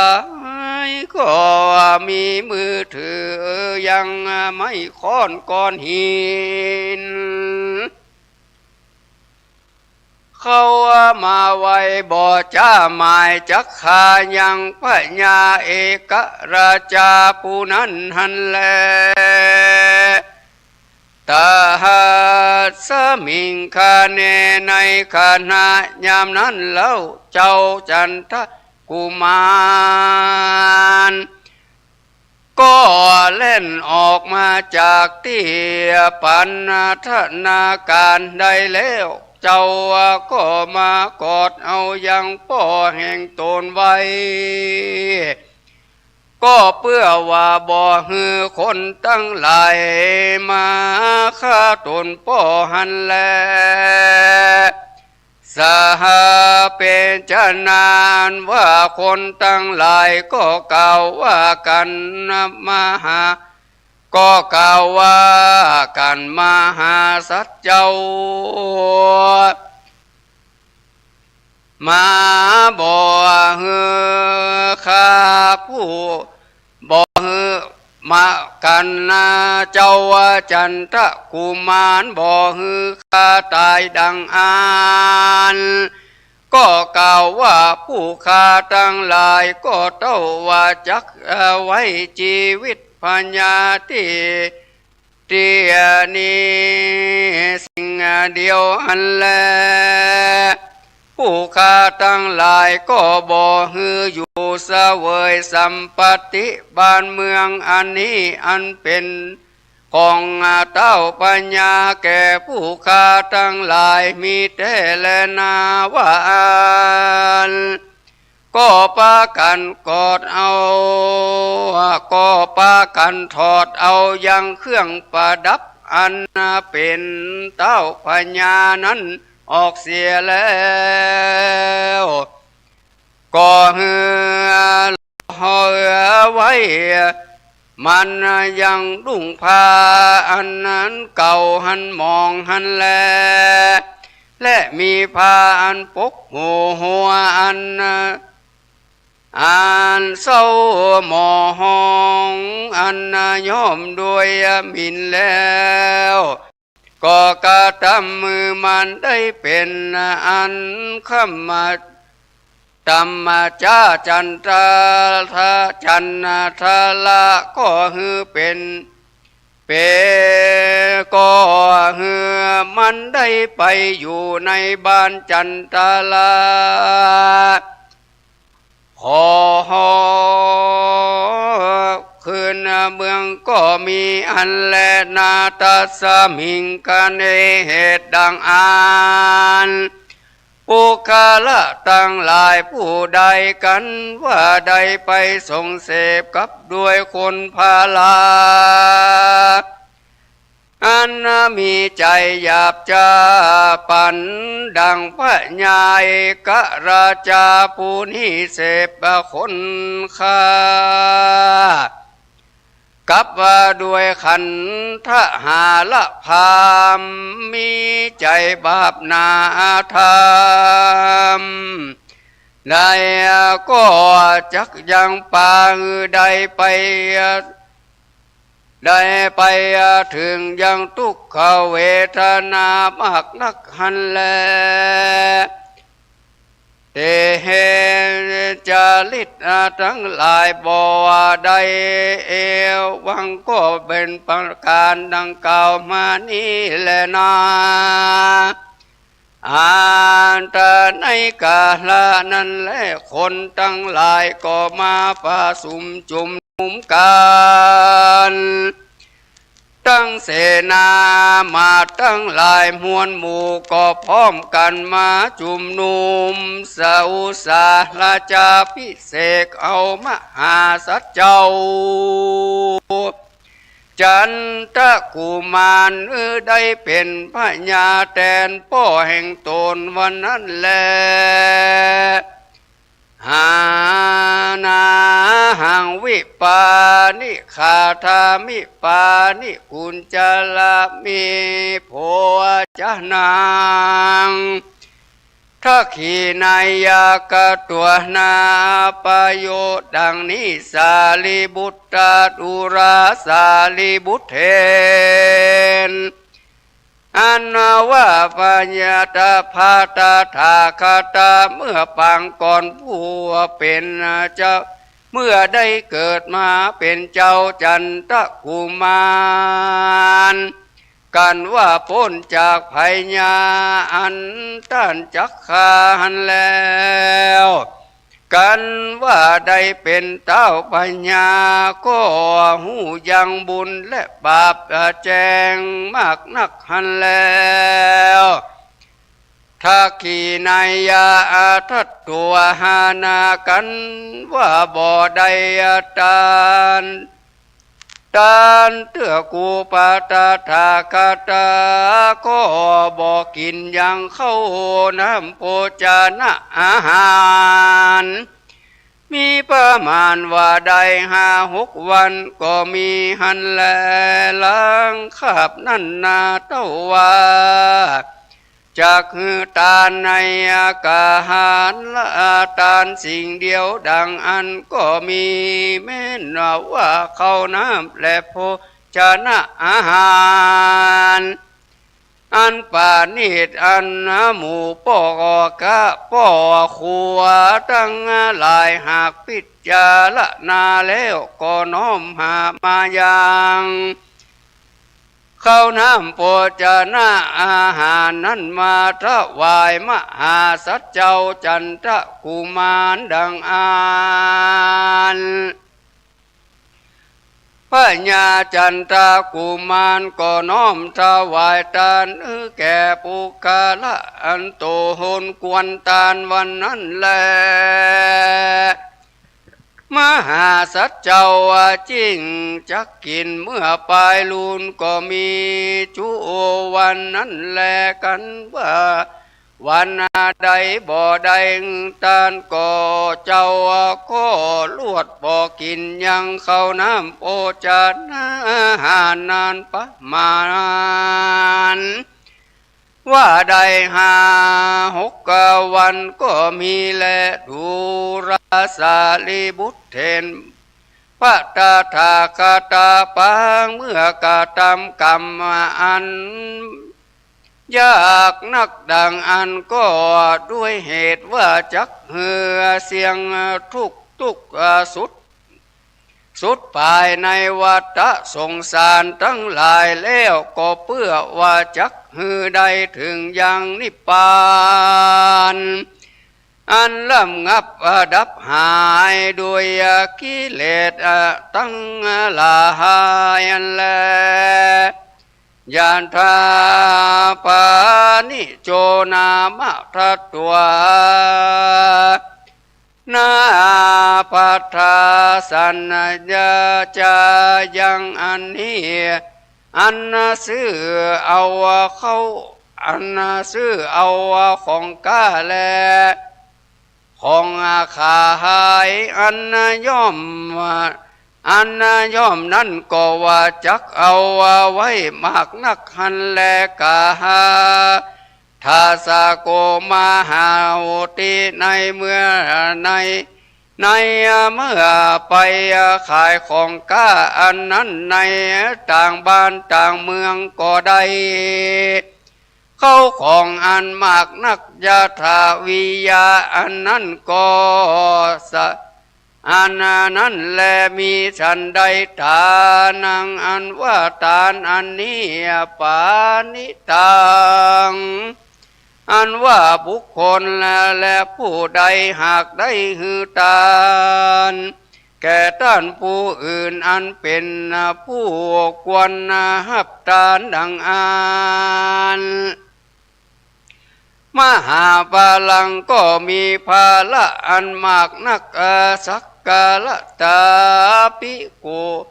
กลัวอันตนจักกินนั้นหันแล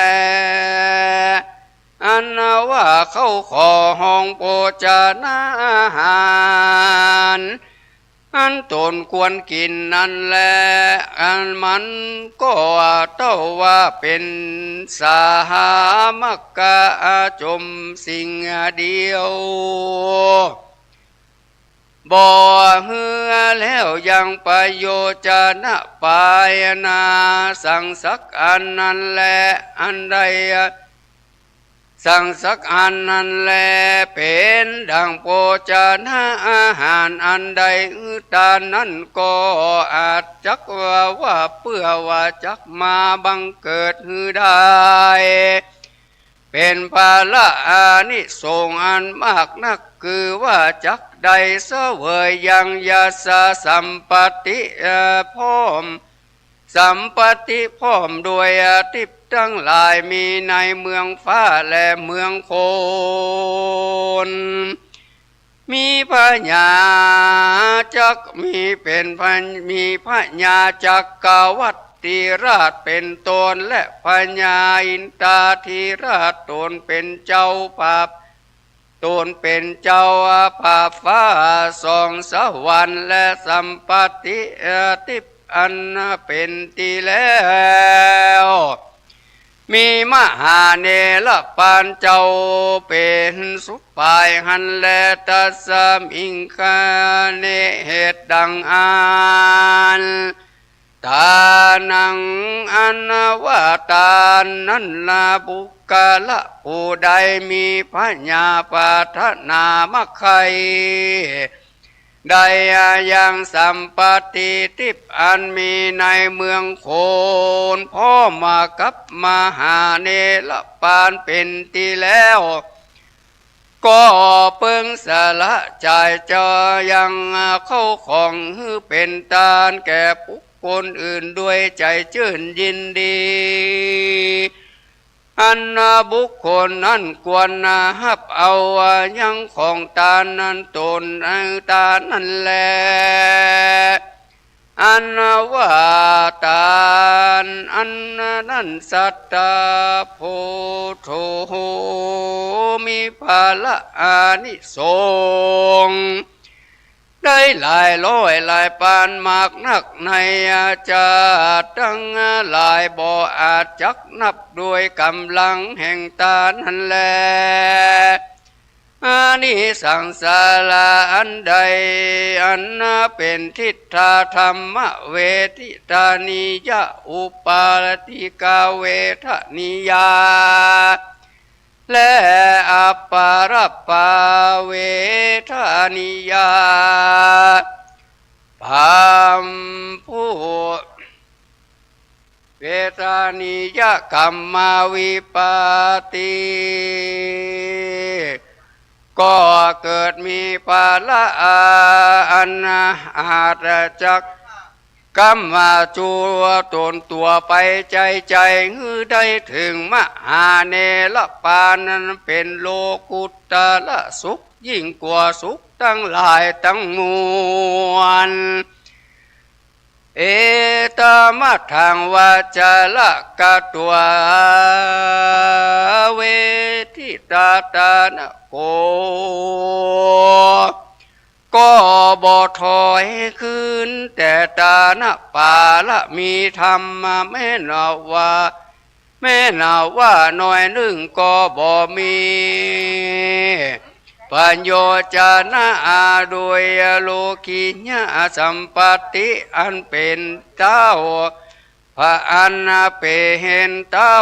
ปัญญาสักอันสัมโภกะสัมมาโพอนุปาติยะก็ภาทนาเอาอย่างโพธิญาณในอาการจักอันจักใดตัสรู้ตัดปัญญาสัพพัญญูเป็นพระสิ่งเดียวหันแลสารีบุตตาดูราสารีบุตรเห็นปางเมื่อปาตถาคตเกิดมาเป็นเจ้าจันทกุมารวันนั้นก็ในเมื่อตถาคตจักเข้ามาไปสู่ยังสำนักแห่งตนใน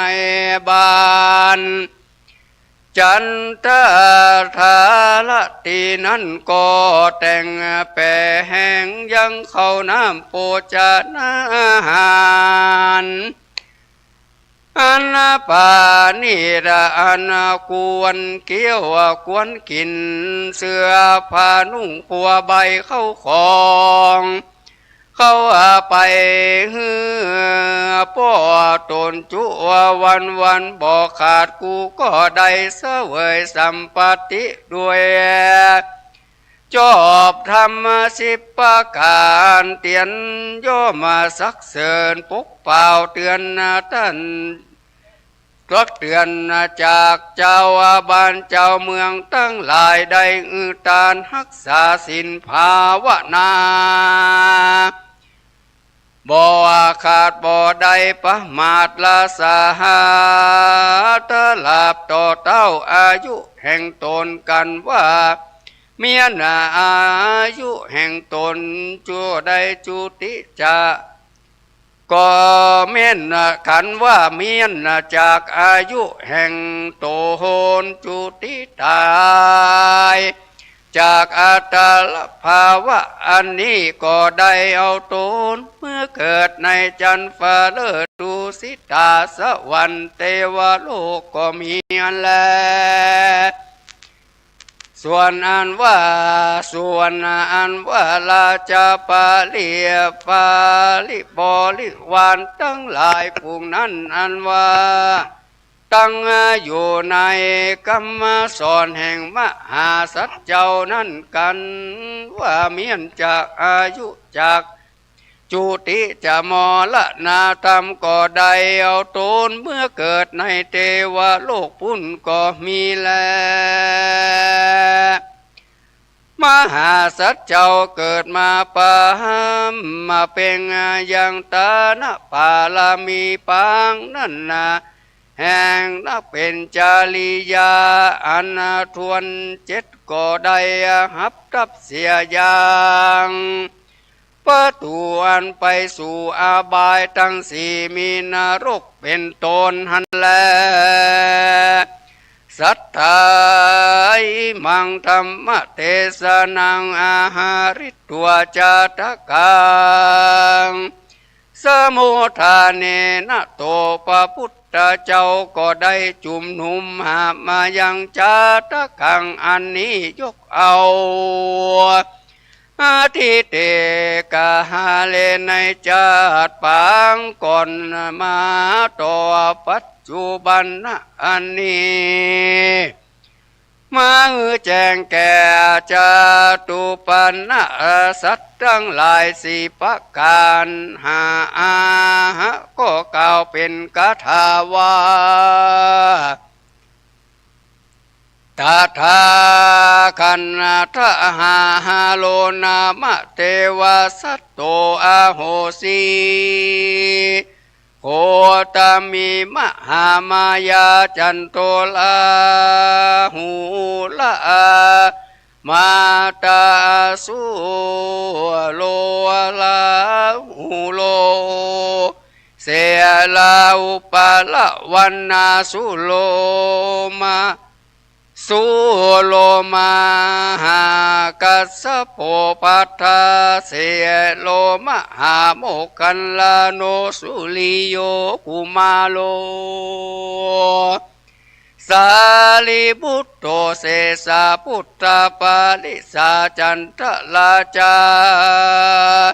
โลกานาโทดุรามหาสารีบุตรเทนอันว่าขันธมานอานาว่าขันธพามผู้ใจบาปวันนั้นไซก็หากมาได้เทวทัตเห็นในกาลบัดนี้แลอันว่านางเทวีผู้เป็นแม่แห่งเจ้าจันทกุมารวันนั้นไซคือหากมาได้นางสลีมหามายาในกาลบัดนี้แลนะนางจันตาเทวีวันนั้น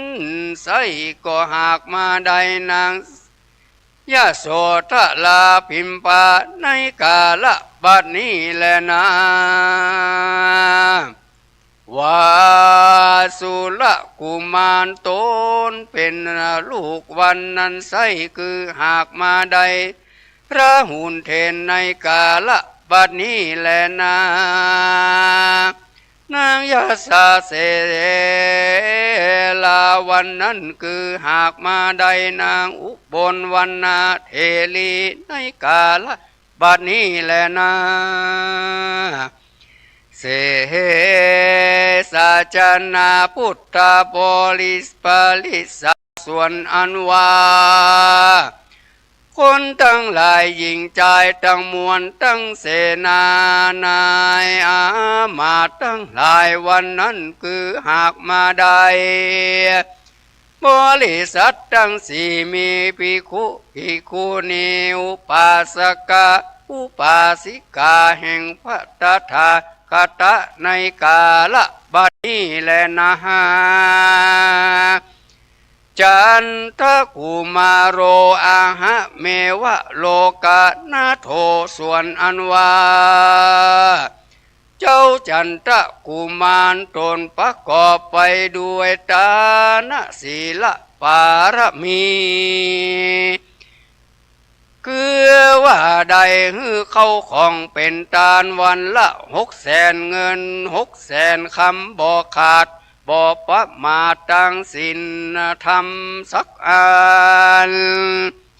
ตลาบต่อเต้าเสียงอายุเขตแห่งตนวันนั้นก็หา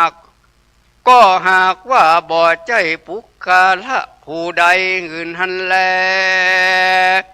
เอวังโลกานาโทคือหากมาได้ตนพระตถาคตตนเป็นที่จังที่พึ่ง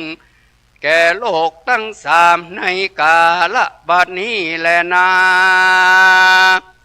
ผู้คาละยิ่งใจผู้มักใครถึงใครพ้นจากทุกข์ในสงสารได้ถึงนิพพานเป็นที่แล้วดังอ่านจุงปากันหือตานรักษาศีลฟังธรรมไปใจก็จักได้สมฤทธิจุเยื่องจุปการแม้นว่าได้ยินได้ฟังยังทำแม่นาว่าได้ยินได้ฟังได้ผู้จายังทำอันชื่อว่าจันทกุมารทัสชาติทวน7แล้วก็อุทิศส่วนบุญกุศลไปหายังผู้อันจุติมรณะไปสู่โลกภายหน้าได้ชื่อว่าเป็นกตัญญูกตเวทิตาอันประเสริฐเหือผู้ตายไปได้พ้นจากที่ยากได้ตกพ้นจากที่ผ่านได้สุขสำราญเตียงเต้าแต่ดีลีบ่ยาจาแลนานิธิตังขีญาอันสังวันนาวิเศษจะหาห้องเหตุอย่างจันทกุมารทัสชาติทวน7ก็บังคมสมเลสเดสาธุครับโธ่นึกว่าจะจบกำเดียวก็ต่เนาะผมฟังมาตั้งแต่เจ้าเอาลองทดสอบพอสายตาของท่านพระครูบวรธรรมพิรามว่าเปิ่นจะหันก่อนนี่ ลีเข้าพอดีก็เปิ่นมีความกึดอันนี้ถ้าบ่เกรงใจตนต่อไปนี่ปุ้นว่าตี 3ปุ้นโธ่ครับวันนี้ท่านพระครูบวรธรรมพิรามท่านเจ้าคณะตำบลแม่เจดีย์ใหม่เขต2ได้เทศนาธรรมชื่อธรรมจันทกุมารนี่นะครับซึ่งบำเพ็ญซึ่งขันติปารมีดังพระมูนีได้กล่าวเป็นพุทธภาษิตไว้ว่ามนาโปปิโยโหติขันติโกความอดทนย่อมเป็นที่รักที่ชอบใจของคนทั้งสิ้นนี่นะครับคนทั้งหมดก็เพราะฉะนั้นครับวันนี้ก็จะได้ขอเรียนเชิญแม่ขันทองคำครับกับแม่ตะกี้นึกได้อยู่นี่ครับ แม่เนาะศรัทธาวัดป่าม่วงเนาะแม่แม่สีอ้วนครับโอ้โหตั้งแต่หนุ่มน้อยมานี่จำบ่ใครได้เท่าใดเนาะหันหน้าอยู่นะครับขอเชิญครับ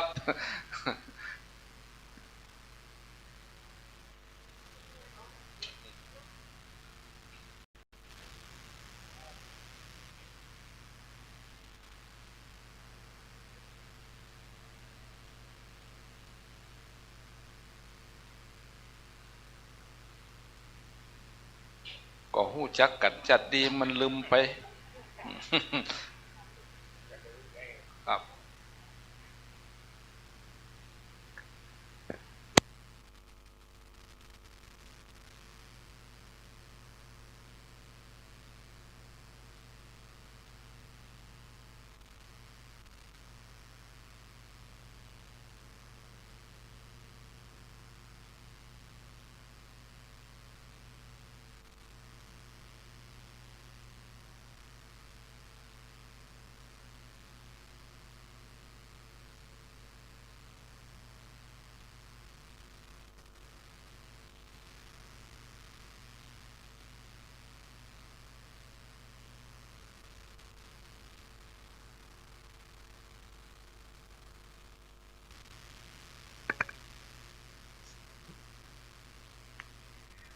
ก็ขออำนวยอวยพรคือทุกท่านที่ได้ฟังธรรมในวันนี้มีขันติมีความอดทนทนลำบากทนเจ็บใจทนอดกั้นทั้งหลายต่างๆเพื่อที่จะบรรลุถึงความต้องการความปรารถนาของท่านในสิ่งที่ดีนั่นทะลุปูปงไปได้คนเฮาก็ต้องมีความขยันความอดทนถ้าขาดความอดทนความอดกั้นอดความทุกข์อดลำบากทั้งหลายต่างๆแล้วเนี่ยจิตใจก็จะเป็นอ่อนแอจะมีความท้อแท้การทำงานอย่างต่างๆก็บ่ได้สำเร็จเพราะฉะนั้นท่านทั้งหลายที่ได้มาฟังเทศน์ฟังธรรมในวันนี้ก็ขอท่านยิ่งไปด้วยความอดทนขันติปารมีเหมือนเจ้าจันทกุมารที่ได้เทศนาลงไปแล้วต่อไปก็ขอตั้งจิตตั้งใจฮับปอนจากผู้ที่ได้เทศน์ไปตะกี้เป็นลำดับต่อไปยะถาวาริวหาปุราปริปุเรนติสาครังเอวะเมวะอิโตทินังเปตานังอุปกปติอิจิตังปฏิตังตุมหังคิปเมวะสมิจสตุสเพปุเรนตุสังกปาจันโทปนะระโสยะถามณิโชติระโสยะถาอายุวัตโกธนวัตโกสิริวัตโกยสวัตโกพลวัตโกวันนวัตโกสุขวัตโกโหตุสัพพตาทุกโรคาปยาเวราโสกาสันตุจุปัฏฐวาอเนกาอันตรายาปิวินาสันตุจเตชะสาชยสิทธิธานังลาพังโสถีปากยังสุขังปะลังสิริอายุจวันโน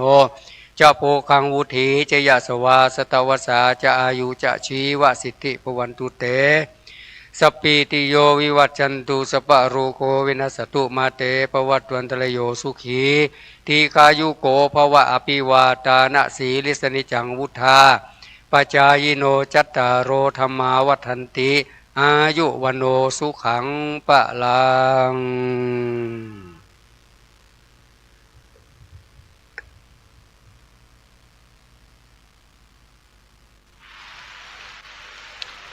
ครับก็เหลือแฮมซองผูกครับแฮมซองผูกนั่นชื่อผูกนารัฐะเห็นไหมครับชาดกบำเพ็ญซึ่งอุเปกขาปาลมีพร้อมกับเวสสันดรนะครับก็ในโอกาสต่อไปก็ท่านพระคุณเจ้ามาครับท่านพระครูปริยัติรัตนโชติท่านเจ้าคณะตำบลบ้านป่งป่างิ้วตำบลป่างิ้วครับได้มาเป็นองค์ปาฐกหรือเป็นองค์เทศนาธรรมในโอกาสต่อไปครับก็ขอได้กราบนิมนต์ครับในธรรมชื่อว่า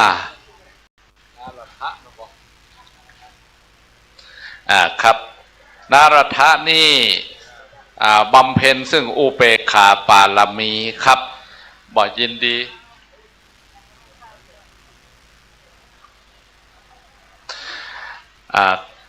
ชื่อ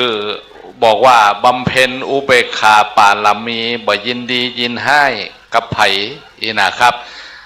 ในส่วนของธรรมผูกนี้ก็หมู่พ่อแม่พี่น้องหมู่เฮาทุกท่านจะได้สดับรับฟังก็ท่านพระครูบวร เปิ่นบอกว่าผูกตะกี้นี่เมินอีหรอบัดเดียวนี้ซ้ำจะเมินเดี๋ยวผูกตะกี้อีวะครับ คนที่มาจะเมินกันหรือว่าทำจะเมินกับโมหูนะครับอันนี้ก็หมู่เฮาทั้งหลายจะได้สดับรับฟังกันไปในโอกาสต่อไปนี้ครับจะได้จุดเทียนส่องธรรมในโอกาสนี้นะครับ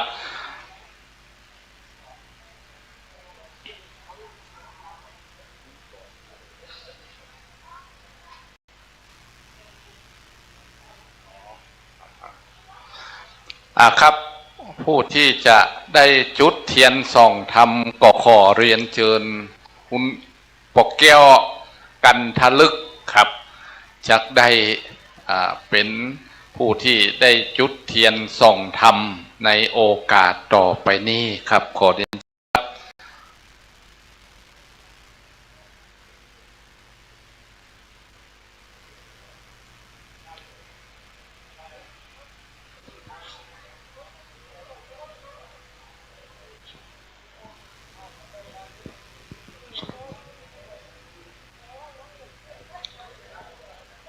ครับ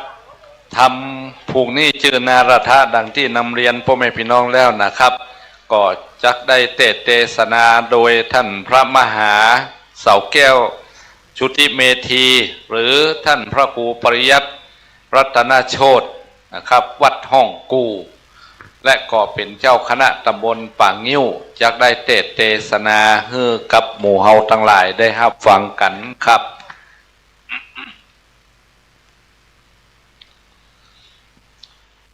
ปาตุมบุพามาลาดวงดอกไม้ผู้ข้าปนมนบน้อมไว้ฝูงหมู่ศรัทธามาใหญ่น้อยและหมู่ใจยิงบัดนี้ขอลูกศิษย์พระภูมินตนโจบทองแจงเจตคืนนั่งเหนือธรรมาสแก้วแล้วเทศนาธรรมสาธุอนุกัมปิมาระโน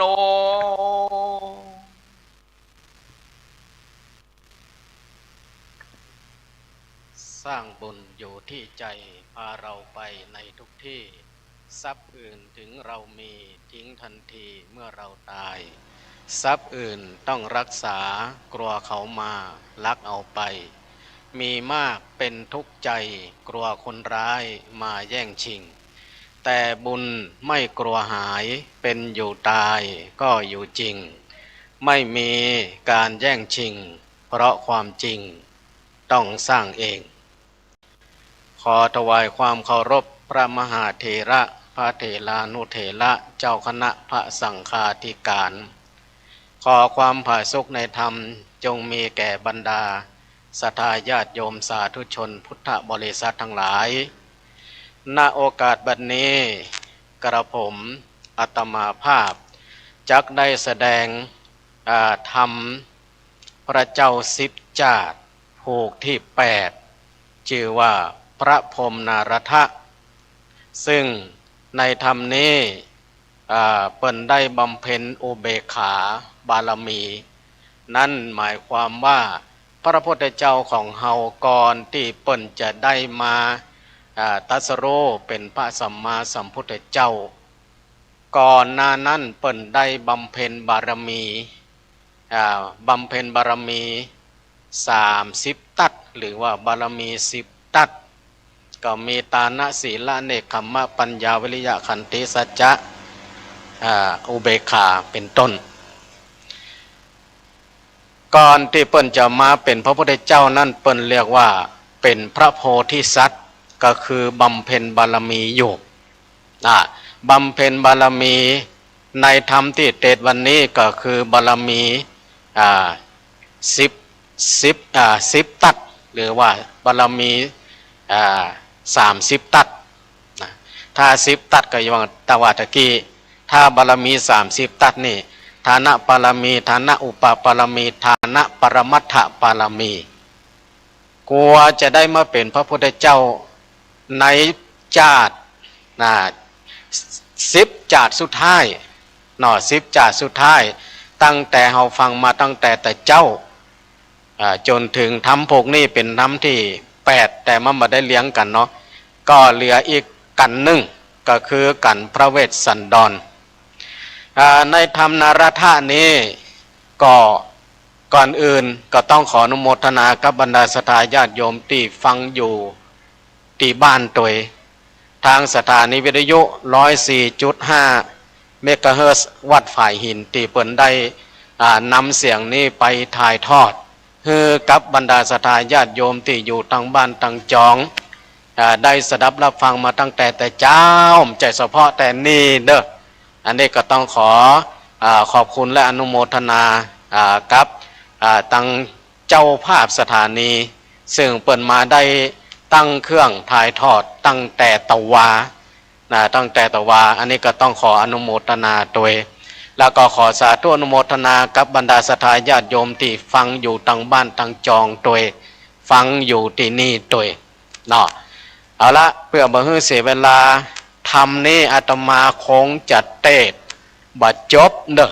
เพราะเทศเข้าเตียวเข้าตามันบ่ค่อยดีแต่ก็จะสรุปเนื้อหาฮื้อถ้าเทศไปแล้วนะก็ขอให้บรรดาศรัทธาญาติโยมทั้งหลายได้ตั้งอกตั้งใจฟังเป็นลำดับต่อไปเด้อนะโมตัสสะภะคะวะโตอะระหะโตสัมมาสัมพุทธัสสะอาติเตวิเตหะระเทมิติรายังอังคตินามาราชาราชังกาเรติเอวัมเมสุตังอันว่าสูตรอันนี้พระพุทธเจ้าหากเทศนาปังเมื่อยังทรมานอยู่ในป่าเจตวันยาสั่งสอนยังปานาสะทั้งหลายมีภิกขุเป็นต้นว่าภิกขุเขาเวดุราภิกขุทั้งหลายในกาลละอันคามลงพ้นไปแล้วเสียงจีละกาลนานนักวันนั้นยังมีปัญญาตนหนึ่งชื่อว่าอังคเตก็เสวยอยู่เมืองมิถิลานครก็มีแลปัญญาโตนั้นยังมีลูกสาวผู้หนึ่งมีนามว่าโรจิรากุมาลีว่าอันว่าป่าอังคเตผู้นี้ยังมีอำมาตย์เป็นนักปราชญ์อยู่3 คนคนผู้หนึ่งมีชื่อว่าวิจัยญะคนหนึ่งชื่อว่าสุมานะแถมคนหนึ่งชื่อว่าอาลาตะว่าอันว่าเมืองมิถิลานี้ใหญ่กว้างมากนักไฟพระเจ้าเมืองทั้งหลายก็อยู่โดยสดีก็มีแลในกาลเดือนนี้อันเป็นเดือนทวน2ฤดูหนาวมารอดดอกขมุดก็เป็นอันงามมากนักอยู่2ทราบข้างต่างไปมาหันแลตังปะมานะรัตยังมีในคืนหนึ่งนั่นเป็นวันอุปสถาศีลที่เป็นคืน15 ค่ำพร่ำว่าเป็นเดือนทวน2แห่งฤดูหนาวเต้าอังคติธิราชอยู่บนปราสาทที่นั้นก็ได้ไข่ปองเป่งจอดูอากาศก็หันพระจันทร์ขึ้นมาปาโตละอากาศเป็นอันรุ่งเรืองงามมากปัญญาก็มาคานึงใจว่ากันถึงละดูหนาวมารอดดังอันควันจักกะตามอันใดอันหนึ่งเป็นจิตดังโจปีมาอันจาพระอังคติขะหนึ่งใจสันนี้แล้วก็เรียกหามายังอัมมาตั้ง3 หันแลตินั้นปัญญาก็เจนจากับโดยอัมมาตั้ง3นั่นว่าพ้นโต อามาจอดุราอำมาตย์ผู้ใหญ่ลัตติยาคืนนี้พระจันทร์ก็มาส่องแจ้งเรียงงามมากนักฮีโดยมีแต่ปั่นดังปกติมาหลวงแล้วจู้ปีการว่าหันดอกขมดบานนางามและหันพระจันทร์เต็มดวงและก็ย่างเข้าสู่ฤดูหนาวดังนี้เจ้าเฮาทั้งหลายก็มักจาป้ากันนาจมจื่นยินดีและมักว่าจักใดก็ตามซึ่งการอันใดอันหนึ่งบัดนี้กาละอันนั่นก็มาหลอดแล้วเจ้าเราทั้งหลายป้อยว่าจักกะตำอันใดหรือตินั่นอำมาตย์ผู้มีชื่อว่าอราตะก็ยกมือขึ้นไว้ทูลสาว่าพันเตคแด่มหาราชเจ้าอันว่าเมืองมิถิลาแห่งเรานี่หมู่พลโยธาเสนาอำมาตย์ก็หากมีหมากนักเฮาควันจักไปกะตำเสกปราบเอายังบ้านน้อยเมืองใหญ่ตั้งหลายมาไว้ได้สมมาปานมหาลาชเตวานที่นั่นสุมาณะอำมาตย์ก็โอกาสทูลสาว่าข้าแด่มหาราชเจ้าอันว่าการอันไปลบภาพเอาบ้านเมืองน้อยเมืองใหญ่ตั้งหลายมาไว้หมากนักนั้นเป็นดังผู้ข้าขะหนึ่งใจว่าเป็นการลำบากคือแก่มหาราชหมากนักแลแถมประการหนึ่งนั้นอันว่าเมืองมิถิลาก็มีอาณาเขตกว้างขวางหมากนักอยู่แล้วแลดังผู้ข้าขะหนึ่งใจว่ากันดูหนาวมารอดดอกขมดบานงามพระจันทร์ก็ส่องแจ้งใสหมากอันนักสันนันนี้ก็หันสมควรว่ามหาราชเจ้าอย่าได้เกิดอ่านยังการตั้งหลายนั่นเตอะเฮาควันจักเลี้ยงไพรฟ้าเจ้าเมืองตั้งเสนาอำมาตย์ฮือเขาทั้งหลายได้กินอิ่มสนุกยินดีแต่และว่าอันส่วนว่ามหาราชเจ้าก็ฟังมนตรีข้ากล่อมควันจะแลตีนั่นกาละวิจัยอำมาตย์ก็กล่าวกำโอกาสตนสาว่าข้าแด่มหาราชเจ้ากันว่าเมืองมิถิลานิเล่ารุ่งเรืองมากนักอันว่าดอกขมดก่อ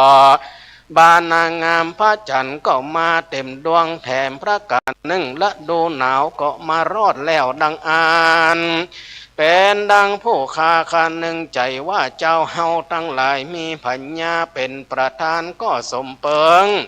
กวนนาจากตังอาสติปัญญาหากำหูใส่ตนฮือสมดังพระจันทร์เต็มดวงงามมากนักเกาะมีแลอิดละก็ในธรรมนี้ก็มีปัญญาเจ้าเมือง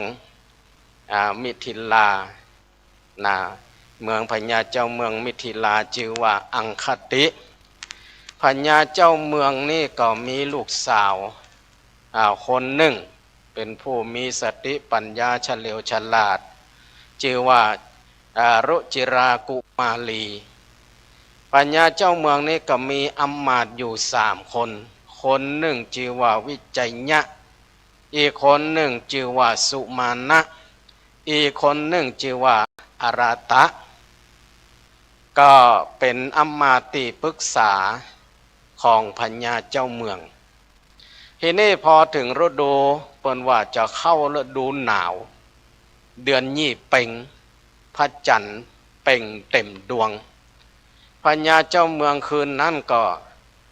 ได้ลุกมาแล้วเปิดประตูหน้าต่างโอ้หันพระจันทร์เดือนว่าคืนนี้มันงามแต่น้อยเนาะพระจันทร์มันงามแต่น้อยเจญะจังใดได้หาช่วงนี้ที่เข้าฤดูหนาวเนาะก็ปัญญาเจ้าเมืองก็เลยห้องอำมาตย์ที่ปรึกษา3 คนมาปรึกษาหารือกันว่าใจญะจังใดหาช่วงนี้พออำมาตย์คนแรกก็บอกว่าปัญญาเจ้าเมืองบัดเดียวนี่มันมีเมืองน้อยเมืองใหญ่บางเมืองนี่ยังแข่งข้อต่อเฮาอยู่เฮายกกองทัพไปปราบเพิ่งมาเป็นเมืองขึ้นเฮาบัดดีกะนี่หรอเป็นเมืองขึ้นทำดีกะ อำมาตย์คนหนึ่งก็บอกว่าโอ้บ่ต้องดีกว่าบ่เดียวนี้บ้านเมืองของเฮาก็กว้างขวางละกว้างขวางละดูแลก็เก็บจะบ่ทั่วบ่ถึงบ่ต้องดีกว่าสู้เฮามาฆ่าหมูเฮ็ดเป็ดไก่กินเลี้ยงฉลองกันดีกว่าเลี้ยงอำมาตย์เสนาอำมาตย์เลี้ยงหมู่ทหารไฟพระประชาชนคือเขาอยู่ดีกินดีดีกว่าอีหรอและอีกอำมาตย์คนหนึ่งก็บอกว่าถ้าอยากจะอ่านมันบ่ท่าก็หาท่านทั้งสองเฮาเอาใจอีดีกว่าบ่เฮาไปเสาะฟังเทศฟังธรรมบ่ดีกะอีหรอเฮาไปเสาะฟังเทศฟังธรรมบ่ดีกะเพื่อว่าเฮาจะได้ความรู้ความเข้าใจใหม่ๆเข้ามาก็เป็นอันตกลงว่าพญาเจ้าเมืองก็หันตัวกับไอ้อำมาตย์ที่เปิ้นได้แนะนำว่าเฮาไม่ต้องหยังเฮาไปฟังเทศฟังธรรมดีกว่าอีหลอดทีนี้พอไปหานักบวชซ้ำนักบวชคนนั่นก็เป็นนักบวชนอกศาสนาเป็นนักบวชมีมิจฉาทิฏฐิก็ได้สั่งสอนพญาเจ้าเมืองพร้อมโดยเหล่าเสนาอำมาตย์เรื่องบาปเรื่องบุญเรื่องคุณเรื่องโทษบอกว่าโอ้บ่ต้องวิตกกังวลมันบ่ใจมีพ่อแม่บ่มีคุณบุญคุณต่อเฮาครูบาอาจารย์บ่มีบุญคุณต่อเฮาทำบุญบ่ได้บุญทำบาปบ่ได้บาปบ่ต้องวิตกกังวลหยังสู้กินแอวเล่นดีกว่าพระองค์อำมาตย์ทั้งสามก็เสริมแหมก็ทำให้พญามิถิลานี่ก็หันตัวสุดท้ายก็วันเอาแต่กินแต่เล่นแต่สนุกสุขเฉินม่วนนั้นสันเล่ากินเล่นงานราชการยังบ่สนใจมีแต่กินมีแต่แอวมีแต่เล่นอย่างเดียวโอ้ก็เจ้าบ้านเจ้าจองก็เริ่มวิตกกังวลว่าบัดเดียวนี่พญาเจ้าเมืองเฮานี่บ่สนใจการบ้านการเมืองหยังมีแต่กินแต่ชุ่มแต่สนุกสุขเสริญม่วนเล่นคืนนี่มีหยังสนุกสนานร้องลำทำเพลงจะเนี่ยอย่างใดดีสุดท้ายมาเรื่องนี้ก็เลยเข้าหูลูกสาวคือพระนางรุจิรากุมารีพระนางรุจิรากุมารีก็เลยมาเข้าเฝ้าเสด็จป่อมาเตียนว่าป่อจ๋าป่อเหยบ่เดี๋ยวนี้เจ้าบ้านเจ้าจองเปิ้นเดือดร้อนกันการที่ป่อทำอย่างมันบ่ดีนะป่อเหยบ่เดี๋ยวนี้ป่อนี่บ่ต่างอันหยังกับคนขี้เหล้าขี้ยาวันมีแต่สนุกสนานรื่นเริงการบ้านการเมืองอันหยังบ่สนใจผู้คนทั้งหลายก็บ่ให้ความเคารพนับถือป่อย่างเตอะป่ออย่าหลงมากไปกว่านี้ป่อนั้นได้ชื่อว่าป่อบ่พอใจที่ว่าลูกมาตักมาเตือนว่าหนูเหยเอ็งบ่ต้องมาตักมาเตือนมาบอกมากล่าวให้ป่อโหทุกอย่างเรื่องการบ้านการเมืองบ่เดี๋ยวนี้บ้านเมืองอันหยังก็อยู่ใต้บัญชาใต้บังคับของป่อหมดลูกบ่ต้องไปวิตกกังวลอันหยังบ่ต้องไปห่วงให้ลูกอยู่ตามลูกป่อแก่กว่าตัวป่อหู้กว่าตัวก่อนบ่ต้องมาสั่งมาสอนป่อลูกเข้าไปเตือนก็เตือนบ่ได้สุดท้ายลูกกันเลยยกมือวันตาอ้อนวอนเทพไทยเทวดาลูกค้าเทวดาอากาศเทวดามีตั้งพญาอินทร์พญาพรหมพญายมมาราช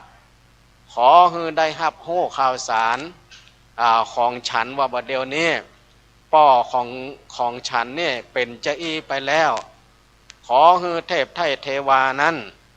จงได้รับรู้และรับทราบขอให้มาช่วยเหลือจิมเตอะถ้าบ่จะอันแล้วบ้านเมืองมิถิลานี่ก็คงจะย่อยยับไป สุดท้ายก็พระพรหมทรงนามว่านารทะเห็นเหตุการณ์อย่างอี้แล้วก็เลยตัดสินใจลงมาจ่วยมาตักมาเตือนมาบอกมากล่าวขอให้พระองค์นั้นจงกลับกายจากที่เป็นมิจฉาทิฐิให้เป็นสัมมาทิฏฐิมีความเห็นชอบเห็นถูกคืออย่าได้ทำกรรมทำเวรไปมากกว่านี้นะซึ่งเตปะไทยตีเบื้องบนนั่นหันแล้วก็โดยแรงอธิษฐานนะอันนั่นก็ได้ไปหลอดไปถึงจันฟ้าเมืองบนนะตานทาโพธิสัตว์โตนราโตในกาลนั้นหนอพระโพธิสัตว์เจ้าปังนั้นได้ไปเสวยสีอยู่จันฟ้าไปบนเทวโลกมีชื่อว่านารตะว่าอันว่ามหาสัจเจ้าหูว่านางรุจิราอธิษฐานไว้วานว่าปัญญาอาคติอันเป็นพ่อแห่งตนได้กระทำอันบ่จ่อผิดไปจากขอบของศีลกองอาธรรมเป็นมิจฉาดิทิดังอันมหาสัจเจ้านารตะผู้มีพรหมวิหารตั้งสี่ก็เสด็จจากฟ้าลงมาสู่โลกลาเมืองคนแล้วเกาะเนลมิตรตนฮือเป็นดังราศีมาสู่ราชธานีมิถิลาแล้วก็เข้าไปสู่ยังปราสาทแห่งปัญญาอังคติราชเจ้าก็มีแลเมื่อพระนางได้อธิษฐานอย่างอี้แล้วในชาตินั้นในภพนั้นพระพุทธเจ้าของเฮาได้เกิดเป็นนารทะอยู่จันพรมเห็นว่าปัญญามิถิลานี่ประมาทลาสามากนักท่านก็เลยเสด็จจากสวงสวรรค์ลงมาโปรดมาแนะนำมาตักเรียนสั่งสอนจนปัญญามิถิลานั้นทรงเชื่อฟังเพื่อความเคารพนับถือจากที่เป็นมิจฉาทิฐิมีความเห็นผิดอย่างแรงกล้าก็สุดท้ายมีความเห็นถูกก็ได้เป็นสัมมาทิฏฐิเมื่อเป็นสัมมาทิฏฐิก็ตั้งอยู่ในทศพิธราชธรรมได้ปฏิบัติหน้าที่ของตัวในฐานะเป็นผู้นำของประเทศชาติบ้านเมืองก็ทำให้บ้านเมืองมีความเจริญก้าวหน้ามีความเจริญรุ่งเรืองจนในที่สุดพระองค์ก็หมดอายุไขไปก็ได้ไปเกิดในสวงสวรรค์ส่วนลูกสาวนั่นก็ได้สืบราชสมบัติของป่อตั้งแต่หั่นเป็นต้นมาสัทธาอิมังธรรมเทศนังจาตากังสมโมทานเนติพระพุทธเจ้ากล่าวเท่าอันแล้วก็จากงาจุมนุมมายังจาตากาอันนี้จึงกล่าวเป็นคาถาว่าอาราโตเทวทัตโตเสโกโนอาเสปันตาวิจัยโยสาลิโพโตโมคัลลันโนปิจโกสุนักขโตสัตลากาจาวิปุตโตกุโนอาสิอาเจสโกอานันโทรุจิราสิยา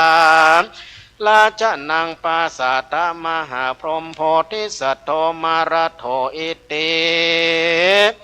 จาทากังดังนี้ภิกขเวดุราภิกขุทั้งหลายอันว่าอาราตะอัมมาตวันนั้นไส้คือหากมาได้เทวทัตเถระในกาลบัดนี้แลวิจัยญะอัมมาตวันนั้นไส้คือหากมาได้สาเลพุทธเถระในกาลบัดนี้และนาสุมานะอัมมาตวันนั้นไส้ก็หากมาได้ปันทะเถระในกาลบัดนี้และนาปิจกาใจผู้อยากไล่เข็นใจวันนั้นไซคือหากมาได้มหาโมคคัลลานะเถระในกาลบัดนี้และนาส่วนอันว่าปัญญาอังคติตาวราชยศองค์อาจมิถิลานันไซคือหากมาได้มหากัสสปะเถระเจ้าในกาลบัดนี้แหละนาโพธิสัตว์โตส่วนอันว่าเจ้านารตะโตนองค์อาเสด็จญาติมาสู่เมืองอาโคนมาสอนตน เต้าไทยปัญญาอังคติอันเป็นเจ้าเมืองมิถิลาหือละเสียยังมิจฉาทิฐิวันนั้นไส้คือหากมาได้พระตถาคตาโตนเป็นที่จังที่เปิงแก่โลกทั้งสามในกาลบัดนี้และนาเสสาพุทธปเรสาส่วนนั้นว่าคนทั้งหลายมวลหมู่อันตั้งอยู่ในกองธรรมนั้นไส้คือหากมาได้พุทธบริษัททั้งสี่แห่งพระตถาคตา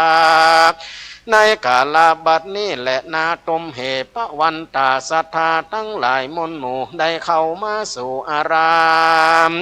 ได้หือตานรักษาศีลฟังธรรมบ่ขาดจุวันศีลลำดับมาได้ชื่อว่าบ่ประมาทในชีวิตแห่งตนอันว่าบุญกุศลนั้นผู้คันละผู้ใดได้กระทำผู้คันละผู้นั้นเตียนย่อมได้อานิสงส์พละบุญมากนักจักกระทำแทนกันนั้นบ่ได้ตั้นตั้งหลายได้ฟังธรรมแล้วจง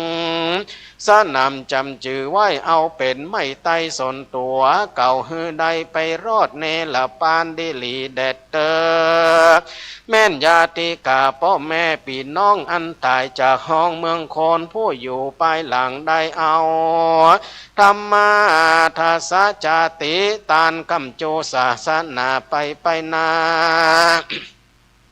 ได้อุติสาส่วนบุญกุศลไปหาผู้อันตายไปนาเตียนย่อมว่าจักได้พันละอานิสงส์มากนักอันจักฮือได้ป้นจากที่ตกยากได้พรากจากที่ผ่านได้สุขใจบานไปนาบ่อยาจะแลนารตาจาตะกังอัฏฐานังขิญาอันกล่าวยังนารตะมหาพรหมอันนากล่าวยังห้องอุเบกขาปารมีทัสสะจาตุคนแปดอันมีในจติมหาสันนิบาตก็บังคมสมเล็จสละเดสาธุครับก็ท่านหมู่เฮาทั้งหลายได้ฟังจบลงไปก็คือทำเรื่องของนารถะบำเพ็ญซึ่งอุเบกขาปาลมีบ่ยินดีบ่ยินให้กับไผบ่ได้มีอคติกับไผนะครับปลอดจากอคติถ้าเป็นอคติก็จะเป็นการลำเอียงเนาะครับเพิ่นบอกว่าลำเอียงฉันทาคติลำเอียงเพราะรักใคร่โมหะคติลำเอียงเพราะลุ่มหลงโทสาคติก็ลำเอียงเพราะความโกรธนะครับพยาคติก็ลำเอียงเพราะกลัวนะครับอันนี้ปราศจากซึ่งอคติสี่ในของธรรมนารถะเปิ่นบำเพ็ญโดยอุเบกขาพร้อมกันนี้ครับก็ขอเรียนเชิญแม่คำน้อยกันทเสนแม่คำดิบครับอิตาก็ครับถ้าจำบ่ผิดนะครับใช่กันทะอันนี้ก็เอาแก้วพรมทะแก้วพรมทะครับได้มาประเคนกันเทศกันทำกันในวันนี้ครับขอเรียนเชิญครับ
อดเอาแหมกันหนึ่งกันสุดท้าย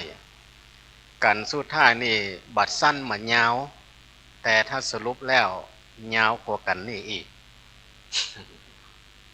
เพราะเปิ่นจะได้สรุปตั้งแต่กันเตมิยะกันแรกจนมาถึงกันสุดท้ายถ้าบ่สรุปแล้ว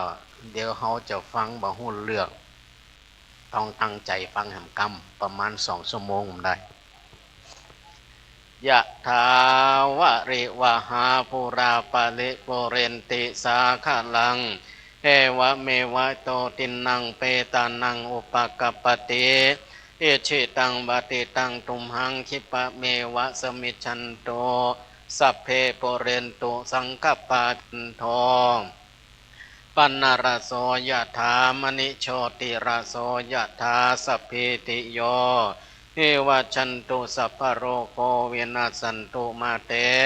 ภวัตวันตรายโยสุขีทีขายุโกภวะอภิวาตนาเตเรสานิจังวุธาปจายโนจัตตารโอธรรมาวัฏันเตอายุวันโนสุขังภา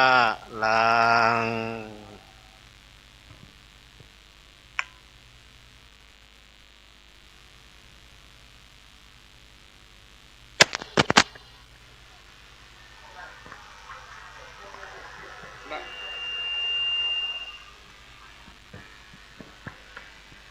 ครับก็ดังที่ท่านพระคุณเจ้าว่าข้างแถมหนึ่งกันนะครับวันนี้แล้วบัดแล้วก็จำเป็นจะต้องแล้วนะครับหมู่เฮาก็จำเป็นที่จะต้องมีขันติเนาะความอดทนห้ามมีขันแตกครับอยู่ด้วยกันไปก่อนต่อไปก็เป็นเวสสันดรบำเพ็ญซึ่งตานะปารมีครับทัทมาโนปิโยโหติผู้ฮือย่อมเป็นที่ฮักนะครับอันนี้ดังกรรมพุทธภาษิตว่าไว้ครับก็เพราะฉะนั้นหมู่เฮาทั้งหลายก็อดใจฟังต่อนะครับเพื่อที่จะได้เป็นปารมีสุดซ้อยในธรรมของจาติที่เป็นเวสสันดรก็เฮาก็ฮู้อยู่เนาะเวสสันดรกูเตือได้เทศนากันมาครับ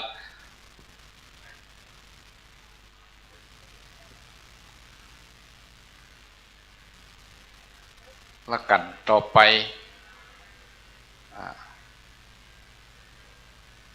เวสสันดรครับจะได้กราบนิมนต์ท่านพระคุณเจ้าท่านพระครูปฏิภาณธรรมทินท่านเจ้าอาวาสวัดดอยจอมพ่อได้เป็นองค์เทศนาสรุปในส่วนของการเทศธรรมวันนี้ครับ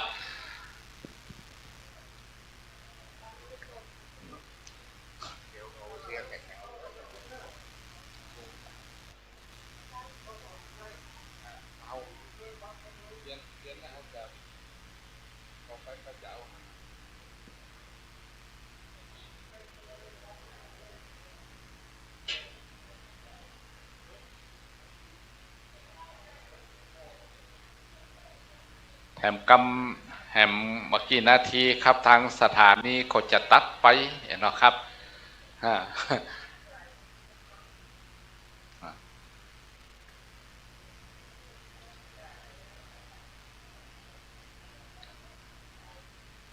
ครับ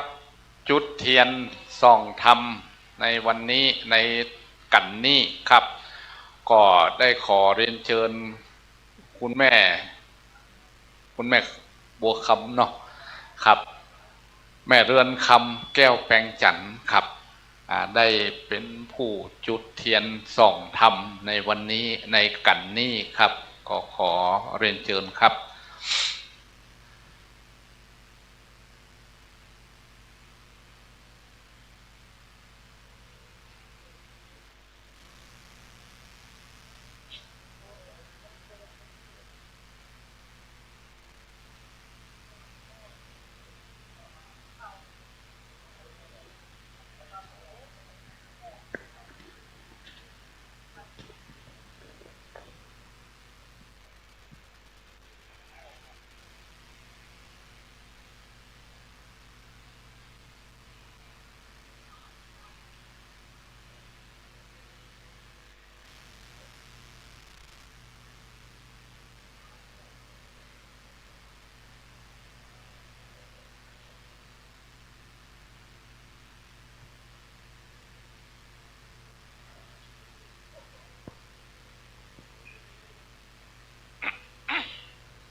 ประมาณเลยตนองค์เอ็นภาพต้องเต้นกระดานตองทำมันใดสะทองถูกต้องเป็นครองแห่งนักปราชญ์ผู้ข้าน้อยนาถขออาราธนาธรร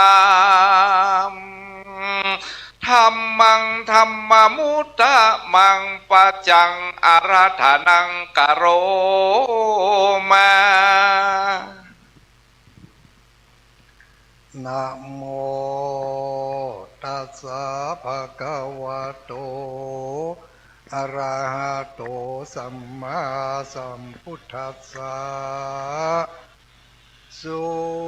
ขกามะปะเทนะตังคัมอาริยะเมตตายังปัสสิตุงเวสันตราจาตะกังสุนิตวานาสุนาทาเยจาสุขกัมมาธัมมังจาริตัวเตปุญเยนะโลเกละมันติติสาธโวฟังดุลาสัพปุริสะทั้งหลาย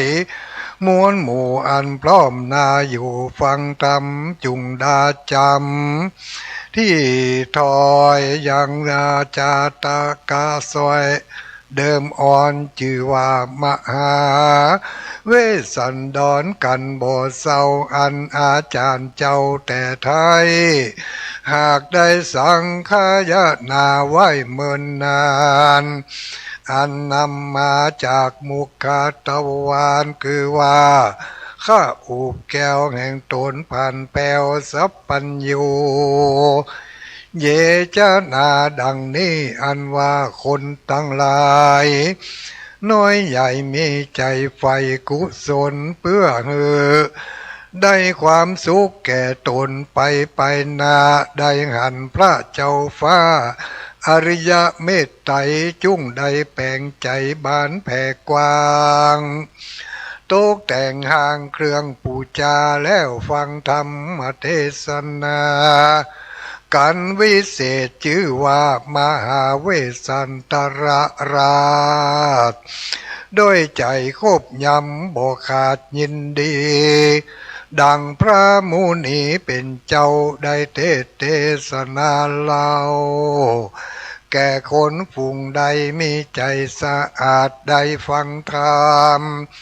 เมื่ออาจาตเวสสันตลาตั้งแต่เก้าตลาดต่อเต้าถึงปลายการจุติตายเจียนจากลาละพรากเมืองโคนจากได้เอาตนเมื่อเกิดในห้องเลิศตาว่าติงสาหรือว่าจะได้ใครกล้ามาเกิดเอากำเนิดในเมืองคนสัมปติตนก็มีจู้สิ่งจู้อันเป็นสุขยิ่งกว่าคนทั้งหลายนั่นแหละนาตาสาราตนาตังลาภิตวาเยปูเจนติเยจนาอันว่าคนทั้งหลายฝูงใดได้ปูจาการตัสสะปอนดังอันพละบุญผลอันนั้นมีผ่าเสดปาเหือบังเกิดโภคาพ้นจากภัยญาจุสิ่งใดสุขล่ำยิ่งบ่ขาดในภาศาสตร์เลิศแล้วอันประดับโดยแก้วเจตประการมีสัมปติขานมากกวางตังมาจ้างและงัวควายตั้งหญิงใจช่วยใจสุขบานควายทุกคืนวันดังคุณสวรรค์จากจันฟ้าปันแก่นางนอลาพุทธดีปาละมีลำเลิศได้ลงมาเกิดเมืองคนนั่นแหละนา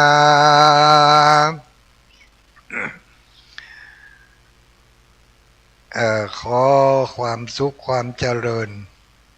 ญาติโยมพุทธบริษัททั้งหลายทุกผู้ทุกคน วันนี้หมู่เฮาทั้งหลายได้มาสั่งสมปารมี เพื่อจะได้รับผลที่สูงสุดก็คือความสุขความสบายในการดำเนินชีวิตตั้งแต่เฮาเกิดจนถึงเฮาตายเมื่อมีการดำเนินชีวิตอยู่ในโลกนี้ยามหนุ่มยามน้อยเป็นเด็กขาก็ขอให้มีความสุขเหมือนกับเด็กน้อยทั่วไปเป็นผู้ใหญ่ก็ขอให้มีความสุขกายสุขใจเหมือนกับผู้ใหญ่ทั่วไปเป็นผู้เฒ่าผู้แก่ชราก็ขอให้มีความสุขความสบายเหมือนกับผู้เฒ่าผู้แก่ชราที่เพิ่นมีบุญทั้งหลายทุกผู้ทุกคนอาตมาภาพพระครูปฏิภาณธรรมทินเป็นเจ้าอาวาสวัดพระธาตุม่อนจอมพอที่นี่ได้รับการแต่งตั้งเป็นเจ้าอาวาสเมื่อพศ 2521ตั้งแต่วันนั้นมาก็มาจนถึงปัจจุบันนี้มาถึงพศ 2543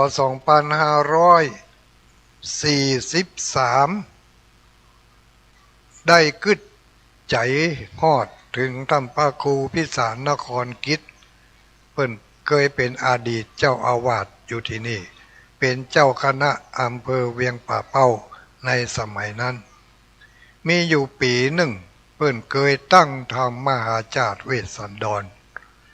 ก็มากึดใจว่าโอ้เขาจะสืบสานประเพณีโบราณของครูบาอาจารย์ที่เพิ่นได้เนี่ยได้ทำตกลงอาตมาก็เลยชวนคณะสัตยาติโยมพระภิกษุสงฆ์องค์สังฆเจ้าจัดให้มีการเทศน์ธรรมมหาจารย์เวสสันดรชาดกโดยจะขอกำหนดเป็นประเพณีทุกปีกำหนดเอาวันเทศน์ธรรมก็คือวันเดือนยี่ออก8 ค่ำทุกปีก็เป็นเวลาหลายปีมานักแก่มาระยะหลังนี้นักเทศน์ก็หายาก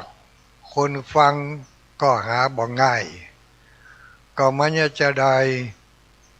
ไหนเขาก็ได้เทศน์ธรรมคนใหม่ก็เข้ามา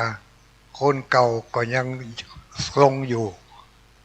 ผู้ที่รับตาล่าโลกไปก่อนก็มีที่ยังมีอายุมั่นยืนยาวมีสุขภาพกายสุขภาพใจสมบูรณ์แข็งแรงก็ยังมีอยู่บางผู้บางท่านก็อาจจะมีสุขภาพบ่ค่อยจะสมบูรณ์เท่าใดแต่ก็ยังมีชีวิตอยู่มาลำลึกว่าเขาควรจะรับวิธีการเทศน์ธรรมมหาจารย์เวสสันดรชาดก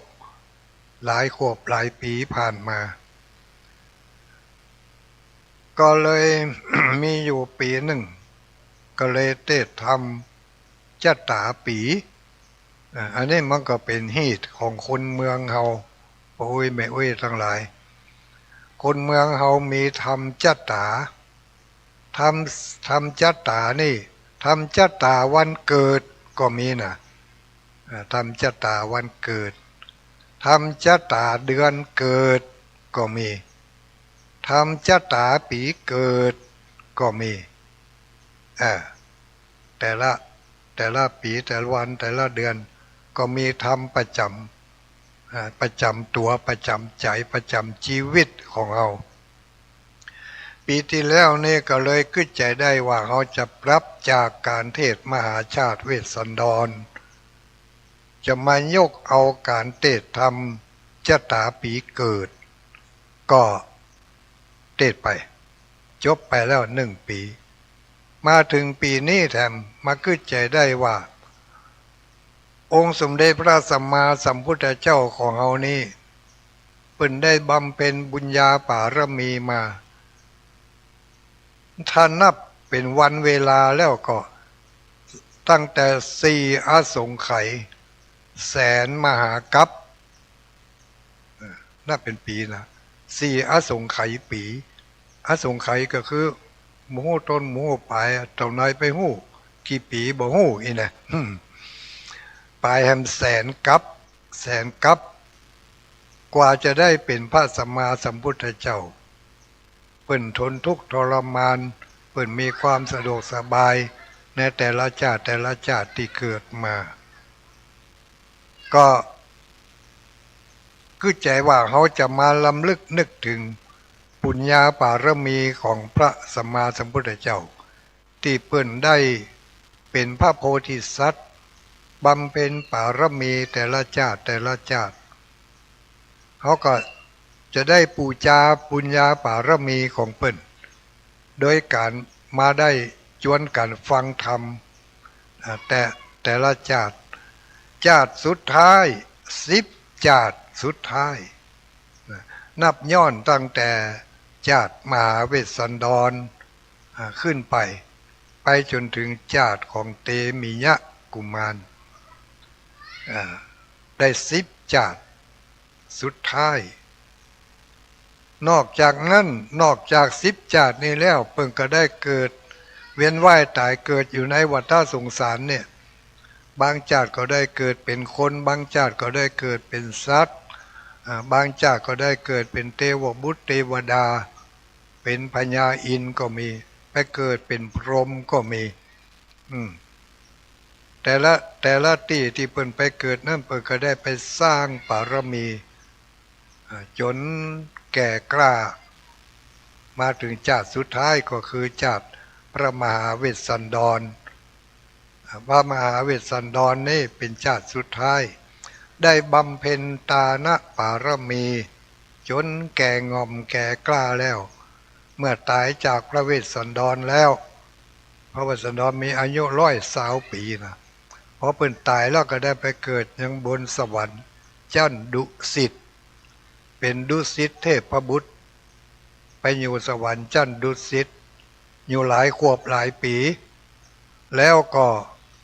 ได้รับอาราธนาได้รับการเชิญจากเทวบุตรเทวดา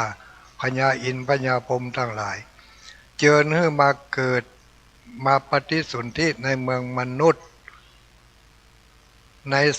สมัยที่ประเทศอินเดียในสมัยนั้นมีการปกครองบ้านเมืองอยู่ด้วยความร่มเย็นเป็นสุขพระเวสสันดรเทวบุตรก็ได้ลงมาเกิดในเมืองกบิลพัสต์แล้วก็ได้ตรัสรู้เป็นพระสัมมาสัมพุทธเจ้าอันนี้เขาทั้งหลายได้มาย้อนลำลึกนึกถึงว่าพระพุทธองค์นั้นได้สร้างบารมีมาเมินนานเหลือเกินหมู่เฮาทั้งหลายเวลานี้เขาได้มาสร้างบารมีบอกว่าทุกคนอาจจะเคยตั้งสัจจะอธิษฐานไว้ว่าเกิดมาในภพใดชาติใดก็ขอให้ได้พบได้ปะกับพระพุทธศาสนาขอให้ได้มีโอกาสมีเวลาได้อาบน้ำฟังธรรมของพระสัมมาสัมพุทธเจ้าเขาอาจจะได้ตั้งความปรารถนาไว้อย่างนี้มาถึงเวลานี้วันนี้ความปรารถนาอันนั้นของเราทั้งหลายก็ได้มีความสมปรารถนาไปส่วนหนึ่งละเขาจะสังเกตเห็นว่าคนที่มาร่วมงานของเราในวันนี้มาจากหลายที่หลายต่างหลายแห่งด้วยกันมีเชียงใหม่ก็มีลำปางก็มีเมืองเป้าเมืองฝางเชียงรายแฮมหลายที่ก็แสดงว่าแต่ละคนที่ได้มาร่วมกิจกรรมเขาได้ตั้งความปรารถนาเอาไว้แล้วความปรารถนาอันนั้นมาถึงบัดนี้ได้สมใจสมดังคำปรารถนาของเราทุกสิ่งทุกประการก็ทำกันสุดท้ายที่ว่ามหาเวสสันดรตุลุงก็คงจะเตะไปยาวมาได้ตั้งเนี่ยก็สรุปให้ฟังกันเพียงแค่นี้ได้แจกคาถาไปเอาแจกคาถาไปเอาไปท่อง แล้วก็จำเมื่อได้ก็แล้วกันเนอะว่ามาปีนี้ได้คาถาธรรม2 บทที่1เป็นหัวใจของพระเจ้า10 จาตุต้องท่องให้ได้นะหัวใจพระเจ้า10 จาตุเตชะสุเนมะภูจนาวิเวเตชะสุเนมะภูจนาวิเวอันนี้หัวใจพระเจ้า10 จาตุไปมีไหวท่องไหวบะกั้นบะอยากเป็นที่ฮักที่พอใจของคนและเทวดาที่ได้หู้ได้หันได้พบปะแห่งบทหนึ่งเป็นคาถาปารมี10 ตัดปารมี10 ตัดอันนี้ก็เอาแจกกันในวันนี้ได้ไป2 บทปารมี10 ตัดก็มีอยู่ว่าตาสีเนปะวิคะสะอะเมอุอันนี้ปารมี10 ตัดท่องไว้มีปารมีจะได้มีปัญญาแก่กล้าจะได้บัดตกล่มตกจมจะได้บัดถูกหลอกถูกลวงจะได้บัดถูกจักจุงไปในทางที่ผิดจะได้บัดเป็นมิจฉาทิฏฐิเกิดมาในภพใดชาติใดก็จะได้มาสร้างปารมีต่อแถมตาสีเนปะวิคะสะอะเมอุตาสีเนปะวิคะสะอะเมอุละออนอาจจะเขียนเป็นทานะทาสีเนทาหรือตาก็อันเดียวกันนั่นน่ะก็ปากันเอาไปท่องไว้อย่างน้อยอุ้ยวันนี้ไปฟังธรรมได้อย่างพ้องกูไม่ได้อย่างสักอย่างก็เสียรุ่นหมดอ่ะเนอะไปฟังธรรมวันนี้ได้อย่างพ้องโอ้อย่างอื่นอย่างไก่กูโมโหละแต่กูได้คาถามานี่2 บทนี่คาถา2 บทเป็นคาถาที่กินบะมดยกบะพร่องกินได้ตลอดก็ขออนุโมทนาขอบคุณขอบใจศรัทธาญาติโยมถึงตีไก่และตีไก่กำเดียวสถานีก็จะปิดละขออนุโมทนาฝากไปถึงพระเดชพระคุณท่านพระครูสมุวิสุวัตวรกิจโจเจ้าของ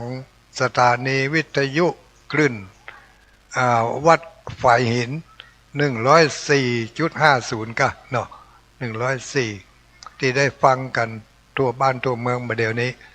แล้วก็ขอพระคุณพระเดชพระคุณท่านพระครูสุจิตานุรักษ์ด็อกเตอร์เจ้าอาวาสวัดพระพุทธบาทอุดมเจ้าคณะอำเภอเมืองฝาง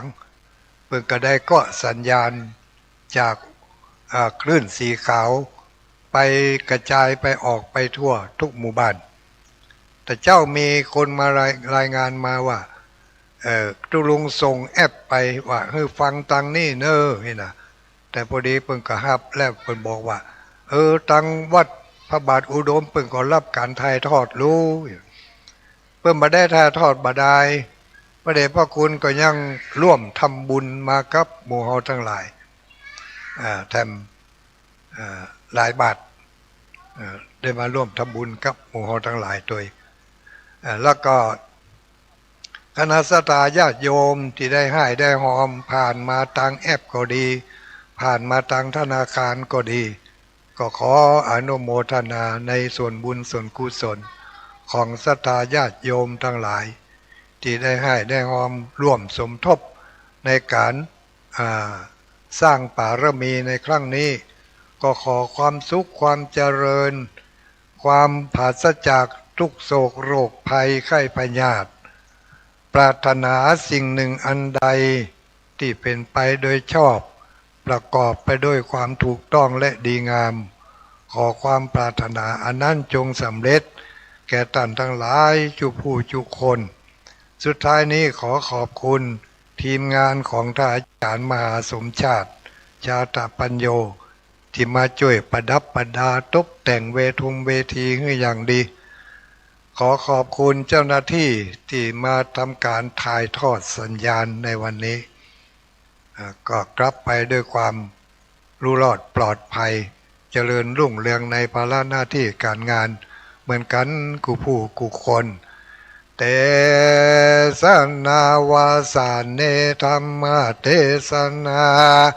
มาถึงกันมหาเวสสันตละลอมก็บังคมสมเรศเสด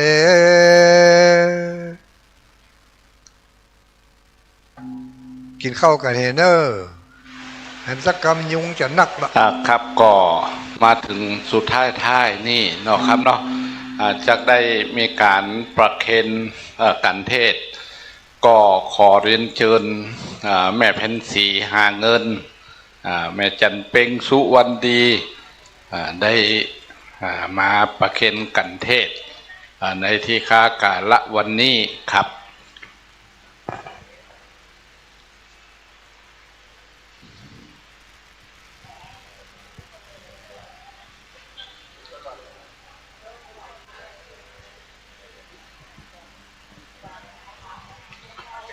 ขณะนี้ก็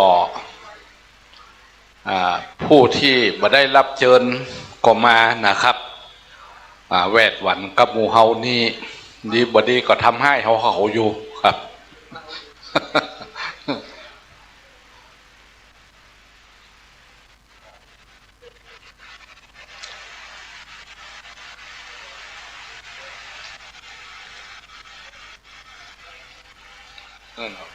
ผู้ที่มาได้รับเชิญมันมาครับ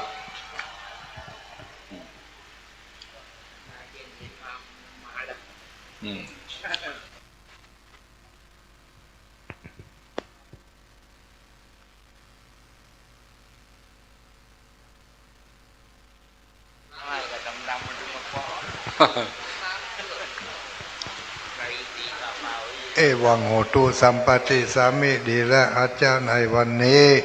ก็หาเป็นวันดีทิฏฐิอันวิเศษเหตุว่าหมายมีคณะศรัทธาอุบาสกอุบาสิกา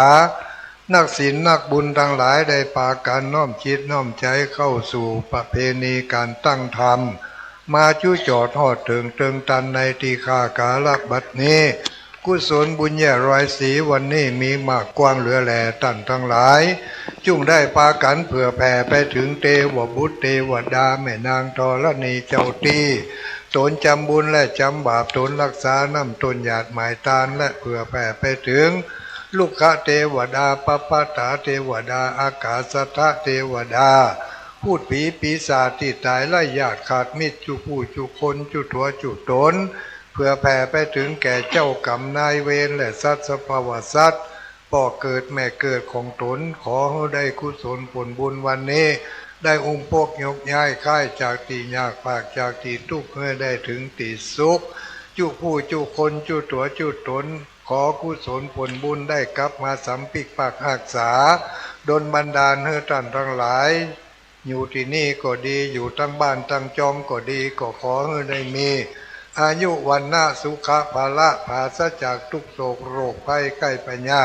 จุผู้จุคนนั่นจุงจักมีตามบทบาทบาลีว่าญาถาวาลีวหาปุราปาลิปุเรนติสาการังเอวเมวะอิโตตินังเปตานังอุปกปติอิจิตังปฏิตังตุมหังคิปะเมวะสมิจันตุสัพเพปุเรนตุสังคปาจันโทปนลโสยถามณิโจติราโสยถาภวะสัพพิติโยวิวัจจันตุสัพพะโรโควินาศตุมาเตภวะตวนตารโยสุขีติคายุโกภวะอภิวาตานาสีลิสะนิจังพุทธาปจายโนจัตตารโอธรรมาวัฏันติอายุวันโนสุขังปะลังสาธุแผ่เมตตาหยาดน้ำครับจักได้แผ่เมตตาร่วมกันเนาะครับ อิตังตานะกัมมังนิปปานาปัจจโยโหนตุโนนิจังอิตังศีละกัมมังนิปปานาปัจจโยโหนตุโนนิจังอิตังภาวนานิปปานะปัจจโยโหนตุโนนิจังยังกินจิกุสาลังกาตาพังกัมมังสัพเพหิกาเตหิกาตังปุญญังโนอนุโมทันตุสุนันตุโอนเทวาสามิงทาเนอาทิคาตาทิคายุกาสัทธาโหตุสัพพสัตตานังสุขีอัตตานังปาริหะรันตุมาตาปิตาสุขีตาโหตุทุขาปามุจจันตุสัพเพยาติกาสุขีตาโหตุทุขาปามุจจันตุสัพเพอะยาสุขีตาโหตุทุขาปามุจจันตุสัพเพปิสาสัพเพยักขาสัพเพเปตาสุขีตาโหตุทุขาจันตุสัพเพนักขัตตาสุขีตาโหตุทุขาปามุจจันตุสัพเพเทวาสุขีตาโหตุทุขาจันตุสัพเพอาจาริยุปัชฌายาสุขีตาโหตุทุขาปามุจจันตุสัพพสัมปัตตินังวิชันตุโวสุมาแก้วตั้งสามลาพระกับกาเยนะวาจายาวาเจตสาวาผู้เทกุกัมมังปะกตังมยายังพุทโธปฏิคันหาตัวจยันตังการันตะเรสังวริตุงวาพุทเทกาเยนะวาจายาวาเจตสาวาธัมเมกุกัมมังปะกตังมยายังธัมโมปฏิคันหาตัวจยันตังการันตะเรสังวริตุงวะธัมเมกาเยนะวาจายาวาเจตสาวาสังเขกุกัมมังปะกตังมยายังสังโฆปฏิคันหาตัวจยันตังการันตะเรสังวริตุงวะสังเข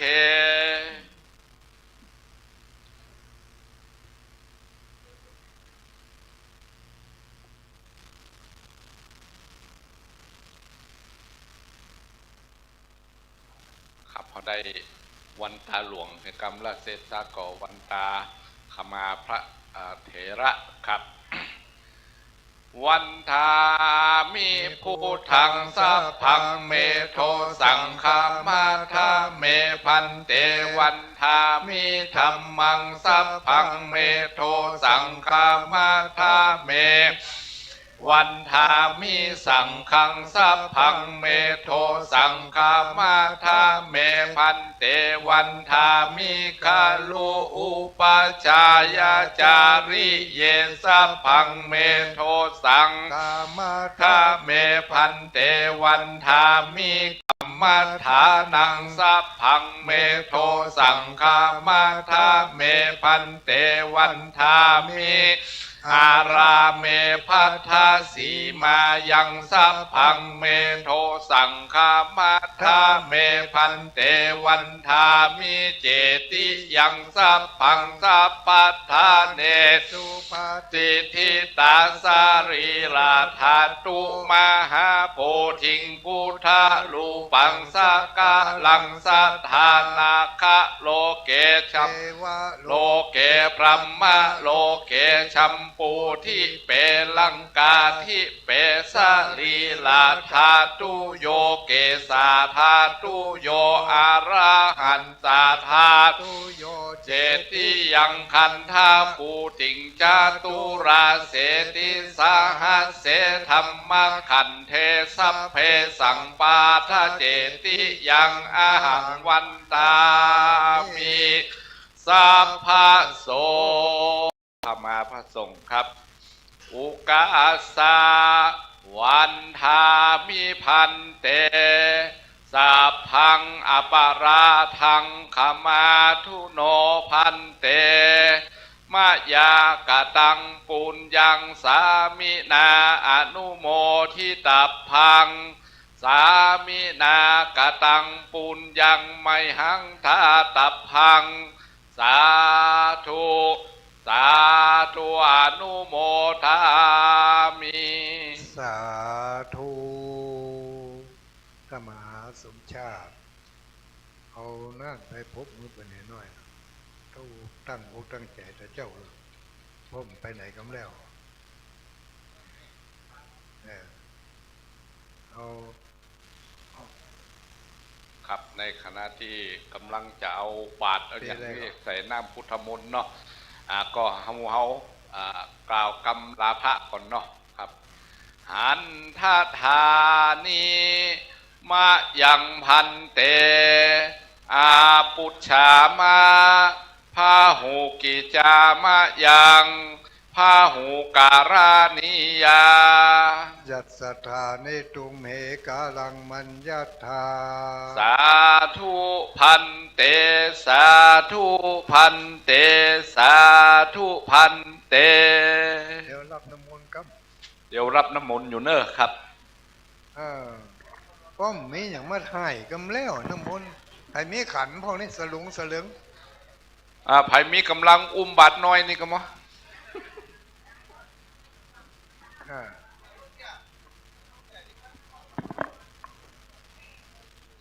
เดี๋ยวกินข้าวกินน้ำด้วยกันเนี่ยก่อนจะปิกบ้านปิกจองห้องต้องห้องไส้แล้วก็ป้ากันเดือนยี่เป่งนึกเดือนยี่เป่งปีนี้คงจะบาคึกขึ้นต่อใดเพราะว่ามีงานที่ต้องแสดงความไว้อะไรสมมาสัพพะทุกขาพระมุญเจเลธัมโมมังคลาสัมพุทโธกัมปิโลตุตตะโสอนุธรรมะมังคลามากรรมะสัพพะพญาพระมุญเจเลสังโฆมังคลาสัมพุทโธวราตกินโยอนุตตโรสังฆมังคลามากรรมะสัพพะโรกะพระมุญเจเลพุทโธมังคลาสัมพุทโธสัมพุทโธทิปาตุตโมพุทธมังคลามากรรมะสัพพะทุกขาพระมุญเจเลตั้งนอกพุ่นก็มีเนอท่านมหาธัมโมมังคลาสัมพุทโธกัมปิโลตุตตะโสอนุธรรมะมังคลามากรรมะสัพพะพญาพระมุญเจเล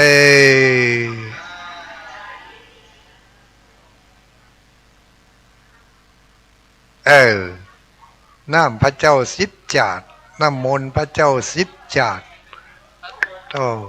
จะเอาไปใส่ไว้หน้าห้องกันเวลาเปิดมาเจิมรถอยู่ที่เชียงแสนไงเล่าจอมพออยู่เวียงป่าเป้ากันเนื่องศรัทธาวันนี้ก็เป็นอีกวันหนึ่งที่หลวงปู่เป็นรักคือกับหมู่เฮาตั้งหลายอันเป็นพุทธศาสนิกชนเป็นศรัทธาญาติโยมบอกว่าที่ไกลที่ไกลว่าเจ้าแต่ที่อยู่ในอำเภอเวียงป่าเป้าเนาะเปิ้นได้ฟังธรรมหลวงที่หลวงปู่ตั้งที่ม่อนจอมพ่อนี่ไปถึงเมืองฝางไปถึงเชียงใหม่ไปถึงลำปางเมืองแป่เมืองน่านทั่วโลกทาง YouTube โดยความอนุเคราะห์เมตตาของท่านอาจารย์พระครูสมุขวิสุวัฒน์วรกิจโจท่านอาจารย์เจ้าได้มีสมณะเมตตาใจส่งทีมงานมาถ่ายทอดสดทุกที่ทำการตั้งธรรมหลวงคือวัดอรัญญวิเวกคีรีศรีจอมพอน้องพระธาตุจอมพอที่นี่ศรัทธาที่พ่ออีแม่ตั้งหลายการที่เฮาตั้งหลายได้มานั่ง ฟังธรรมตั้งแต่เช้าทำยามแรงอย่างนี้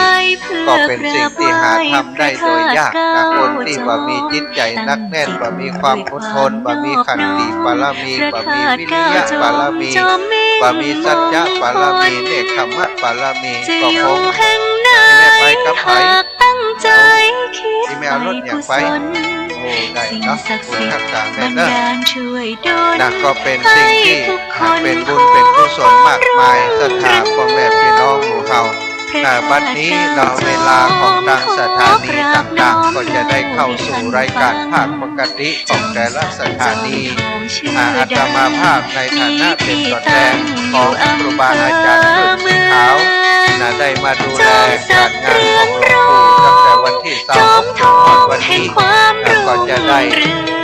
ลาครูบาอาจารย์กลับไปเตรียมสถานที่ที่วัดบรรพตสถิตต่อก็ขอขอบคุณศรัทธาที่ฟังอยู่ทางบ้านทางจองโอนปัจจัยมาสนับสนุนร่วมบุญกับหลวงปู่ในการตั้งธรรมหลวงในวันนี้ขอบคุณกับสถานีวิทยุทุกสถานีที่ออนแอร์ออกอากาศตั้งแต่ตี 5มาจนถึงเวลานี้โดยเฉพาะสถานีวิทยุวัดป่าหิน104.5 เมกะเฮิรตซ์ทีมงานทุกท่านทุกคนก็ขอให้ได้เดินทางโดยสวัสดิภาพกลับไปถึงวัดถึงวาทำหน้าที่เผยแผ่พระพุทธศาสนากันต่อไปวันนี้เราตั้งใจได้ทำหน้าที่เป็นพุทธศาสนิกชนที่ดีโดยมีหลวงปู่ผู้เป็นส่วนบุญที่หมู่เฮายึดถือเป็นที่พึ่งเป็นหลักกับการทำงานได้ผลการทำงานในทางประชาชนของเฮาเนาะขอขอบคุณทุกคนทุกท่านครั้งหนึ่งขออำนวยพรให้ศรัทธาทุกคนทุกท่านกลับบ้านโดยสวัสดิภาพปลอดภัยกันทุกคนอาภิวาทนาสีลิสานิจจังพุทธาปัจจายโตจัตตาโรธรรมาวทันติอายุวันโนสุขังพลาสาธุพบกันใหม่ปีหน้า 2569 จะเป็นรูปแบบใดก็ว่า